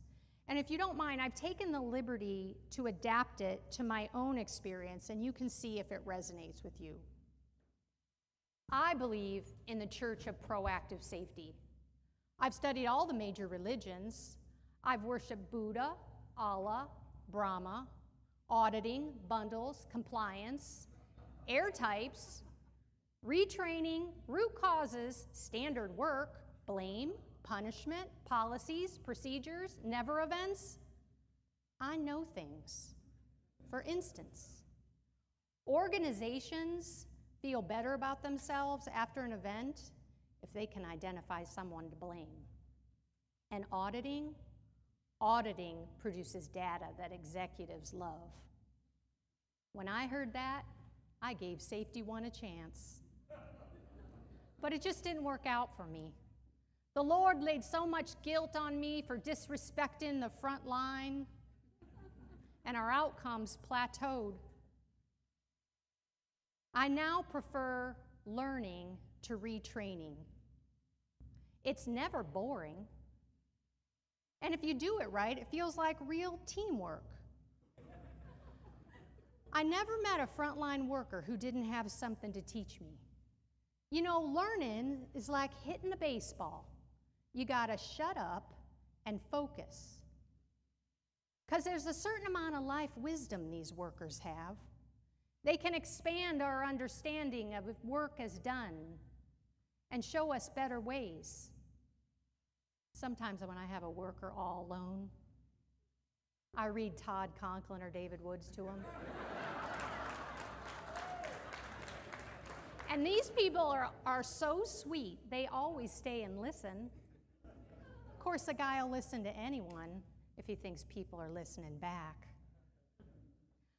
I make them feel confident that I'm working as hard as I can to improve the system so they can do the jobs they signed up for safely and effectively. And they make me feel useful. Of course, I can't always give them instantaneous solutions to big safety problems, and what they give me lasts a lifetime. Sometimes it feels like a bad trade, but trade-offs are common in safety. It's a long road, and you gotta trust. I've tried them all, I really have, but the only church that truly feeds the soul day to day is the Church of Proactive Safety. What do you think? Pretty good?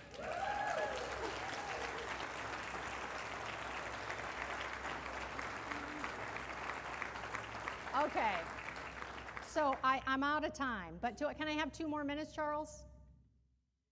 Thanks. Thanks. All right. I'm going to skip. You got to watch The Rookie, but I'm going to skip that one. And I just want to talk just for a second about empathy. And there's actually a quote from The Rookie where a mentor of Dennis Quaid's character says, "Empathy can be painful, but the alternative for me is unthinkable. I do this job to help people, and I have to feel for them." So as a leader of a 150 hospital collaborative, a lesson learned to me relates to understanding what empathy means when it comes to sharing best practices and how damn hard it is to implement them. So I don't have any books for you to sign. You all need to keep writing the books and the white papers. What we're going to focus on is implementation, and we've learned some hard lessons. With unplanned extubations, we got a little bit of data. We wrote a white paper, a change package. We shared it with our network. We watched our results. No change for 1 year until we got in there and we said, let us help you do it. Let's put together work groups. How do you get the data? How do you build the will? How do you change practice? How do you learn from the front line? And then we started seeing the rapid improvement. So this work that we at SPS and other organizations and industries do that has at its aim to keep humans safe, it's a team sport for sure. You got your managers and your shortstops and your designated hitters, but we all have to work together to fundamentally improve safety, and that, it turns out, is tough. The challenges are really formidable, and it's easy to get discouraged. Uh-oh, Ron, go back. Thanks. So as Tom Hanks' character said in A League of Their Own to his star player Dottie, as she was about to quit right before the World Series, it's supposed to be hard.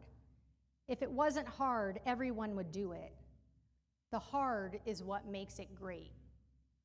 The hard is what makes it great.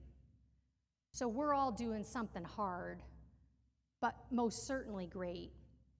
And I know we're all in a hurry to make progress, but we have to remember the wise counsel of Bad News Bears coach Morris Buttermaker. Come on, fellas, Rome wasn't built in a day. To which one of his players replied, yeah, it took several hundred years. But there's no crying in baseball, so batter up. Thank you.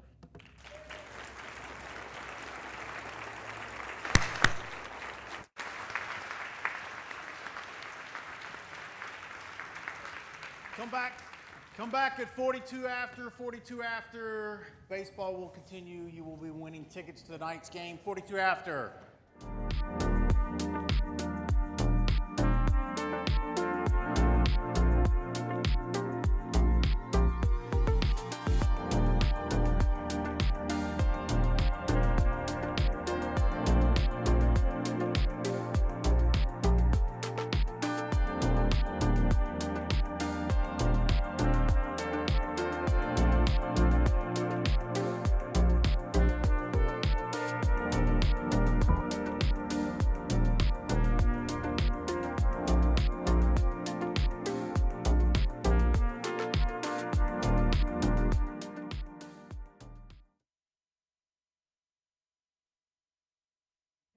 Is human. We have all heard that for most of our lives. But what does it mean, and what can we do about it? We have learned more about human success and failure in the last 50 years than in the previous 1,000 generations. Let's start using that knowledge to make the world a better place, starting with where we live and work.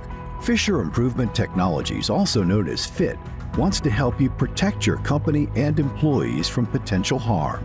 Their passion is helping clients in areas of human error reduction and management, incident analysis, procedure and written guidance excellence, and leadership development. Their human and organizational performance, also called HOP technologies, enable your organization to achieve operational excellence. FIT works with you to create an integrated HOP system to reduce the possibility of fatalities, injuries, quality and production upsets. To learn more about Fisher Improvement Technologies, visit improvewithfit.com.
Baseball slide.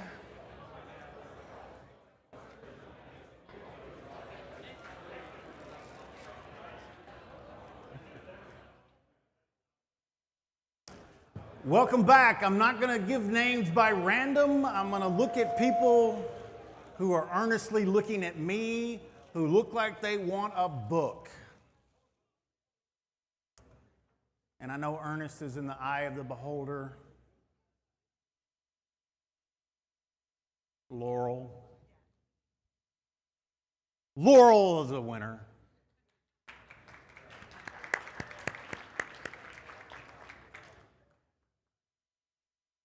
You, sir, in the fantastic beard right there, you're a winner. You who in the blue shirt holding up your name tag with such enthusiasm, you're a winner. Arm waver, I wave back at you. It's just like The Price is Right. Come on down. Oh, I see. This is never going to end. This has to end. First one to use a lightsaber, you're a winner. Unsafe act. No book for you. Now, while these great citizens are picking a book, our good friend Carrie, who's sponsoring tonight's event with Safety Stratus, will throw out some baseballs. No one's going to become injured. They're soft, but don't dive or pull a muscle, please. It's not that big of a deal. Carrie, you may throw out the first. Tell them what they get if they get a baseball. You win a car from Safety, no. At Matchbox. A Matchbox car. It's for tickets. It's for tickets to tonight's game. Yes, it is. All right. Oh, all right. There we go. Don't try that hard. That's not what this is about. Whoa. Pretty good. If you want one, how about you get closer? He's over 30. Give me a break. There you go, underhand. That's the kind of thing I like. Right there. Oh, nice. That was very nice connection. Oh, and a sweet person. All right, 2 more. 2 more. Way over. That's a nice arm you got there, buddy. All right. I was throwing it to her. You were throwing it to hurt them? No, to her. Oh, to her. I misinterpreted that whole thing. We're all set. Something about this arrow. That's it. Somebody's trying to tell me something. I have no idea what. I don't know. All right. That's it. Thank you. Yeah, absolutely. Stop by our booth. We are also doing a raffle. So For a car. $100 gift card. Close enough. And some swag, including a Clipper shirt. And a Clipper shirt is part of the swag. Awesome. Thank you. All right. We'll see you at the game.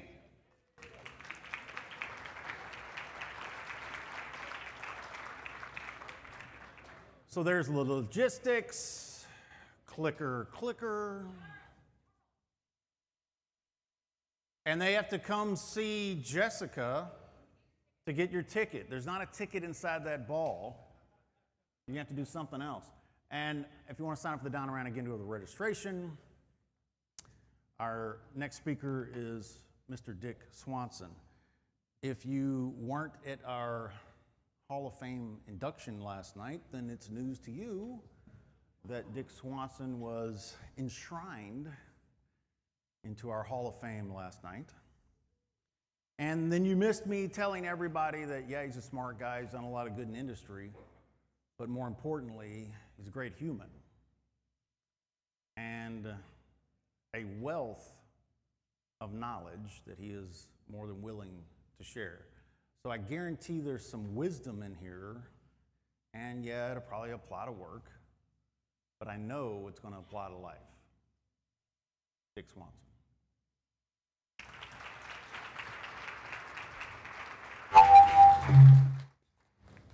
Thank you, sir.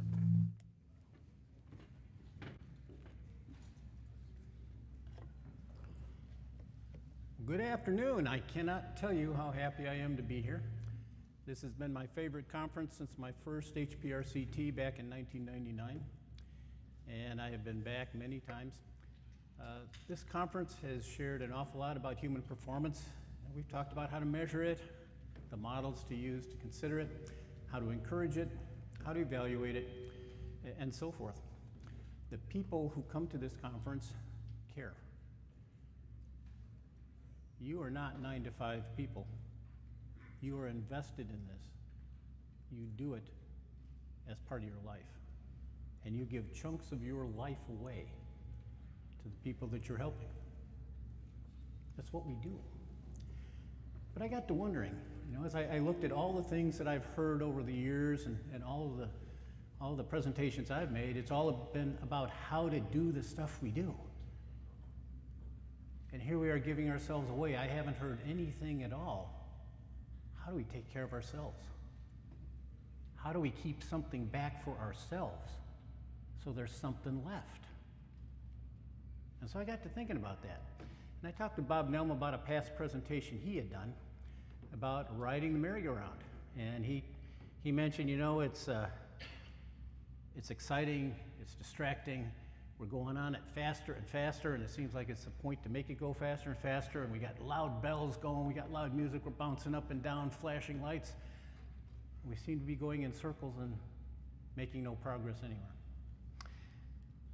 And so I've been thinking about what I've seen in my career, which I hate to say it's been 53 years, and what I wish I had figured out a whole lot sooner.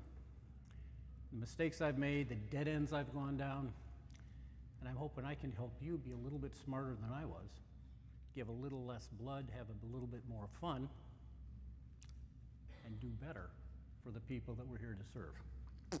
So, with that, we're going to talk about merry-go-rounds, and of course, merry-go-round is a metaphor. It's for how we manage our jobs, our careers, and our lives. They go around in circles, and they impose habits upon us. It's repetition, repetition, repetition, and that just, it pushes habits into us. They have angular momentum and angular inertia. And momentum is the property of a moving body that determines how much effort it takes to stop it or redirect it, and how much time. Angular inertia is the property that keeps it moving in the same direction until it's acted upon by an outside force. And the relevance of that is once this merry-go-round gets going, it's hard to stop. It's hard to redirect. They constrain how we spend our time. They often limit our vision and our perspectives. At some point in time, and it's really doesn't take that long, they may limit the progress towards getting the things that we want. And we all ride at least one or more merry-go-rounds part of the time. And the question is, who's in control? And for the vast majority of it, based upon what I've seen, that merry-go-round's in control, guys. It's not us. So just looking back at 53 years, I've interacted with an awful lot of professionals. And almost all of them rode individual merry-go-rounds that were not under their control. And here's the thing about merry-go-rounds. It's not just work. Any frequent recurrent activity can become a merry-go-round. Any activity. And I've looked at about 6 different generations from the time I started working for a living back in 1972 up through now. And you know, every generation has differences in how they approach work, how they approach life balance, and so forth and so on. But a majority of the people in every generation were on merry-go-rounds that were driving them instead of the other way around. A very small number of the people I saw were under control. And by very small, I mean about 2 dozen. Of the thousands of people I've seen and worked with, about 2 dozen. Now, if you're one of those 2 dozen people, please bear with me. This is not a presentation for you. This is a presentation for everybody else. But if you'll introduce yourself, I'll take notes because I want to learn from you. So we're all subject to our individual merry-go-rounds taking control of our lives. We all have that vulnerability. And if we want to get back into control, we need to recognize the problem and we change the way we think and the way we behave if we're going to get on top of this thing. The keys to regaining control also include establishing external references and people to help us make that change, because keep in mind, that merry-go-round becomes the most ingrained habit you're ever going to have.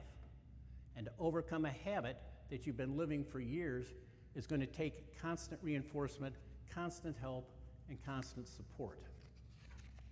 Now think back to the way we felt when we first started our professional career. You know, we were unbeatable. The first thing we did after we finished our education is we went out and we got a job. And that job was our whole professional focus. You know, yeah, we were going to accomplish things in our lives, but we didn't define them. That job was the most important thing on our horizon because we had to eat. Some of us had families, so forth and so on. But we knew we were on a path that was going to make a significant difference to the area that we were working in. We knew it. We knew we were going to do important things. We knew we were going to be professionally successful. We knew we were going to be financially successful. We knew that we were going to be satisfied with our jobs, our lives, and ourselves. We had unlimited potential. Our energy level was just out of sight. We could handle any setback because we were resilient, and we had all the time in the world to accomplish all that. Remember that feeling? How in the world did we get on a merry-go-round that's driving us? Well, there's some reasons. There's some things we didn't know. And when we got on that first merry-go-round, we were focused on what that merry-go-round was going to do for us rather than what it was going to do to us. We didn't have a real good idea of what we wanted to get out of life. If you ask any of us to write it down, we probably couldn't because it was fuzzy. It was a concept. We couldn't put it into words. So we really didn't know what we wanted from life beyond vague generalities. The metrics we had, to the extent we had them, and most of us didn't have many, were easy to measure things, not what we truly cared about. Somehow, as we started down that path, got into it several years, that life path curved around back on itself, and it morphed into another part of our merry-go-round. And we didn't notice that it was happening to us. I think there's 4 major factors that I've come up with. The first is we balkanized our lives. We compartmentalized them.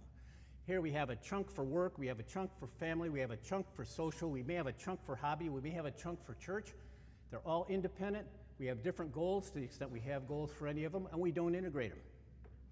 And that sets us up to overemphasize some and underemphasize others. Second, work and some hobby demands are more immediate and more in our face than our personal demands. After all, you know, work is inflexible. It has got requirements. It has got standards.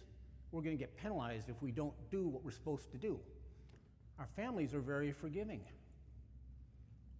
Guess who gets second prize?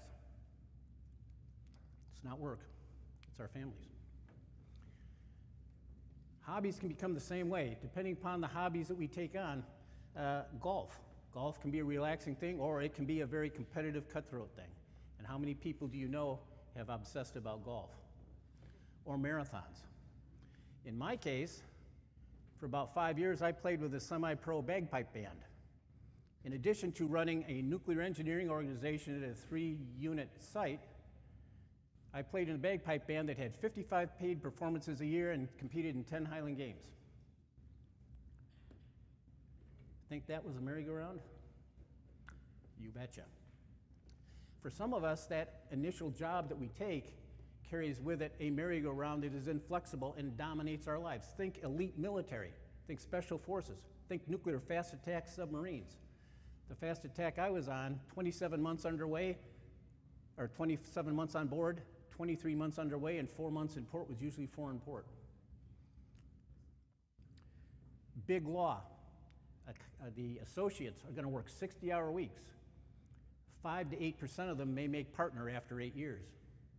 Partners have to come up with so much revenue every year bringing into the practice, or they lose their partnership and they're out. Very cutthroat. And then again, as we said before, our life goals tend to be fuzzy and conceptual rather than specific, concrete, and actionable. And so what happens is we're walking a path where the end, our life goal, has no anchor. And our path then gets dictated by the short-term considerations and pressures. And that merry-go-round is one of them. That merry-go-round is making us do the things that we supposedly need to do, and it curves back around ourselves and becomes part of the merry-go-round. And we didn't notice it happening. Remember early in our career, we thought we were doing the right things and we thought we knew how to do them. But there was little to any or nothing in our backgrounds that would suggest that that wasn't true. We had no experience that would tell us that there was a different way. And because of that, hey, we didn't establish checkpoints along the way to see how we're doing against our life goals. Well, of course, even if we had, we didn't really have life goals. We pursued our goals alone, without allies. I know that's what I did, and talking with other people, that's what most of us do. We pursue them alone. Not only is that lonely, but we get no feedback that says, well, is that really what you want to do? Nobody alerted us to the trap. Well, that's because we isolated ourselves. And we were getting frog boiled. Now, most of you probably know what this is, but there's a wrong way and a right way to boil a frog. The wrong way is you bring the water up to a heavy boil, you take that frog, you chuck it in, and it's going to just jump right out because it doesn't like that boiling water, and it's going to make a big mess, and you're probably going to lose your frog. But if you want to boil a frog for some reason, it takes all kinds, what you do is you get water at ambient temperature, you put it in a pot, you gently put the frog in there, you light the range underneath it, let it come up to temperature slowly. You're going to boil that frog. It'll just sit there happily until the water boils. Well, here we are on merry-go-rounds. They're getting more and more intense. We're getting frog boiled. And we had no mechanism to see it happening to us. We had no way to measure the temperature of that water. And we didn't notice that the big impact of that was the riding that merry-go-round became more important to us than the difference we were intending to make when we started working. We lost sight. And riding that merry-go-round, the act of riding, took over and was in our face the whole time instead of what we intended to accomplish. It's really hard to figure out where we are when we have no external references against which to compare. Now, on top of that, we modified our merry-go-rounds to make ourselves even more effective by surrendering more of our control. We shut out distractions. We shut out doubts about whether we really ought to be doing this. We shut out choices to spend time in other ways. We shut out families and other relationships because, hey, our family's always going to be there, right? They love us. But here's the thing, the short-term penalties for messing something up at work are pretty high. The short-term penalties for messing something up at home are pretty low. Until they're not. I am so blessed at the woman I married 53 years ago because she is the only reason that my merry-go-round didn't totally destroy us. We also make it hard to step away from that merry-go-round for a while. If I'm not riding, I'm not productive. We guilt ourselves. Well, gee, my ability to take care of my family depends upon doing this stuff, so I better do it. Or even worse, I really love this merry-go-round, and there's nothing more I want to do than ride it. And I'll deal with all this other stuff later in my life, right? Does later ever get here? I'm going to be 75 in a couple months. I still haven't found later. Somebody very wise once told me, it's amazing that we almost always get what we ask from life, and the tragedy is it's so rarely what we really want. And the problem is, the way we ask is we ask through our actions, our inactions, and our behaviors. It's not about words, intentions, hopes, dreams. It's about what we do. We think we know what we want when we don't. We set goals and we start pursuing them before we figure out what we want. And the reason is because we don't know how to figure out what we want. It's not taught in schools. Successful role models are really hard to find. Our parents are probably have been through the same struggle, and we're left to sort it out for ourselves. And here's what can happen. Let's take a look at somebody who met or exceeded everything he asked for from life, Sam Walton. Now, back when I was in business school in the medieval 1980s, early years, Sam was held up as the exemplar. He did videos, he wrote books, he did interviews. He was incredible. He told his folks one year that, if you come out with a 3.72% profit margin, I will dance the hula in a grass skirt on Wall Street New Year's Day. They did. So he did, and there was a video of that. In 1992, he had 1,735 Walmarts, 212 Sam's Clubs, 13 supercenters, and over 400,000 employees. It was the largest retail chain in America. He was the richest person in the world from 1982 to 1988. He got the Presidential Medal of Freedom, the highest civilian honor that the government can bestow. And his final words, the last words he spoke while alive, summed up his self-assessment of his life. Whoops. I blew it. I blew it. He hardly knew his youngest son. He had superficial relationships with his other children. He had no relationships with his grandchildren. His wife remained with him out of commitment, not love. He got exactly what he asked for, but it wasn't what he wanted. What do you think about that? That's what riding a merry-go-round can get us if we let the merry-go-round control us and if we don't figure out what we want. We really have to get control of these wretched things if we want to have an ending to our lives that accomplishes anything. So here's another story. This is a true story as well. This is about somebody I know. It's about Jerry. I was a nuclear engineer, and it was a plant that was shut down by the NRC for 3 years because we did some very upsetting things. They lost confidence in us. And I was invited with my wife to go out to a football game at the Skybox.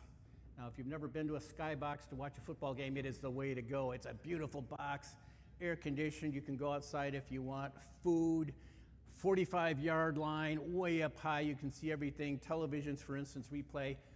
Catering. You can eat yourself to death in one afternoon. Just fantastic. Well, there were some other guests too, and one of them was Jerry. He was the chairman of the board and chief executive officer of a small utility that owned part of the plant that I was serving. He was not a happy camper because that shutdown was having a major impact on his company, and he was bitter. And he spent the whole afternoon telling me how he was suing my company, and he was going to get people fired, including me and my people, because we were incompetent. Didn't want to hear a word I had to say. It was just, hey, I'm going to nail you. You're a jerk and a dirtbag, and besides which, I don't like you. Most miserable man I have ever met. Well, we got through that afternoon. I met him several other times at various events where we both had to be there, and it was the same thing. And so finally we got restarted, things calmed down. I went off to another job at another utility out of state. He retired apparently. And about 5 years later, I went back to the former plant for a retirement ceremony for a senior VP. Big party, met a lot of people I knew, had a great time, and this guy came up to me, didn't recognize me, shook my hand, said, "Dick, how you doing? It's great to see you." And after about 15 seconds, it hit me. It was Jerry. It was Jerry. He looked younger. All of his frown wrinkles were now smile wrinkles. I said, "Jerry, wow, you look like you got the world at your feet. What's going on?" He said, yeah, I retired from the company, and I found a job that it's the best job I've ever had, I'm doing the best work I've ever done, and I'm having more fun than I thought a human being could have. Oh, gee, Jerry, what you doing? I am a counselor as a residential school for junior and high school kids, junior high school and high school kids, who have really tough life circumstances. Parents on drugs, or in jail, or who abandoned them, or who abused them. I get to spend time with these people. I get to teach them they've got some choices they can make. They've got some control over their destiny. They can do things and have fun, and that's okay. They can help people. They can ask for help. I get to teach them all that. It's just fantastic. You think he got off his merry-go-round? You think he figured out what he wanted out of life? It's possible. It's possible. And so looking at the difference between those who know what they want from life and are controlling their merry-go-round and the rest of us, you know, these guys who are in control of their merry-go-round can tell you exactly what they want from life because they figured it out. They could write it down. They have a plan to get what they want and they follow it, and that plan includes how they're going to stay in control of the merry-go-round. They expend their time in a manner that's consistent with their life goals because they know what those life goals are. They figured them out. They've got close, strong, deep relationships with those they care about, and they involve those people as appropriate in their lives. They integrate their lives. They don't have little boxes of this life, that life, and the other life. They're not afraid to ask for help or give it. They consciously step away from themselves frequently and consistently to maintain their lives in context. And they control their money, possessions, and interests, and they don't allow money's possessions or interests to control them. They're focused externally outside themselves. They're anchored in the world. They are not focused on their merry-go-round. Now think about it.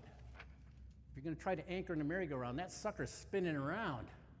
It's not stable. How much sense does it make to anchor in a merry-go-round? Now, we often don't recognize when we're not in control, and sometimes when we do, we go into denial. Well, yeah, that's the way it is at this place. Everybody's that way. Well, yeah, I'm going to pay my dues and find something better. Riding our merry-go-rounds become really tough habits to break because we're getting rewarded, we're getting paid, we're getting benefits. And we have designed and we have built and we have modified our merry-go-rounds to keep us focusing on achieving the goals we set, which, by the way, are not life goals, they're other goals, and intentionally made them hard to get off. We built the merry-go-rounds to get what we asked for by our behaviors, not what we truly want from life. And the thing is, you know, we're either going to get control of these things, and we're going to do that by choice and careful implementation, or we're going to run out of time and life is going to impose a choice on us. I don't see another option. We could run out of time through serious illness or disability or a personal life change. Then we're on a pretty rigid merry-go-round. We could have that happen to a family member. We become the caregiver. We're on another merry-go-round. We could age out in some professions, the military, big law, or we could do it like Sam Walton did. It could be through death while we're writing it. And the factors that prevent recognizing the problem also limit our ability to regain control once we have recognized it. And, you know, the same thing that we talked about before. So comparing the small group who control their merry-go-rounds with the rest of us suggests a few things that we can do for ourselves. We need to figure out what we want. We need to figure out who's going to help us. And we need to forcibly change deeply ingrained habits, and we're going to need help for that. And I'm going to talk about each one of these things as we go forward. Step one is recognizing that we're not in control and decide that we want to do something about that. Here's a big red flag. If we are dissatisfied with our ride, we're not in control. Because if we were in control, we'd either be satisfied with it or we'd change it. Second big red flag, if we really love our merry-go-round ride, we might ask those close to us if they feel the same way. Maybe we're overloading ourselves with short-term satisfaction at the expense of longer term. Maybe our path has been diverging from the paths of those close to us and whom we love, and we didn't recognize it, like Sam Walton. And maybe those people we love have observations we ought to hear, but we haven't asked them and they don't feel comfortable telling us because we're too busy on the merry-go-round. And maybe they have questions we can't answer, but really ought to hear them so that we can start working on answering them. And if that's the case, one of the questions that we might want to ask ourselves is, what is it about us that makes it hard for people we love to come to us with things they're worried about us? Now, if we want to change a habit, we need help. We need reliable allies. We need people we can trust. That's a personal choice. Here's some candidates to think of. There may be others.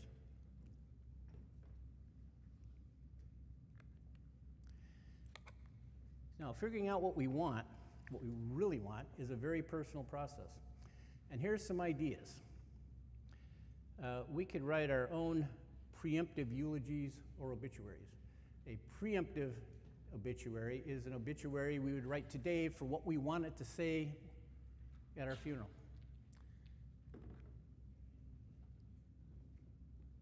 I had a good friend, Bill Corcoran. Some of you may have known him.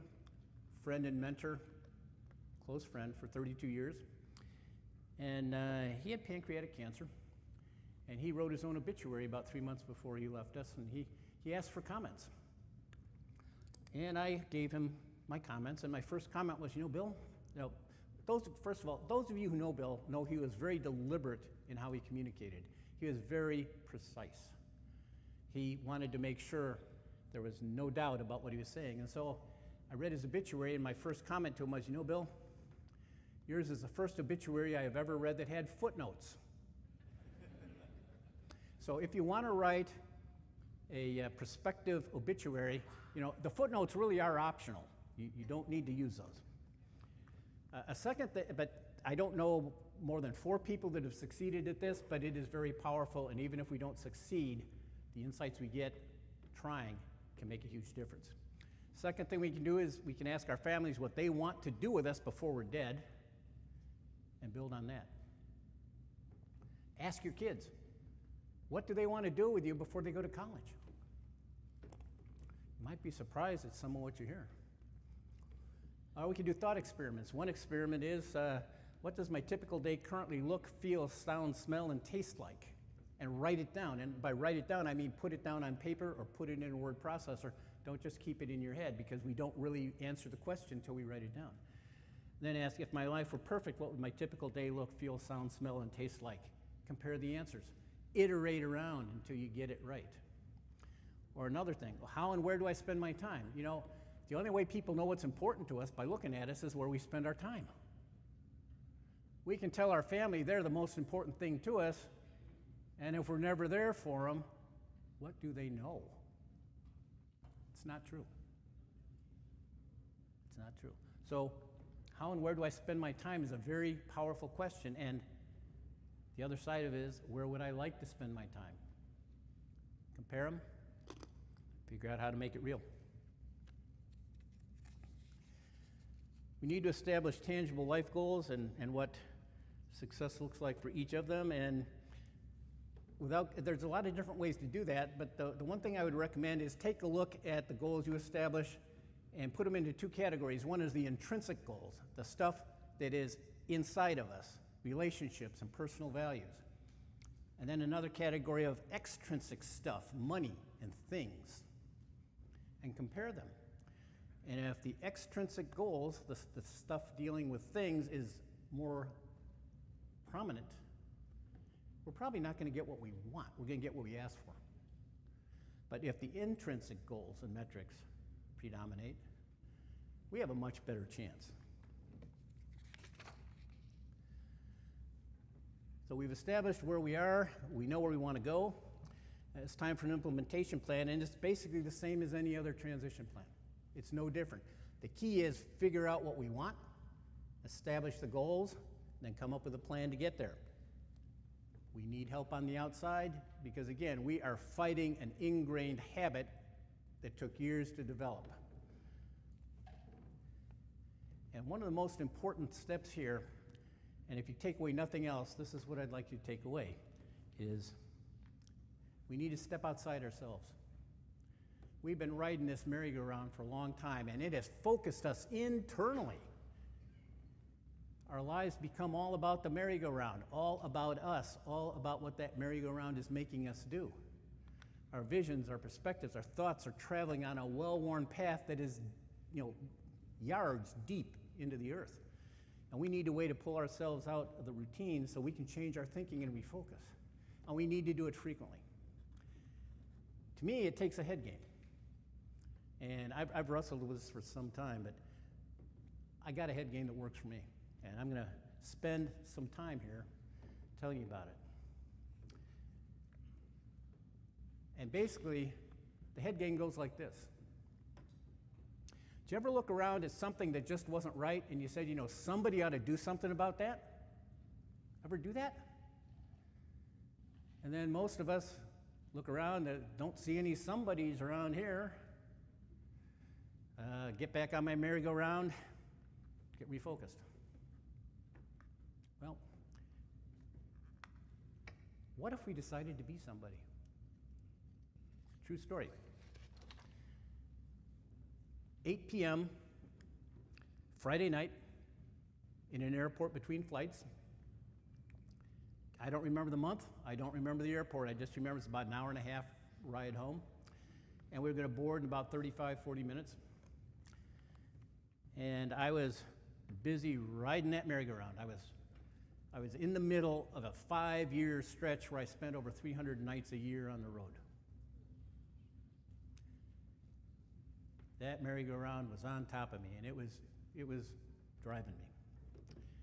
Well, I had my roller bag, I had my computer on top of my roller bag, and I had this big old stuffed frog that was a silly gift for my wife. And by big, I mean it was about 2.5 feet of body, and about another 18 inches of head, and it had long dangly legs and long dangly arms.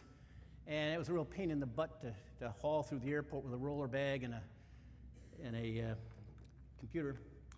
But there I was with this frog in this airport, and just riding that merry-go-round, and heard screaming coming in on a stroller, 2-year-old. And parents, maybe early 30s, and man, this little girl, if you've ever been a parent, you know that scream. I'm done traveling, I want to go home, I want to go in my own bed, I'm done with this, Mommy, Daddy, make it stop. Well, yeah, somebody ought to do something. I didn't see any somebodies. So I started climbing back on my merry-go-round, and I looked at the frog. The frog said, "Hey, if you're not going to be somebody, I am. Pick me up." So I went over and I picked up the frog. We crouched down and we worked our way over to the end of the bench and put us about 3 feet away from the little girl facing her. And the frog stuck his head around and waited for the right moment when she ran out of breath. And as soon as she ran out of breath, the frog said, "Ribbit!" And she opened her eyes and her mouth popped open. And she just stared. And so after about 2 seconds, the frog said, "Ribbit, ribbit." And she started laughing. Forgot she was crying. She started laughing. So the frog worked his way out a little bit, put an arm out and patted her on the cheek. She grabbed that arm, or grabbed the frog's arm. The other arm went out, patted her on the cheek, grabbed the other arm, hugged that frog, started jabbering at the frog in 2-year-old talk, and frog started jabbering at her. And this went on for about 5 or 6 minutes. Wham! Dead asleep. Well, and I talked to the parents. It turns out they'd been traveling for 22 hours straight from Russia. She was a Russian orphan, had never been outside the orphanage, didn't speak English. Her parents didn't speak Russian. She was at the end of her rope. They were at the end of their rope. They couldn't figure out anything they could do for their new daughter. But the frog decided to be someone. And not only did she fall asleep then, she stayed asleep through boarding, takeoff, the flight, landing, deplaning, picking up the luggage, and getting into their car. Look at what that frog did for that little girl and the parents and the rest of the passengers on that Canadair regional jet. That frog decided to be somebody. Now, not every day offers an opportunity, but a whole lot do if you're looking for them. And you may just think that this is great stuff for someone else. I know that's what I did for a long time because I'm very introverted. It takes me a lot to come out of my shell. And anybody that knows me well can tell you that. But, you know, here's the thing. Anybody can be somebody. Even if you forgot your frog. So let me tell you about Eddie. This is a true story. It comes from a friend of mine, Steve. Steve, in high school, was a activities assistant at a school for severely handicapped children. And he had a kid he was working with, Eddie. Eddie was 11. He could speak fairly well. Very smart, and had a severe case of cerebral palsy. So Steve and Eddie were in the pool, and Eddie started trying to swim across the width. He'd never succeeded at that before. And so he started from the near wall, going to the far wall, and I gotta say, his swimming was more like thrashing because he didn't have control over his body. But he thrashed for about 3 or 4 minutes, made it a few feet, and Steve said, "Okay, Eddie, I think it's time to stop." And Eddie said, "No." Another 3 or 4 minutes and a few more feet, and Eddie, we gotta, no! And went that way for the next 35 or 40 minutes. And finally, Eddie made it to the far side. And he was just exhausted. And so he was hanging off the side of the pool, and after he recovered his breath, Steve said, "Eddie, why'd you do that? Why was that so important to you?" And Eddie said, "See that woman over there?" And this is a woman about 40, crying her eyes out. That's my mom. Today's her birthday. Coming in, I told her her present was going to be me swinging across that pool by myself. And I did it for her birthday. If an 11-year-old kid with cerebral palsy can decide to be somebody,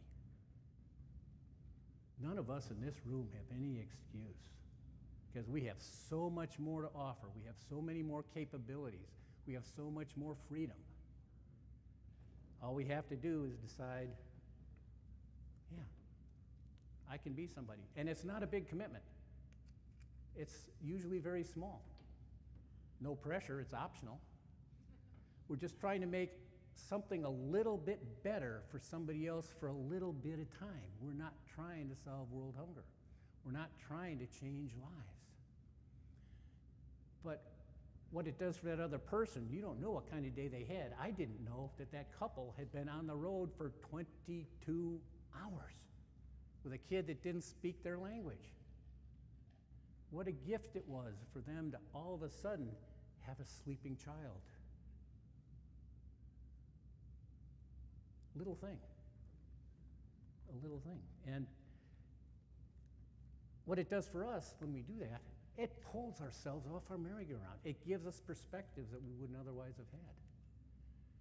Makes us feel really good. And you know what the thing is? It's the same kind of thing we do for a living, but it's not on the merry-go-round, it's off the merry-go-round. And every time we do it, it reinforces that it's possible to get off that merry-go-round for at least a little bit, and it makes it much easier the next time.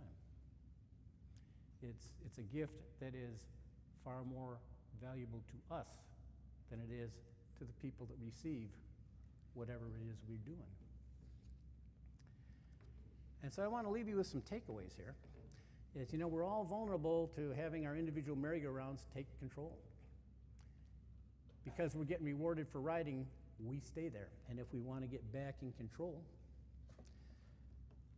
we need to recognize that, number one, we're not in control, that the merry-go-round is in control of us, and that merry-go-round ride has probably become more important than to what we're trying to do with our lives.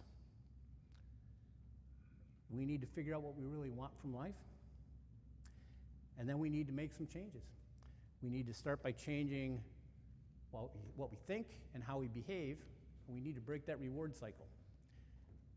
And to regain control and continue to control it, we need to establish external references, and we need to get some help doing this. And we need to stay focused on the fact that we are ready to go right back on that merry-go-round for quite some time, because that's a very powerful and seductive habit.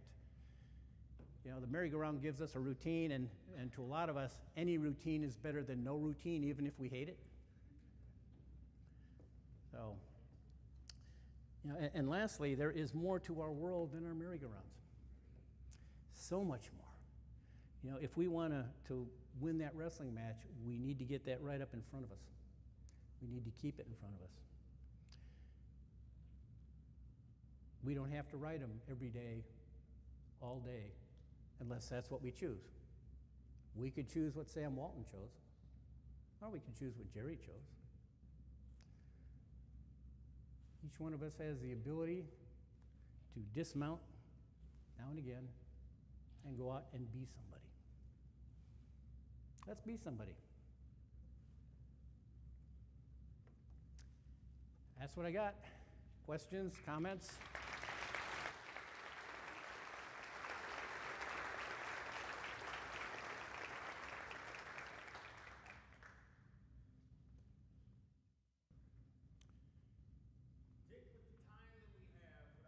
That they get with you at break to ask the Good for me. questions. I saw a lot of people taking notes. I saw a lot of people taking pictures. I'm not sure I saw enough, because I know what price you paid to be in this room. Thank you. Take a 10-minute break.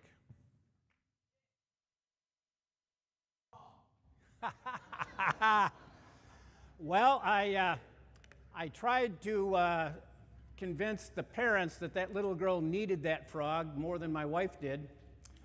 And they wrestled with that for about 10 minutes, and they just couldn't figure out how they could possibly get it home with all of the other stuff they were lugging. They had about half the state of Texas with them. And so I wound up bringing the frog home. It lived with us for a number of years, and I think one of my grandkids have it.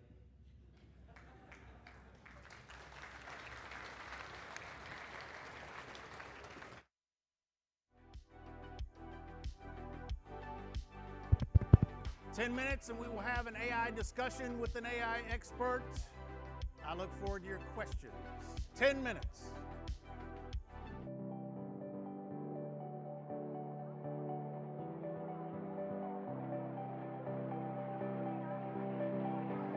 Our programming will begin shortly.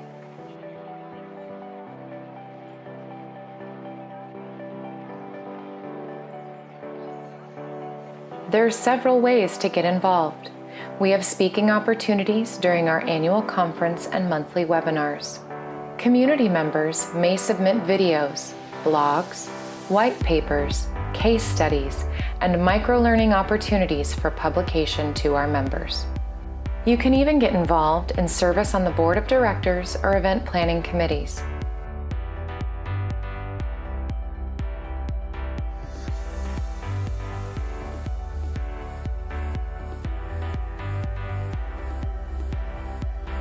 Community 2.0, continued focus on organizational transformation through shared learning.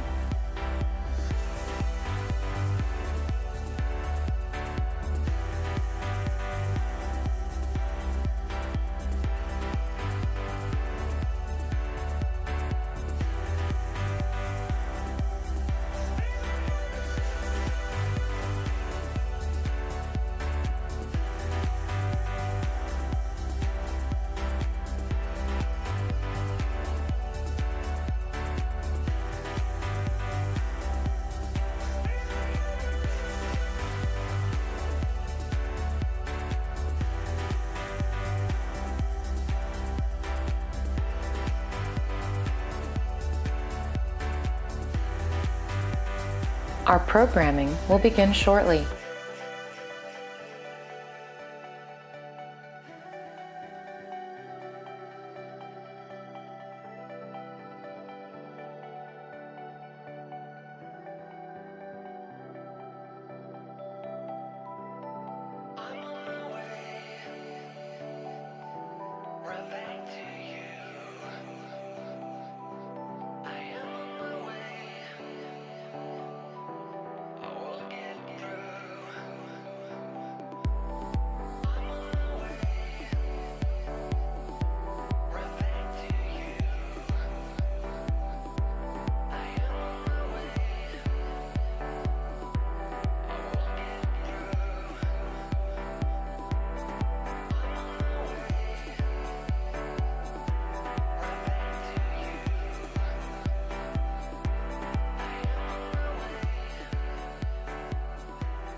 Our programming will begin shortly.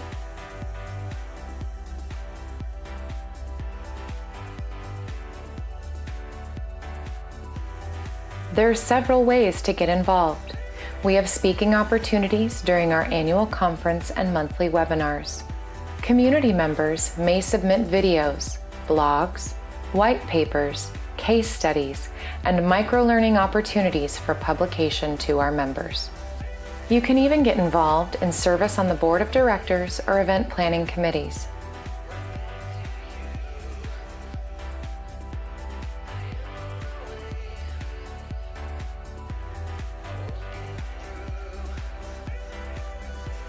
Community 2.0. Continued focus on organizational transformation through shared learning.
Our programming will begin shortly.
at me.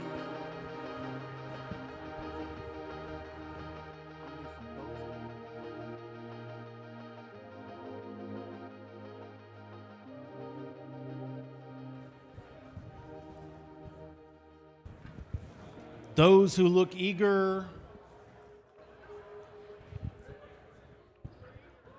I will give a book, and I have failed to replenish. I got busy, so if you don't like one of these books, tell me tomorrow morning. There's more books up here. You can grab that. Looking Earnest.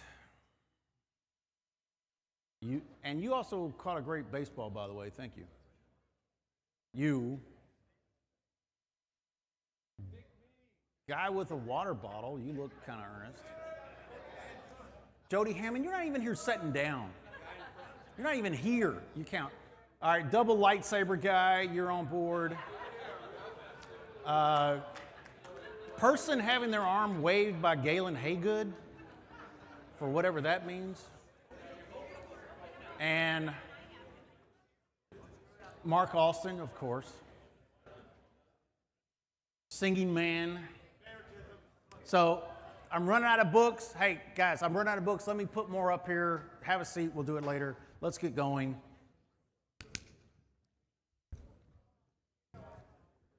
You're good to go. All right, can everybody hear me? I want to start this off. I'm just introducing my friend Rob here and give you a little backstory about how we came together, and to apologize for the picture that's up here, because that's now my funeral suit. That's probably the last time I wore a suit. And you all that know me, you can recognize that. You've seen us using that HLM theme for high-level meetings, and it's really a reason just to meet with friends and drink. I originally met Rob at the Colorado Springs conference like this, and I forget which year, it was about 4 years ago. And he was speaking on, and we had not known each other, and his topic was pertinent to mine. So I found that as an opportunity. About that time, ChatGPT 3.5 was coming out. And if you remember, that's when it became really publicly available and that everybody could use it. It was that easy to do. So we said that this is an emerging issue that this community should be kept up on. So we've done this type of presentation, and he's going to show you some survey results to compare 3 years ago, 2 years ago to this year, and be able to, hopefully you can see the trends, and he'll give the explanations of that. But how many were in Dr. Jake's presentation, Jake Mazulowitz? Pardon? Whichever. Because I met Jake at that conference too, and found out that me and Jake live in the same city of Richmond, Virginia. And for 4 years, we meet at Panera's every 4 to 6 weeks and just catch up.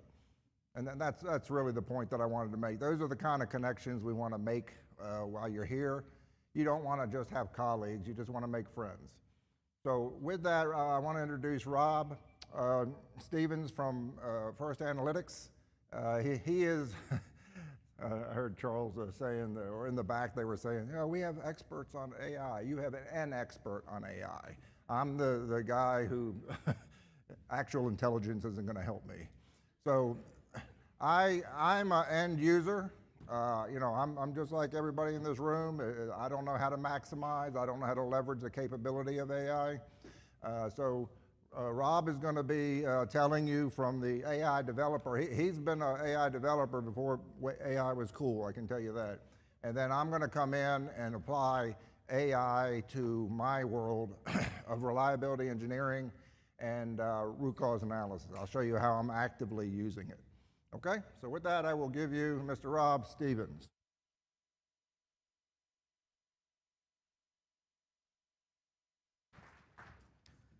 Okay, I don't know about you, but I've had this song, I Went Back to Ohio, The Pretenders, in my head. Maybe I've just placed that in your head now. Now, for those of you, how many of you were not even alive in the early 1980s? You probably have no idea what I'm talking about. All right. Yeah. And it was on, I remember it was back when they had singles and albums, and it was on the flip side of their more popular one, which is Back on the Chain Gang. You probably heard of that one. But I can't get that out of my head, so. Last week I was presenting at a railroad conference. We do a lot, we cover a lot of industries, and rail is one of our large ones. And the conference was on, well, it was a bunch of mechanical engineers, not locomotive engineers, things like rail wear, wheel wear, fuel conservation. And our presentation was on some analytics we did on so-called friction modifiers. They squirt stuff on the rails to make sure that the trains get a little bit more fuel efficiency. And my issue, I felt imposter syndrome there because, first of all, I'm not an engineer. These are all Ph.D. experienced engineers, really good at math. And I'm an econometrician, not a statistician. And so the statisticians on my team would call me a quack who practices statistics without a license. And I said that, and Harry, I'm talking about t-tests, chi-square tests, fractional vectorial designs, analysis of covariance. I used to be able to do that, but I can't do it anymore, so I was feeling imposter syndrome now. And then when Bob mentioned the AI expert thing and others calling us AI experts, I feel like an imposter there too. But I think everybody should feel imposter syndrome because the vastness of what AI covers and the speed at which it progresses, I don't think anybody can claim to be an AI expert. So, and I'm also feeling a little bit of imposter syndrome because I don't work necessarily in safety. We do about 25% of our business in applying advanced analytics, predictive modeling, and AI to safety. Don't know HOP, don't know RCA. I mean, I get it, but I'm not an expert in those. So I'm going to claim imposter syndrome on both those. So let's just dive in here. Bob gave the history of these learning sessions. It went back to about I think it was around about October, November when that 3.5 came out. It was available, but it really hit the storm. I think in an earlier session we showed the progression of the Google search trends. It just skyrocketed. And so the audience in 2023, and I can't think, like that was in Norfolk. Yeah. Wait, and then last year in Las Vegas, all I remember about Las Vegas was 109 degrees. So we conducted a survey there about audience participation. That was a live survey with J.D. Solomon. We did the same live survey again in 2025, and so this year we thought, well, let's just see how things are tracking here. Now, as we go into this, what I'm going to say is the 2025 is different in that some of you got the email to participate in the survey. So it was not a live audience survey. So again, not being the statistician, but sort of posing as one. I can tell you that that means there's bias, right? These results are going to be different, and frankly, our response rate was lower on this one than it was on the previous two. And so you're going to see some flakiness, I think, in some of the numbers. I'll try to point those out. And again, I'm not a survey type of person anyway, a survey expert. But let's go. We asked 5 questions. Well, first of all, let's ask this one. Who's sick of hearing about AI all the time? Yeah, and I'm with you because we've been in this business for a long time, and we're sort of sitting aghast at looking like, man, suddenly I can't, my podcast ads talk about it, the radio, in the airport, it's AI this, AI that, and frankly, there's a lot of hype and frankly, BS about some of the AI stuff that's going on. But there is some truth to it, and remember, we'll talk about this, we talked about this the last couple of years, the Gartner hype cycle. If you haven't seen this, and I don't have a pointer, it's the concept of some new innovation hits, and then it's called the peak, if you see down below, the peak of inflated expectations. And now, then you head into the trough of disillusionment. People say, this stuff doesn't work. But eventually you settle into the slope of enlightenment where you kind of figure out, well, how can I use it? And then finally, the plateau of productivity. So for an AI, and specifically a new version of AI I'm going to tell you about shortly, just remember where we are on that peak, take it in stride, and realize that usually there's something that's workable. You just got to be able to cut through and figure out what that is. Okay, so this is one of the flakier ones from 2023 to 2025. You could see there's a progression here. There's more people that agree that they have a solid understanding, but it did sort of take a blip, and that one sort of varies a bit. But still, the trend is that people do feel like they're getting an understanding, maybe not a solid understanding, but an understanding of what artificial intelligence is. By the way, just for kicks, all the charts, and some of them are hard to read, all the charts and the bullet points were created by large language models. And I'll show you how I did that here in a bit. Didn't take me very long, that's the point. I use AI as part of my everyday business. You can clearly see the green is the yes. So you can see we went from 12.3 to 24.1 to 46.1. So we're on an upward trend. This could be the last year we do this, because maybe now everybody's using this in the next year. So the declines, and there's still a couple of not sure's, and that might be because they're in the organization, maybe they heard about it. So this is different in the sense that we're trying to figure out how are people using AI in their organizations. And you can see the bottom part of these charts, 2023 to 2024 and 2012, a big growth in terms of writing is the biggest one. It went from 8% to 65% in 2 years. And that's a natural thing. After all, they're called large language models. And so they create documents. Sometimes scary documents, you do have to check them. And then proofreading, that's another thing. You know, I think in one of the sessions yesterday, you know, checking your language and grammar and translating it to the British Z versus or the British S versus the US Z and things like that. So proofreading, and then research. Especially in the recent, you may have heard of these deep research or reasoning models. That's sort of the last innovation we had since last year, where they're sort of more complex models and they do a lot more research and they take a lot longer. They can take up to 20 or 30 minutes. OpenAI just came out with one of theirs that is open, but there's an open source model called DeepSeek that you can do through a site called Perplexity. So doing it for research, and it'll actually write a research brief complete with the citations. You do have to check those though, because I have discovered that sometimes, well, wait a minute, I don't find that in the source.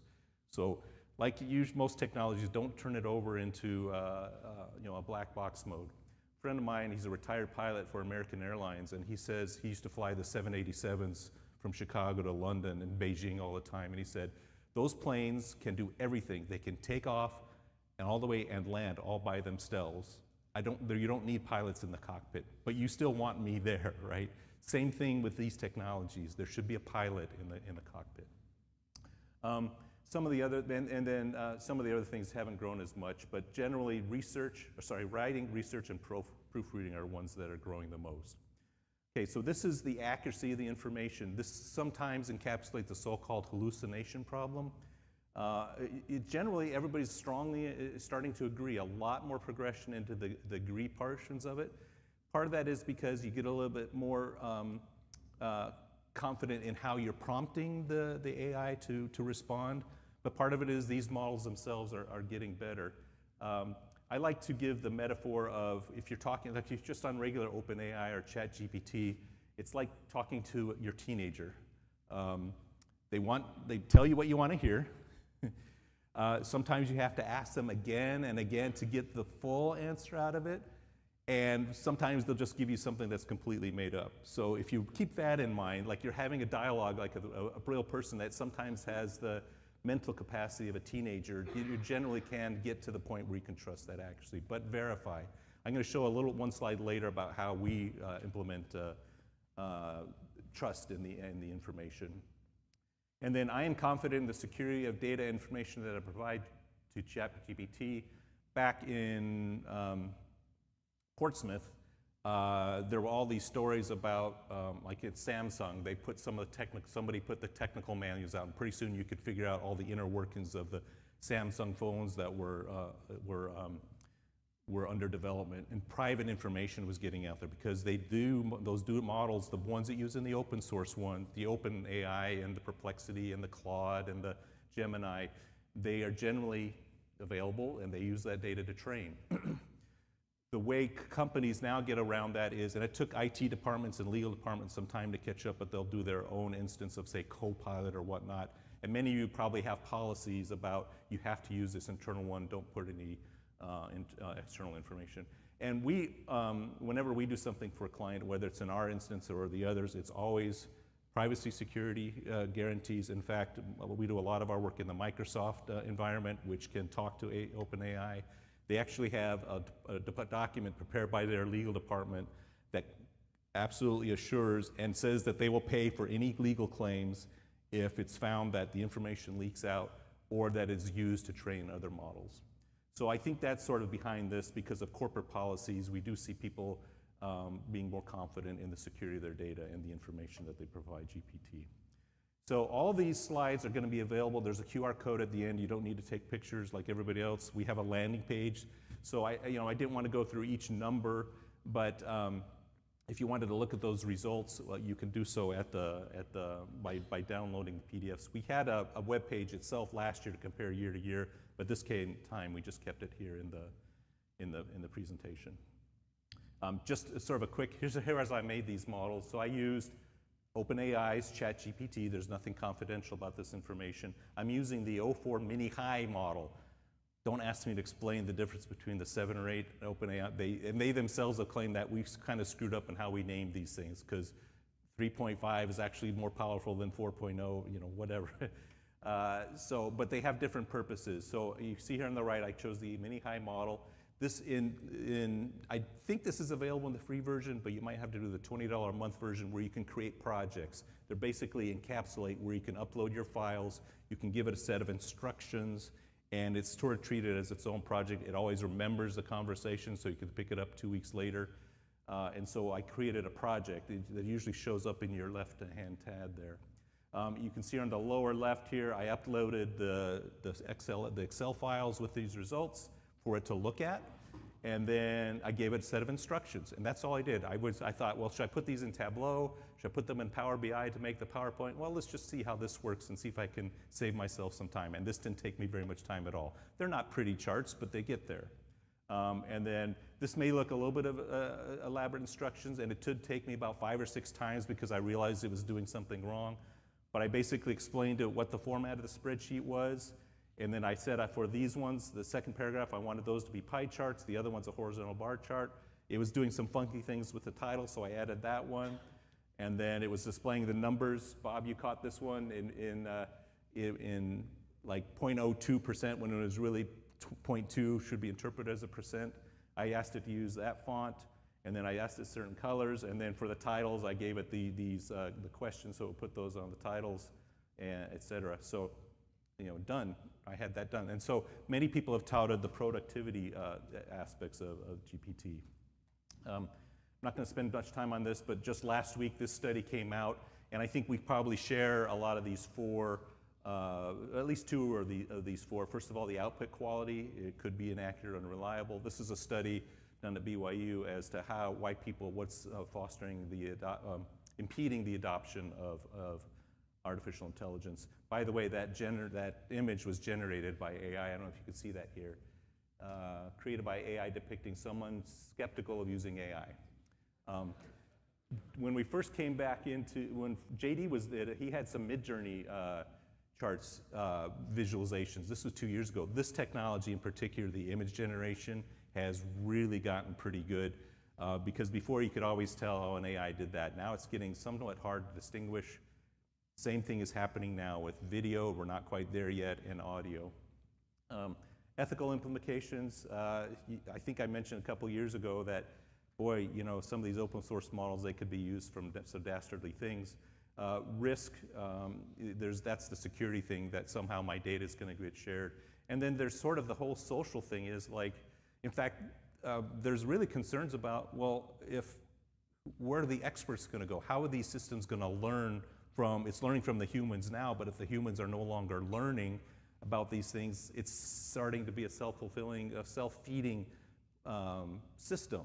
So it's not learning any new knowledge. And if humans are lazy and not going out there to learn on their own, then what does this bode for us for 10, 20 years ago?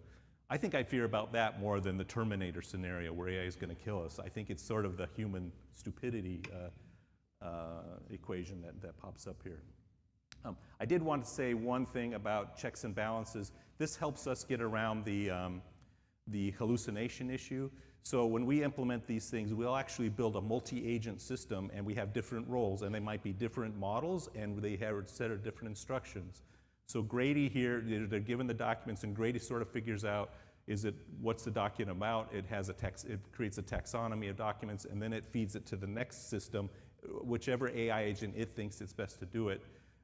Ginny down here reads the information, and by the way, we have one of these at one place where there's 7 of these agents depending on the task. And so Ginny reads the information and she generates the answer. That's the traditional LLM. Julie's job is to judge. She's the fact checker. And so she has different sources of information and a different model, and she goes and calls out Ginny if Ginny's made a mistake, so it cycles back around. And then, but with all these checks and balances, then it's unlikely, but still possible that it hallucinates. So you're not going to get that in your OpenAI. It's getting better. The newer models are getting better, and you can do that through the instructions or so-called prompt engineering. But if you really want to sort of lick that problem as much as possible, your IT team's going to have to sort of write one of some of these multi-agent systems. Okay, so just when you thought you had Gen AI figured out, let's not forget this, because we're going to talk about something called agentic AI now. And if you have your buzzword bingo card, you can mark that one off. So agentic AI started around December of last year, and this is what this chart looked like when we were in Portsmouth.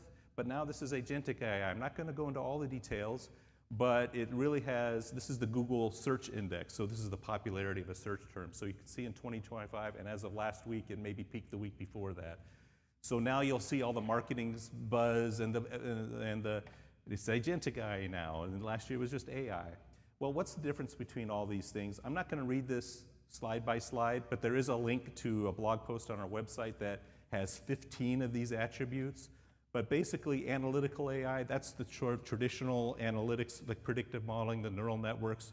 Some of you are familiar with predictive maintenance, sort of the models that sort of look for faults in systems and stuff like that. Frankly, a lot of it is plain old statistics, 200-year-old statistics. I've been amused and amazed at how many people say it's AI and ask, and it's just a linear regression. Well, that's Gaussian modeling that was done in 1809. It's a regression model. So, but they're good at pattern classification, regression, and some insights, but they do strictly unstructured data. What that means is columns of numbers. Generative AI, that's the thing that's been popular for the past 3 years or so. They're called generative because they actually create content and textual content, mostly text image, and now you've seen in that picture, or you saw that image in that picture, but also audio. They're creating new content, and they work really well with unstructured data. In other words, textual data. I'm going to show you an example of that shortly. Agentic AI, suffice it to say that this is something that's actually actively monitoring some system or some data and then taking some sort of action. So it's good at reasoning, planning, and autonomous planning. This is the scary part, because this is where the capacity exists to put that 787 in black box mode. People might turn it over to an agent to take care of their job and sit back and collect a paycheck. But it works with both structured and unstructured data. Now, for our clients, we created this little guide called Vetting and Vendor AI Claims. This is available for download if you follow the QR code. So if you have a vendor come in and they are pitching their wares, be it software or services, this gives you criteria to help you evaluate the credibility of their claims. Are they out there? This is the salesperson just making up bogus claims, or there's some validity to it. There's about a list of 70 questions that you can ask the person. Some of them are technical, but most of them are business type questions. And then seeing AI in action, there's some recommendations of how you might do, if they offer you a proof of concept or a pilot, how you might go about doing that, and how to set that up so it's successful, so you can successfully evaluate that. We originally put it out for our clients. One of our clients at Walmart said, this is gold. And when he said that, I said, okay, well, let's just make it out in public. So that's available in public. By the way, I realized today, I was talking to somebody yesterday about this, and then I realized that we had created an audio version of this back in November or October. No, I think it was September of last year. The first one that was really good showed up in Notebook LM. I think somebody was talking about that here, where you give it the documents and the two AIs start to have a conversation about it. And for fun, go download that one. However, that is old technology, and at that time, you really couldn't control. You could give it instructions, but it sort of said, consider them to be optional. You know, keep it under 10 minutes. Well, it's 15 minutes. Don't talk about this. Well, it did talk about that. And so that's a fun little thing. So go ahead and download that, because that will help you if you have somebody that's coming and approaching about solutions, but then also the AI, the audio thing is fun. All right. So I'm going to race through these because the shot clock says I'm probably eating too much time, at least in time for Bob here. And I apologize, I probably should have taken these icons off. So we created, First Analytics just created last month a company called Sentient Safety, and that's why you see that logo down there. And so these are our icons. But the Sentient Predict is basically the predictive model. So these are all railroad examples. We do safety in utilities, in oil and gas, manufacturing, the meat industry.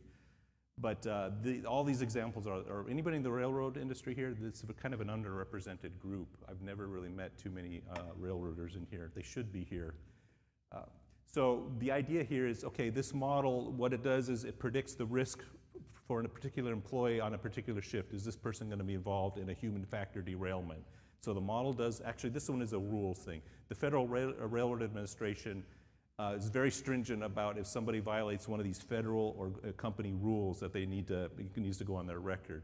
So what this does is this agent takes the data, it knows how to interpret the model, and then it looks at the data for the employee coming on that shift a day, dozens of variables, and then it produces this plain English report that says, hi, based on this model, these are your factors that are increasing your risk. And it talks about shifts. I think you've worked too many shifts in the last 60 days. You did have one critical rule failure in the past year.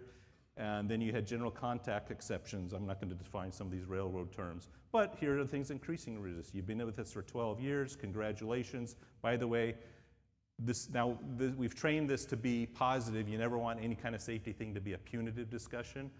But it's still a little blunt, so we haven't sort of tuned that out. It tells it like it is, and that, especially with a representative workforce, even if it is the truth and it's trying to be positive, we need a little bit of a sensitive of that. Now, on the training piece, it's derived from two documents, and these are publicly available on the website of this railroad.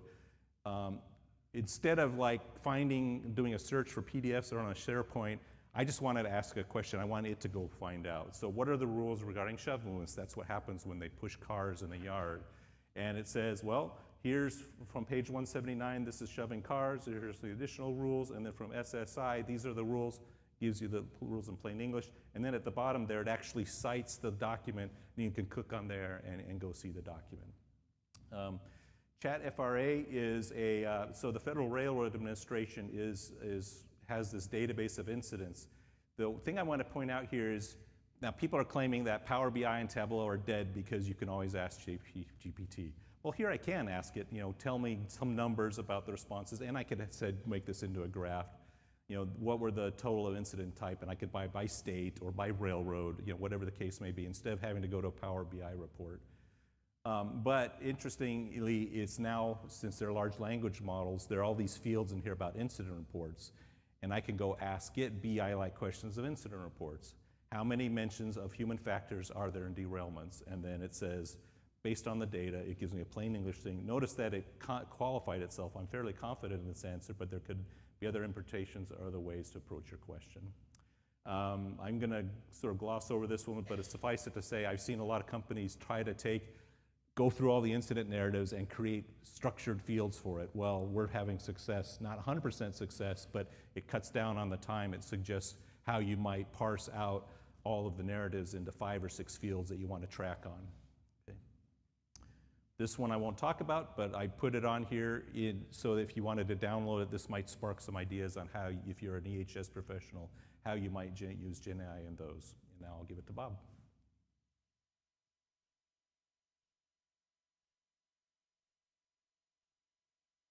My turn. Sure. All right. All right. I have no idea what he does with AI, so I'm the guy in the field. Most of my career I'm dealing with engineers, mechanics, pipe fitters, millwrights. But I've been an investigator for 40 years. So I want to show you that how AI is being used inside of doing root cause analysis. And I'm going to ask you to help me about the pros and the cons. So looking at this, first of all, I want to say that I've heard a lot of comments about the RCAs, and there's varying opinions in the room. But RCAs, yes, they are associated with negative events because that's usually, I suspect all of you have triggers in your organization where you've met a certain threshold and you have to do an RCA. And it could be internal, it could be regulatory. But how many people in here do RCA on unacceptable risks? Because there's no reason you can't take an FMEA or any risk assessment tool, do a Pareto split of that, and say, I'm going to do RCAs on the 20% of the potential failure modes that are causing me 80% of my risk. There's no reason we can't do that. The only difference is when you're going through the logic, your event or your undesirable outcome is going to be an unacceptable risk of whatever, because there's going to be reasons that that risk is high. All right, in this case, I have an unexpected outage of this particular event. It ended up being, excuse me, $500,000. I have it highlighted on the bottom, but the critical pump bearing failure. Okay. Now, in this particular tool that I use, I've highlighted that block. AI is picking it up. This is the toolbar that comes up. And there are 3 new tools on there now, 3 icons noted for levels of AI that I want to introduce. So my question now is, how can a critical pump bearing fail, resulting in that outcome? Okay, so AI is answering it. And these 3 levels represent, if I click the first one, I think I'm going to go through this. It's just going to give me 3 or 4 suggestions. But every time I hit that button again, it'll give me 3 or 4 more. It'll give me 3 or 4 more, okay? Option number 2, AI suggests turbo option. All right, this means it's gonna do the RCA for you. So you're just gonna hit that one button and you're gonna look like a hero to your bosses, and it's gonna be absolutely wrong. Number 3 here is it gets beyond the analysis now, and it's going to talk about corrective actions, okay? Suggesting them. Now, I'm not going to get into, I got to make sure I don't go off the tracks here and talk RCA stuff, but I do need to give basics of what you're about to see from the psychological design of various tools. You're going to see blocks with these colors. All I'm going to say is that when I investigate something, that the orange block there represents the decision-making, sense-making part, right? Somebody made a decision to do or not do something. As a result of that, there's a consequence that's observable. Whether I change the pressure, the temperature, the flow, whatever it is, that goes into the physics of failure as opposed to the reasoning side, right? So that's after the decision. Everything beneath the orange is the reasoning part. And this gets into why did it make sense at the time, and that's going to uncover all of these, whatever words you want to use, management systems, latent roots, organizational systems, but it's going to be the basis of why it made sense at the time, okay? And then the greens are going to represent what are we going to do about it? How are we going to fix the system? All right, so in this case, my critical pump bearing failure, I selected option number 1, and it gives me these things: erosion, corrosion, fatigue, and overload. Okay, those are 4 valid things that can cause, it's a bearing, right? The bearing. And notice the paper clips on here, because that's the difference between a root cause analysis and a shallow cause analysis, is going to be that you have evidence to back up what you say. So these paper clips represent data that's in the background that's saying that, somebody did this test, this was the outcome, and this is true or it's not true. All right, let's go take a look at number 2. All right, number 2 says, it was the option that just said, go ahead and finish the tree for me because I'm intellectually lazy and I'm getting lazier. So now, so how can I have fatigue? I can have high vibration. How can I have high vibration? Misalignment, looseness, unbalance, resonance, and a block that shouldn't be there because I was testing. Okay, and then I get into the part about misalignment, which means somebody chose to do it that way, and I want to know, why? How did you learn to align in this particular fashion? And you get down into the training, the tools were inadequate, and I don't blame as much people. If somebody's not qualified to be in a position, there's always a counterweight to that to say, well, how come we didn't know that somebody was in a position that wasn't qualified? In the healthcare industry, it happens a lot because they're looking for help. I mean, they go from different floors because they don't have enough staffing. Okay, I want a quick question on this with you. Pros and cons of these options so far. What is the benefit of using the AI on this and the potential risk? Okay, because if I don't have it's quick. If I don't have an SME on my team, then I can go out and ask, what are other people saying, right? Yes, sir.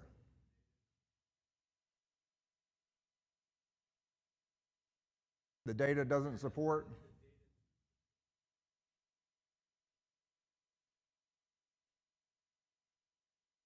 Right, you don't know where it's coming from.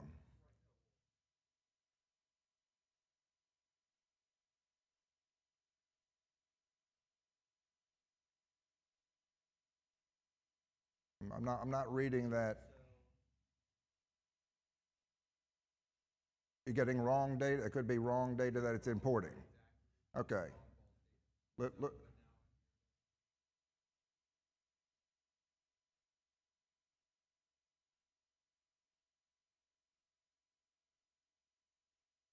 Right. Right. You'll notice on here that there's not truths. The benefit here of doing things like this is that the difference between root cause, shallow cause is evidence, right? So things on here become possibilities, but then I have evidence to prove that it's not true. That's it changes a hypothesis from a hypothesis to a not true. Okay, so the dangers are it can act as an SME, but the flip side, it can be absolutely wrong because all this does is go out the rest of the earth and pull in right and wrong possibilities. If I always say this, but an RCA is only as good as the analyst. I don't care what kind of fancy tools that you're using.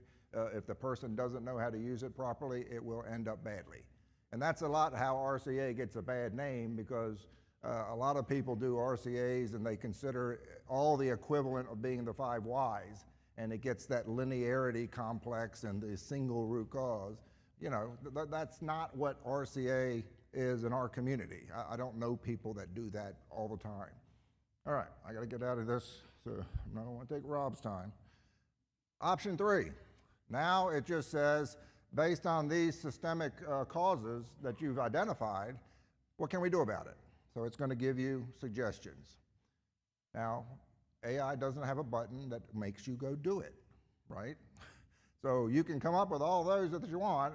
Most of these RCAs fall short because, oh yeah, we have a list of corrective actions, we just didn't do them. Well, I don't care what you use, it ain't gonna work. All right, the next one after this, I love it.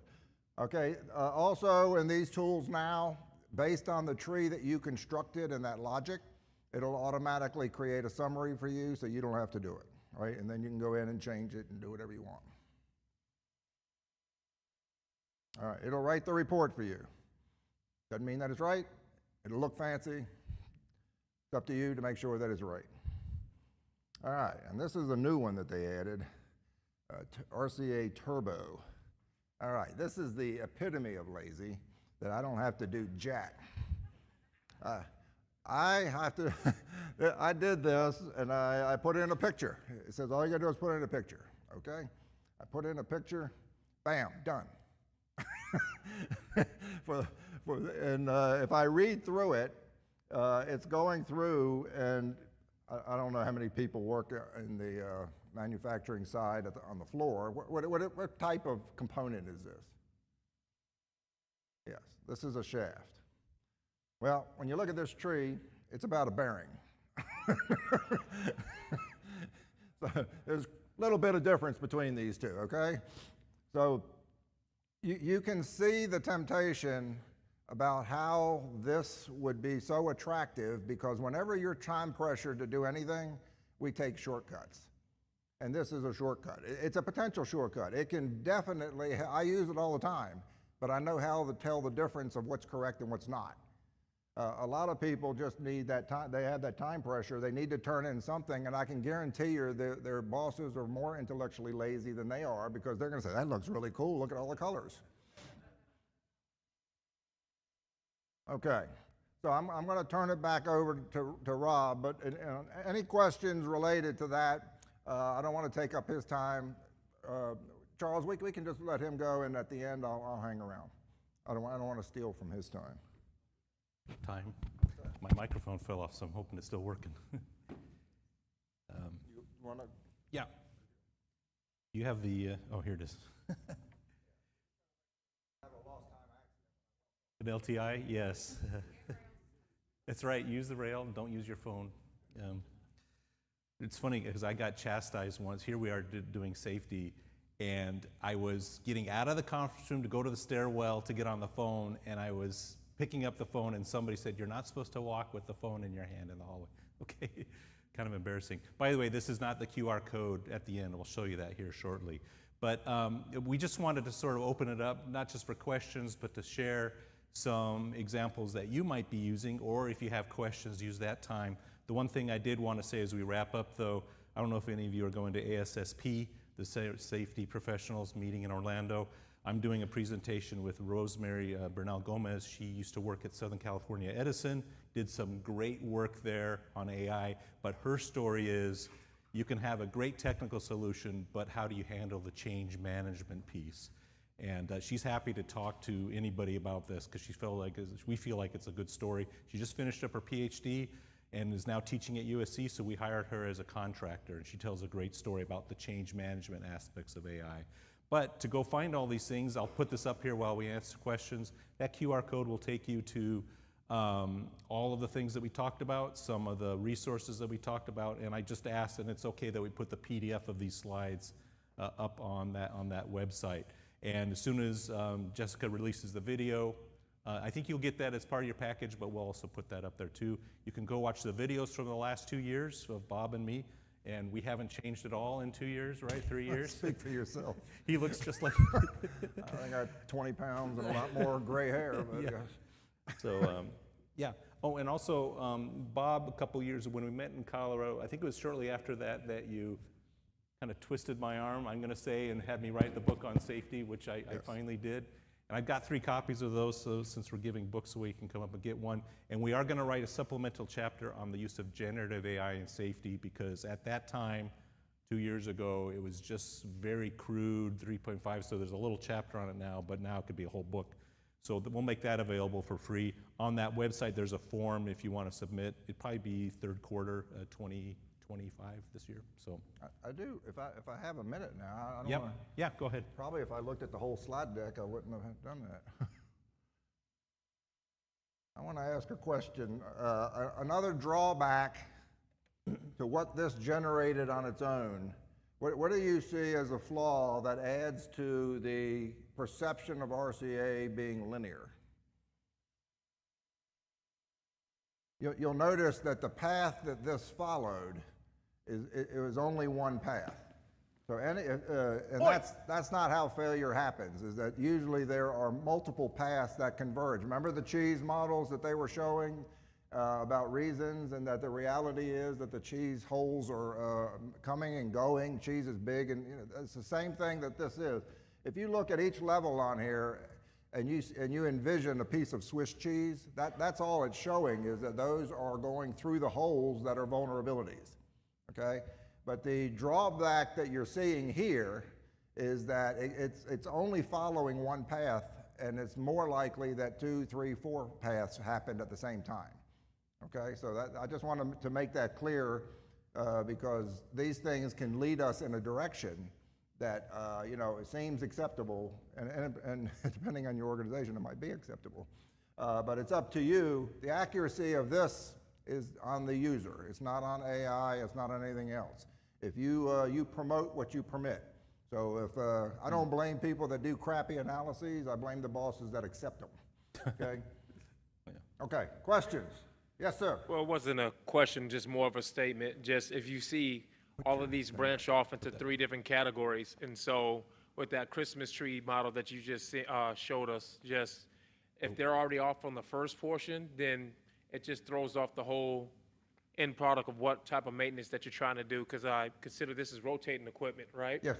And so if it's rotating equipment and it's, like you said, this is all for a bearing, if it's supposed to be a shaft on the first portion of the tree, you've just thrown off everything that you're trying to do, and it's creating an analysis for, I don't know, a price point of everything it needs to maintenance that, and you just ordered the wrong parts for a fix that is not good. So it builds a foundation, but whoever's operating the equipment still has to go out and physically put their eyes on it to see. So you utilize it as a tool, but it shouldn't be a crutch.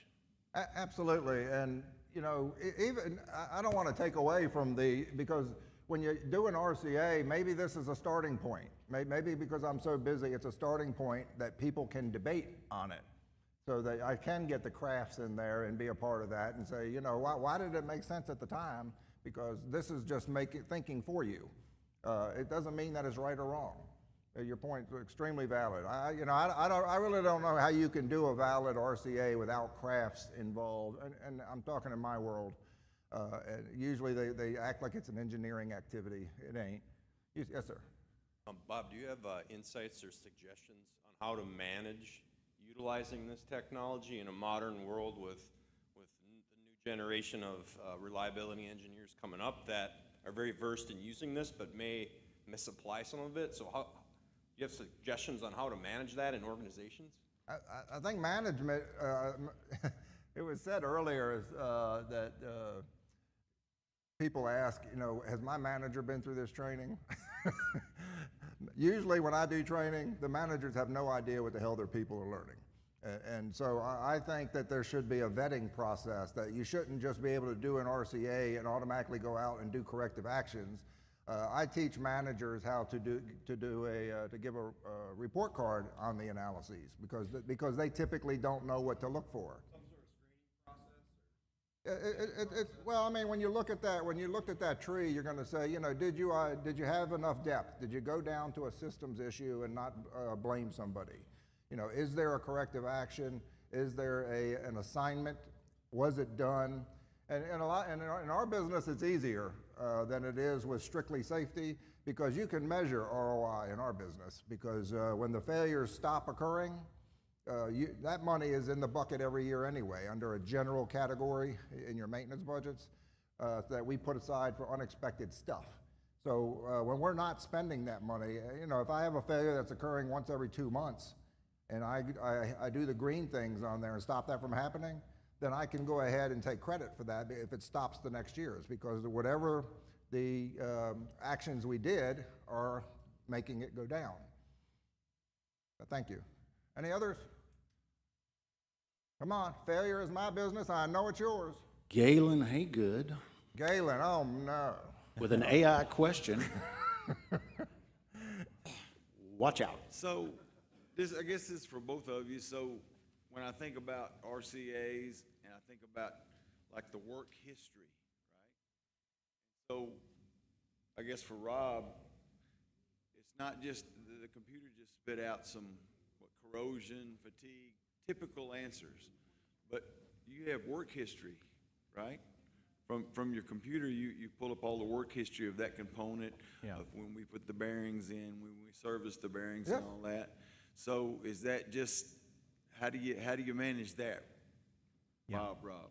Well, so these tools that are available like OpenAI make it seem deceptively easy to use AI. But in the cases that you're getting, you have to give it complex instructions. Sometimes it's called prompt engineering. But by the way, The joke, we have a generative AI working group, and the joke we have is, oh, that's so 4 weeks ago. You shouldn't be using LangChain anymore. You need to be using LangDroid. So, but I think I say that to say that there's a lot of technology that you can do under the hood, and you sometimes do need to have people that know Python to give it this set of instructions, and it's an iterative thing. You might need to teach it, first of all, how to read that work history data, and then how it correlates. So it's almost like you have to teach the public ones that go to learn on the internet. They're probably only get you part of the way there, but you have to contextualize it for your data and what you want it to do. And then you can build sort of an internal application to do what you want to do. Galen, I want to jump in on that because those blocks that I had, the paper clips on there, they represent where I can file link work histories, work orders, and any training, interview notes, anything that I want attached to that. That's another thing that the managers have to look for, is the fact to say those paper clips represent validation. So if there ain't no paper clip, then I should be answering the question. And those paper clips turn different colors because if it's red, it's past due. So, you know, managers just need to educate themselves in what the hell their people are learning. And instead, you know, these people are going out and doing what they were asked to do, and then the systems don't support them. All right. I think that's it. Any other failures? Anybody want to be a failure other than me? My mom's so proud. I made a career off of failure. Come on up, sir. Thank you. I just want to know. I got 15 seconds left. Get up. Yeah.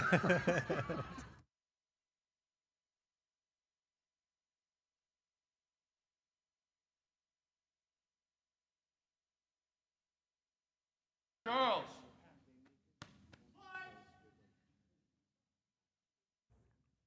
All right, now we're going to do non-sprints. So people who chose to do something else this afternoon, for the rest of their lives, it's going to be like they took a spoon to a knife fight, because you people are going to be ready and armed to do something else. So these things are going to happen upstairs. We're going to have a fast rotation. And luckily, fantastically, we have a lot of help. That help comes from local OSU students and our friends from SPS. They're helping us run some of these things. So you were given one of these cards, for the most part, when you checked in. If you don't have one of these cards super handy, one of these fantastic humans in these vests, if you just raise your hand, they'll come give you one. And they're doing that right now while I explain the rest of what we're going to be doing. And you, sir, Mr. Lavender, lilac, beard, looking backwards, tan pants, beard, glasses. All right. Hard of hearing. Doesn't pay attention. All right.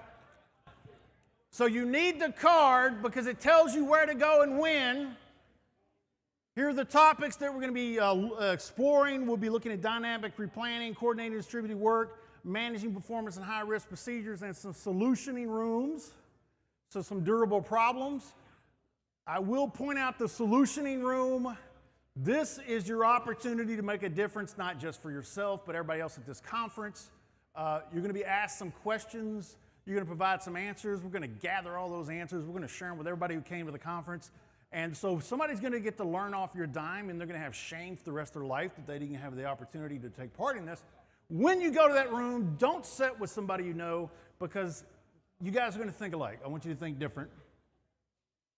So here's the rotation. Pay attention to the rotation. Does this go clockwise or counterclockwise? Absolutely. So when you get out of one room, it's telling you what direction to go. The color on your card tells you what room you're going to start in.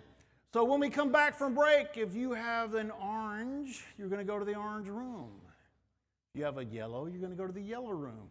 I bet you guys are going to catch on to this pattern here in just a second. All right. Anything, question, comments, concerns, what I didn't address? You're only going to be in the room for about 17 minutes. Quick learn, quick move, quick learn, quick move, quick learn. have I got an opportunity for you. At 6 o'clock in the morning, we're having a fun run. It's going to be fun because it's a run. And beyond that, it's 6 in the morning. So for you people who don't like yourselves. Hey, Charles. Yes, sir. If you don't have a card and you want one, they're trying to find some more, just go ahead and go to the 3rd floor and find somebody in an orange vest. Orange vest to your friends. So they're looking. 10-minute break. Be upstairs. You don't have to bring anything other than you don't even have to have your card if you know what color you are.